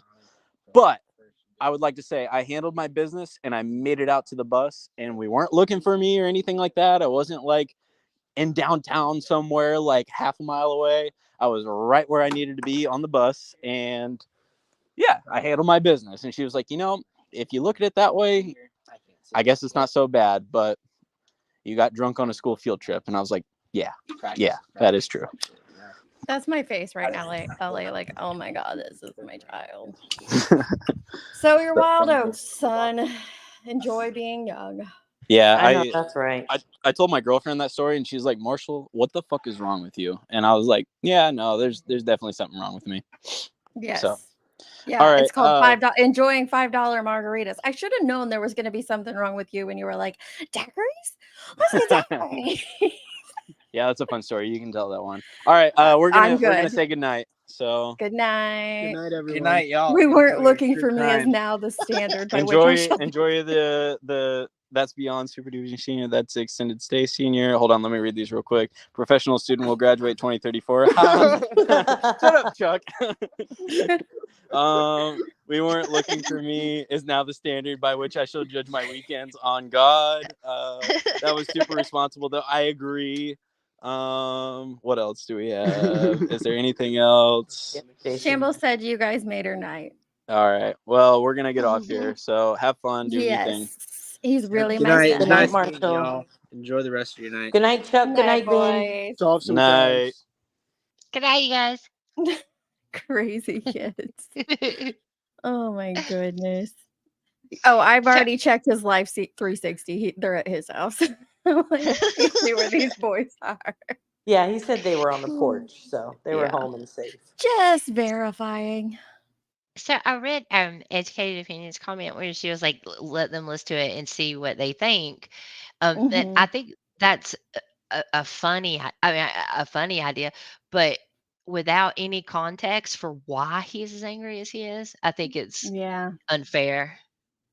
But well, I get it. And I mean, obviously they've been out partaking in quite a few festivities. I don't think that they would even have known what they were listening to. Yeah. Yeah, he's been on here a couple of times, JC. He's hopped in a few times. Got a collection of people. He's always a hoot. He did a Q&A with you, and he answered all the questions of the chat that day. I know. That was fun. That was fun. All right. Did we want to listen to a little more of this, or is everybody? I'm headed to bed. I'm getting sleepy too. I want to hear this one more time though, and let's talk about this real quick because he did kind of interrupt that, and I do want to talk about this these new things that are going to be. Well, it made it to Final Cut, but then it got cut out. And I think, just like myself, I'm quite curious what happened here. Let's play that audio really quick. Following are paraphrase questions and responses from Seth after a polygraph was conducted. What is your theory of what happened to your son, Sebastian? What did Seth say? He explained to me that Sebastian was routinely taking a sleep aid, and he believes that Sebastian probably wouldn't go to sleep. So his mom, Katie, overdosed him and caused his death. That's what he told me. Now, this piece of information, hopefully everybody heard that. You guys heard this? Fellas, you heard the audio clip? Yes? Okay. Now, this obviously was on live. It was on the show. It aired on TV. And then suddenly the podcast version, it didn't have it in there. And of course, it's nowhere to be seen on her platform. And a lot of people are wondering, what the heck happened here? So I'll just throw this to you, Tony. What actually happened here? So I had multiple agreements with Holden, her producer, Mm-hmm. that there was not going to be anything asked or anything stated that was going to make the Proudfoots look bad. I had that agreement in writing. I had it in text. I had it in an email, and I had it on 2 different phone calls. So let me explain real quick, because I see a couple of people asking who said that. Was it Seth? Was it Tony speaking? No. Nancy was playing audio of the person who gave the polygraph to Seth. And the person who did that had asked him some questions afterwards. That individual, I can't remember his name, that's why I'm just saying that person, that is who relayed this information about what Seth said about one of his theories. That Can is I just what point you out heard. that all during this whole interview, every question asked of Tony, Seth has answered. But this one, he's here, yeah. he sat very silent and let Tony answer. That's true. It's a great point. Yeah, Notorious Ash. It's ridiculous, and she was able to outsmart all of those entities with it. It's so ridiculous. Yeah, I wonder why Chris and Katie wouldn't want to work with Tony. I'm curious why Seth feels that Sebastian was being given sedatives when he didn't live there, and they haven't discussed this. Well, I wonder though, on the again, just the flip side of it, if he was actually taking a sleep aid, right? Then he would know that he was taking a sleep aid. Well, But this was specifically asked from Katie, like somebody it was in Duchess's interview, and it was asked to Katie and Chris, and I'm pretty sure she said he didn't take anything, like she didn't take anything to put him to sleep. So if it was being asked all the way back then, I'm kind of with you, like, where did it come from? Did it come from Seth? Did it come from somebody putting it in Seth's ear? Yeah, well, they've all said, but both parents have said that he only sleeps like 4 hours a night, like always. It's kind of his norm. So I don't. Are you giving him sleep aids to get him to sleep in the night? I don't understand. Yeah, I don't know. The other Is thing the to me sleep is aid Tony melatonin says, or something? Yeah, Yeah. which is nothing. Yeah. but And you Tony can't says OD they on. had an agreement to not bash the Proudfoots, and that was back then when that he went on Nancy Grace, which was quite a while ago. What happened to He still that? Like, did why it. aren't you holding that agreement everywhere you go before now? But Well, now the gloves are Seth off, broke that remember? agreement almost. No, I But know Seth, now, but I'm saying no, if I'm saying he broke it then. if you were trying to hold them to that agreement back then, that interview had to have at least been maybe a month ago, right? And that's where this clip is coming from, if I'm understanding it correctly. No, he Was had from another when he one. was on there the first time. He had another one Yeah. Recently? just recently. No, this Yeah. is from when he fell asleep, because he goes on to talk about it. Yeah, Yeah. so that would have been this most recent interview. So the first interview, he had not taken a test yet. He sat there and talked, all kind of Yes. whatever. This one that was like a week ago or so, it was to discuss the results of his test. He fell asleep during the first one, and they let him take it again, allegedly, and he passed. And that's where this was said. Now, Oh, okay. I don't know, but I will tell you that Seth, if they had an agreement that they weren't supposed to trash the Proudfoots, he broke that immediately. Well, Sure it did. sounds like this guy here, the spokesperson person, had that agreement with the media outlets, but why wouldn't you have had that agreement all along? Like, it sounds like he's been around for a while, just not outwardly like being representative as to who he is. I don't know. I don't know, whatever. But So Sassy says that he started on them half a month ago, according to his dad. I'm assuming you mean a half a month before he went missing.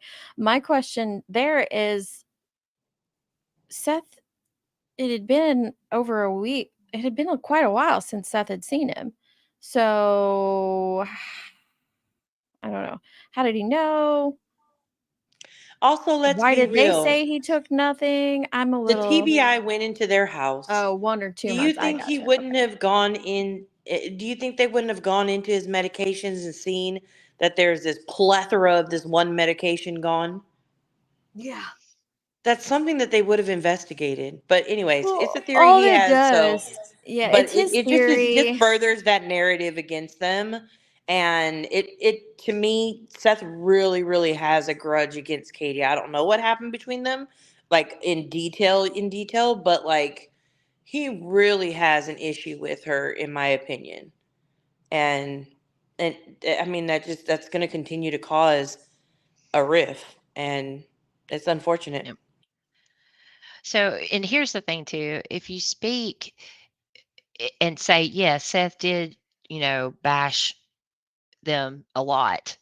There was a lot of misinformation. If you say anything negative about Seth, then you support the Proudfoots. If you say anything negative about the Proudfoots, you support Seth.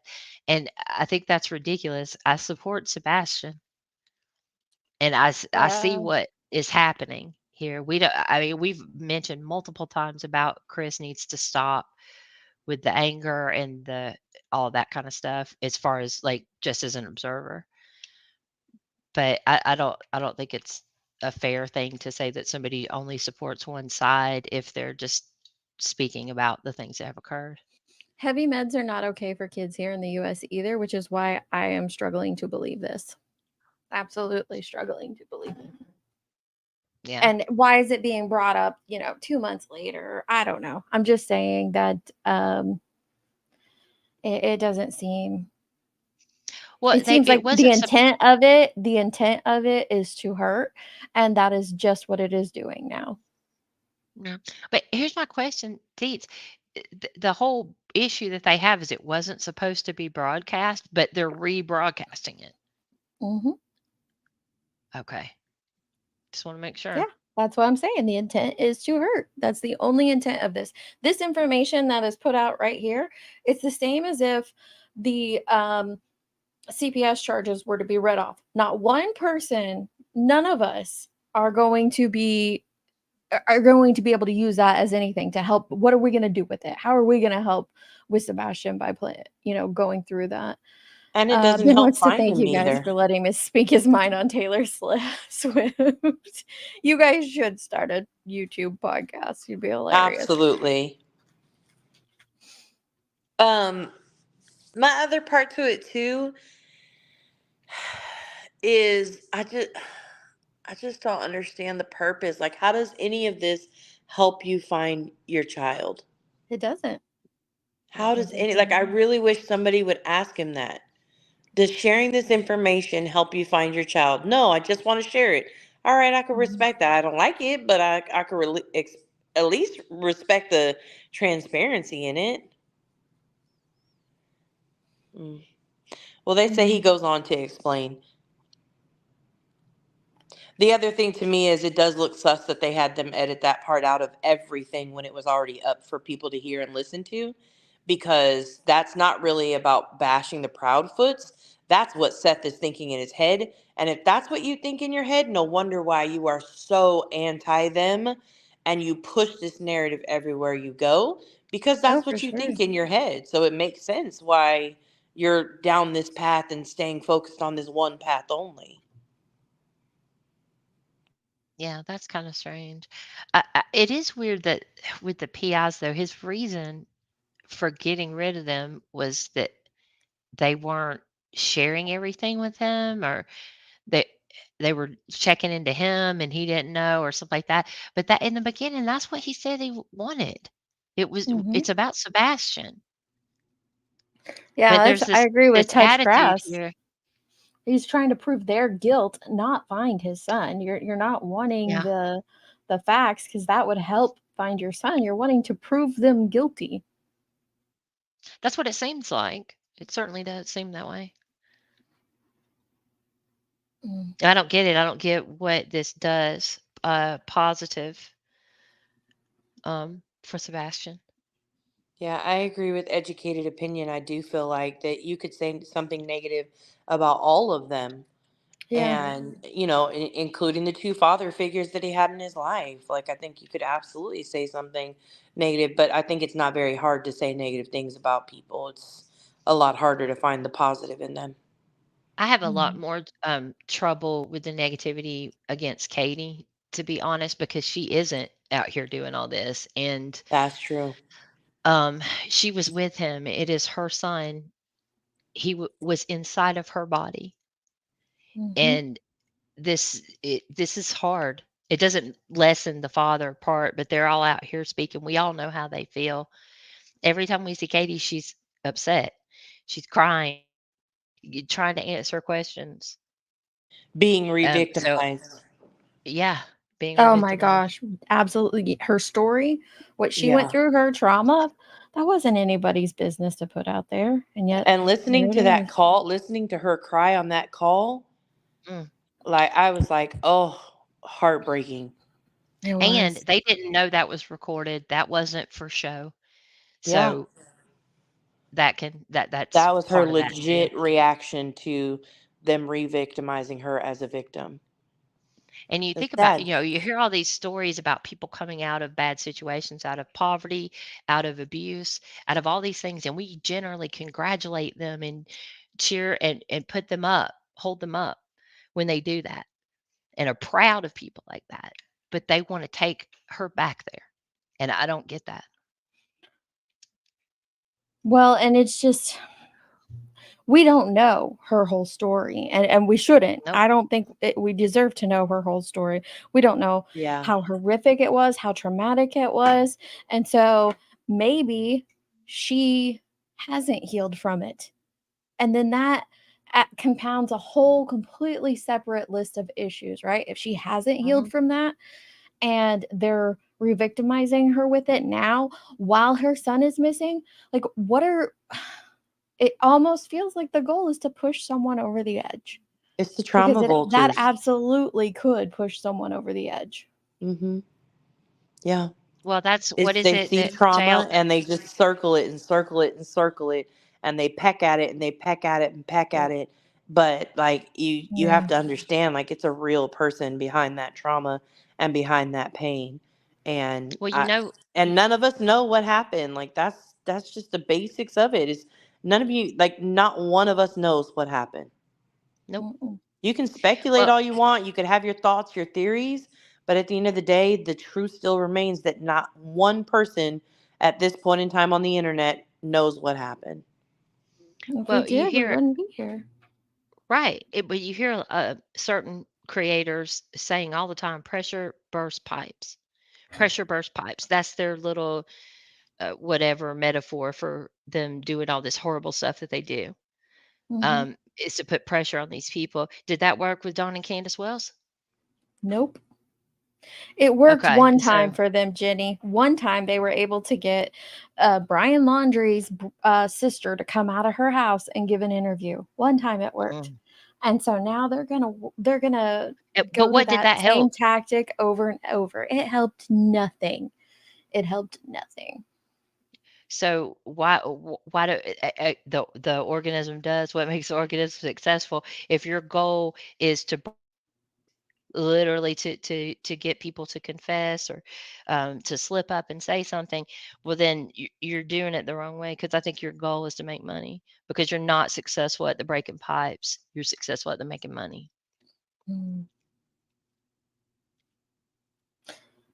Didn't she pass 2 polygraphs now? That's what didn't law enforcement say that? That's what Seth said recently, I think. Or maybe Tony. One of them said it. No, the grandma did. Grandma. I knew it was someone from his team. Yeah. But grandma, I don't trust grandma, and I'm sorry. I know that she's hurting too, but I don't trust her because I've heard a whole bunch of crap come out of that lady's mouth Same. that was Yeah, completely Jones untrue. shared a bunch of it today. Did I gotta go watch it? I didn't even know she was on. When I'm at work, I'm so She goes on early in the morning. focused. All right, guys. It's midnight and I want to edit a video, so I'm gonna hop off here. But thank you for coming up. Thanks for having us. Anytime. We got to talk Well, Karen Reed soon. I've been trying to do, like, I did that one clip and I'm like, maybe I'll just do some videos on Karen Reed stuff but I have so many notes that we still haven't gone over. And I'm like, oh, we need to go over them. It's crazy. Well, not This just that, space is crazy. the matrix is filling out nicely. I bet. Too. It's very hard to keep up with it right now for me, because there's the good people are on right now, and it's like you have to be 100% like zoned into it, and I just haven't had the Have you listened capacity to do to the that. Alberts yet, Nanya? I listened to The Cross this morning of Brian Albert, and then I listened to the beginning of Junior, but not The Cross. If they did any, I didn't listen to anything for that, and that's where I cut it off today. I have to pick it back up. Well, the Brian Albert cross from this morning, like at first I was like, oh, he's like in there, right? He's already got him to say the word punch. We were punching each other. Like he already got him to say that. And then something happened, something changed, and it was this argument between Jackson and Brian Albert. And I was like, what is happening here? I think I know what's going frustrated with the semantics. on. Where But I think it's I like, know. oh, I just remembered right now. Okay, sure, sir. But So it'll be up to the jury if they believe. I mean, there's a lot of people. Testimony, and Yeah, I was just listening to a different stream today as somebody was going over it, and the person who was talking about it, like they obviously they're very like pro Commonwealth, but they think Lolly is doing an amazing job, and they think that that like the defense is just all like smoke and mirrors. That's all they're doing is just smoke and mirrors. Who'd you listen to? Coffin Doctor? No, I won't say. Cottage. Little okay. cottage. No. Because like every like lawyer channel, commentator channel I've listened to says like the complete opposite, and most of them haven't even like paid attention before. Most, I would say, like 75% of them know nothing about pre-trial stuff, and so it's wild when I hear those comments. It's like they're just giving you, the their channel gut was reaction. saying that like those lawyers who are watching it, they're watching it like they just don't know the information, and if they knew the information, they wouldn't have that same reaction. Well, and it doesn't matter. I think that's the whole point. Is but the jury they're having doesn't know that the jury information. reaction. Yeah. So let me interesting. ask you something real quick. So the way that they did this, the way that the Commonwealth is putting up people, there's a whole bunch of stuff that's not in evidence yet. Oh yeah. Oh yeah. Right. So I think that was some of the awkwardness, maybe the back of with that, because some stuff he can't say yet. Well, no, it's not just Jackson that. Like he waited until day 10 to put the freaking like a full frontal view of the house into evidence. It's just Lolly has not even laid out the timeline yet. Oh no. All I the don't mean witnesses Lolly. he has gone through. No, yeah, I don't mean him. I mean, yes, he sucks. I mean, in my opinion, I think he's terrible. And he hasn't put a lot of stuff into evidence, but I'm talking about specifically about the cross this morning, the difficulty that Jackson was having. And yeah, because he's got to wait for it. Yeah. Back and forth. But he's also on the defense witness list, so he can call him back. So I'm like, what is he doing here? Like, why is he focusing particularly on certain things? And I think we're going to be surprised, because I didn't like it. I was just like, what are you doing? Like when Jackson just kept on and on with this really dumb points, because the whole thing with where he said he'd never seen her before. He'd never seen Karen before. Maybe once. That maybe once just absolved him of everything else. But I think I saw why. I don't know yet, but I think I think there were a lot of little points he was making. Like, I never saw Karen before, but you were just with her a week ago at the same, in the same type of situation. Oh, I never, did this, but then I actually did. Oh, I don't remember where I was at. Oh, but I remember I was at the DA's office. The dog barks at everybody, so I had to keep it under control that night. But when there were people screaming outside of my house and fire engines and ambulances and sirens, lights, not sirens, but lights. No, the dog never barked. Mm-hmm. Like, I think he's trying to point out how contradictory the stuff that he's saying is. He is. But the point with where he told the grand jury, I've never seen her before, and then he says maybe once. It's part of the sentence. That Jackson just kept going after that, acting like he didn't say the maybe once part, because honestly, they were just in a place together.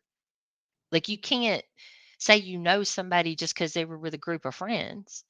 And Yeah, I so, think Jackson was trying to like put some pressure on him to get him to slip, and he wasn't gonna like just like when he comes up at first, the first thing he says is like, "Have you testified before?" Yeah, like hundreds of times. mhm, To me, you're setting that that was precedent because great. like this Yeah. person is used to being on the stand. So Yeah. when I see him putting more pressure, and I see, to me, Brian got a little bit nervous for a little while, but he held in there. The one thing that I'm really frustrated with, I am so sick of people saying, I don't remember if I did that. But you knew There's last so year for many, certain that you did this, that you so didn't or did do many, this. so many. I I don't don't recall it. remember. I'm not sure. I don't recall. And sure are the answers to so many things. And then Mhm. and that's the part I love that they're doing that now, because then it's also brought out what they stated in their previous interviews and in front of 2 grand juries. And they're like, oh, you just don't remember now? Okay. So Mhm. it's But blatantly obvious.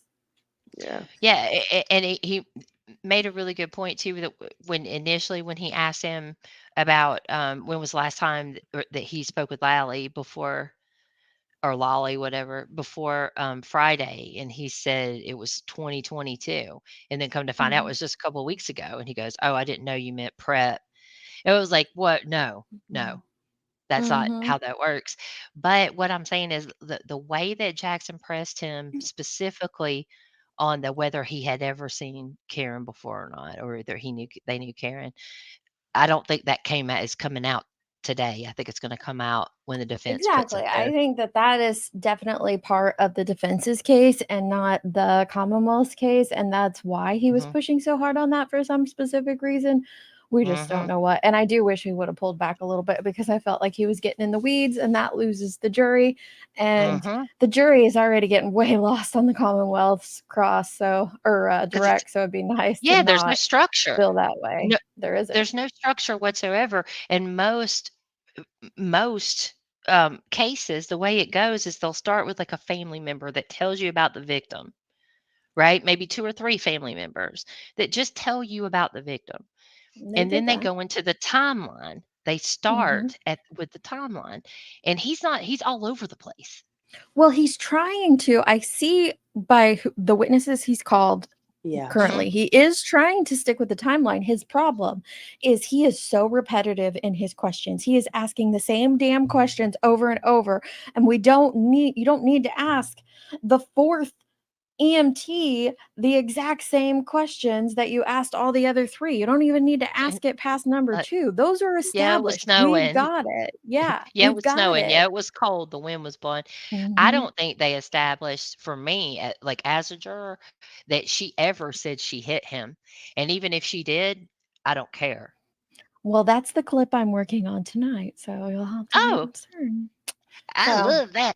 But yeah, yep. I still don't think they've established that. I've seen people say, well, clearly she said that she hit him. She already confessed. And it's like, she didn't. She was stressed out. And Uh-uh. even if she did say it, to me, the other things that she said make me believe that that was more of a question. Like, Mhm. oh Yeah. my God, I hit him, didn't I? Oh my God, that kind of thing. That's not. I don't. I don't. I don't See, like for it. me, I think it still is a possibility that she may have hit him. Yeah. I'm not 100% Hmm. sold that she didn't. However, I She think totally that could have. the law enforcement people involved in all of this have mucked it up so much that Hmm. there's absolutely reasonable doubt at this point. And we're Well, they. not even through the hard evidence and the data and the all that kind of stuff and the steps and the Cellubrite and all that other controversial stuff that we haven't even gotten to yet. That Yeah. all is like Well, to no, me no. is like, well, damn. Look, they interviewed, Lank interviewed the Alberts and the McCabe's all together. Yeah. And we don't know what any of them said specifically. Well, yes, yeah, it's all very different. I saw that. Like, I It's popped all into different. Emily's for a little bit today. She was talking about that when I popped in, that they, it says they say, they said, they this. Who is they? Yeah, see, I didn't like the whole when the incident happened or when the horrible incident, I was like, you mean his death? Yeah. Like, this isn't just like somebody kicked your dog. This is like, what? Well, and that's another issue I have right now is the Commonwealth. Two big things that they have not established on out of 10 days of the trial.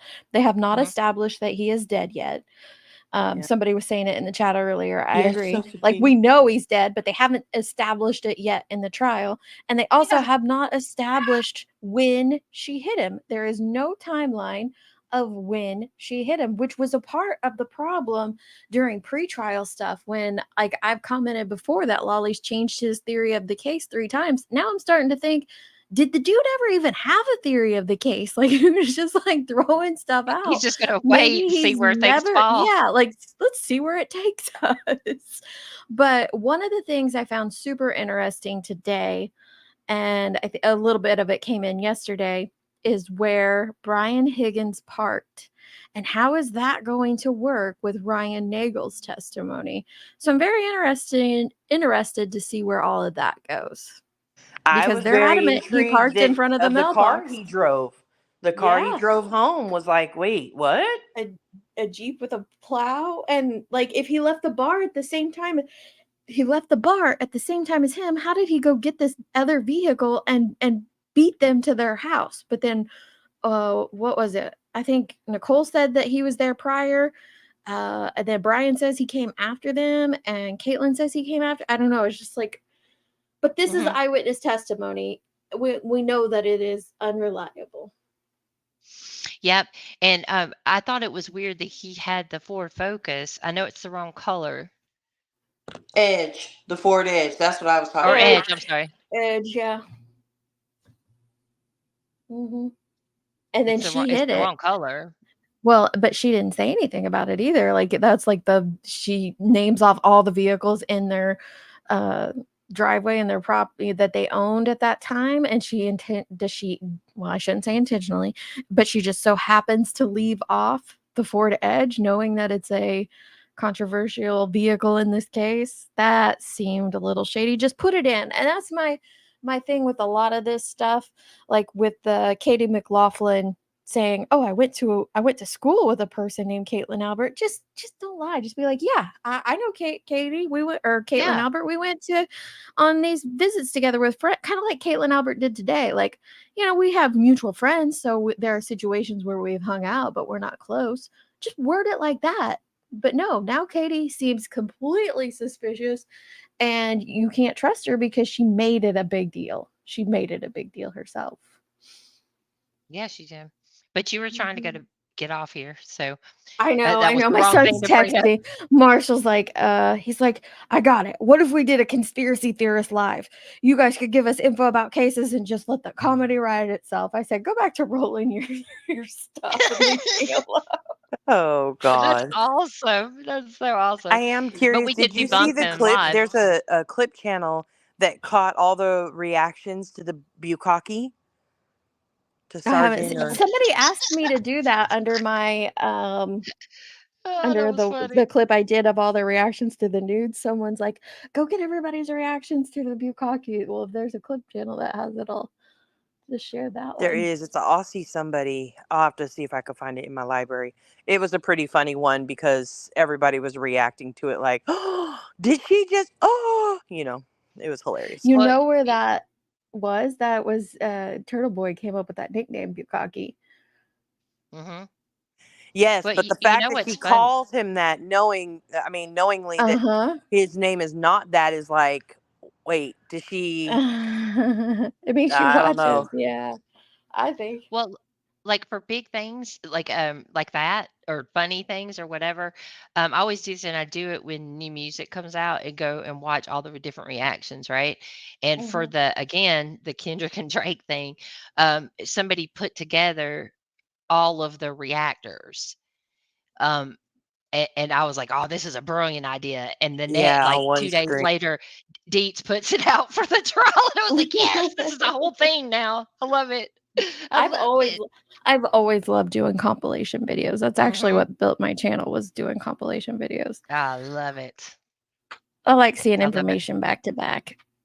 Even if it's Yeah. reactions or if it's just the facts, I like seeing it back to back like that. All What right, was that, enough of the Seth? good West goodbye from me. Good night, all. Yep. All right. See you Bye, later. you guys. Good night. I'm gonna play this. Thank you, girls, for coming up on the way out. Let me drop the link again. This is Scotty. Let me see what he said. He sent me an email about it. He said, "It's a new true crime thriller coming out, and all the art that is done in it is Scotty Skulls." So let me play this for you all. In the beginning, it was all mathematical. For every life I saved, 3 would perish.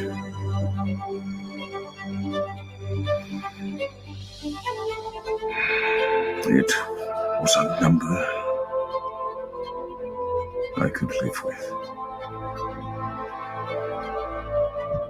As time carried on,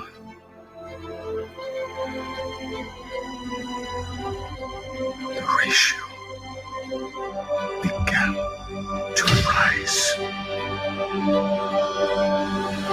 It made me question my life's work, with the answer always coming to the same conclusion. Everything I did was for nothing. Ooh, that's intense. That's intense. So that is Scotty Skulls. You guys gonna have to click the link and go check it out. I do want to say here at the end, as I say goodbye, that I spoke with Heel's daughter a few days ago, and Trisha shared out some links if you guys want to click on them if you're wanting to help out with expenses and stuff. That's a beautiful thing. So, and then just keep her daughter and daughter-in-law in your guys' prayers, and everyone who was, is upset. But Heels believed in her Lord and Savior. She was fully invested in her faith, even though she didn't talk about it often here on YouTube. She talked about it often privately. And so she is resting easy in the arms of her Lord and Savior. So I'm standing on that. But again, if you want to help out, that's how you can. And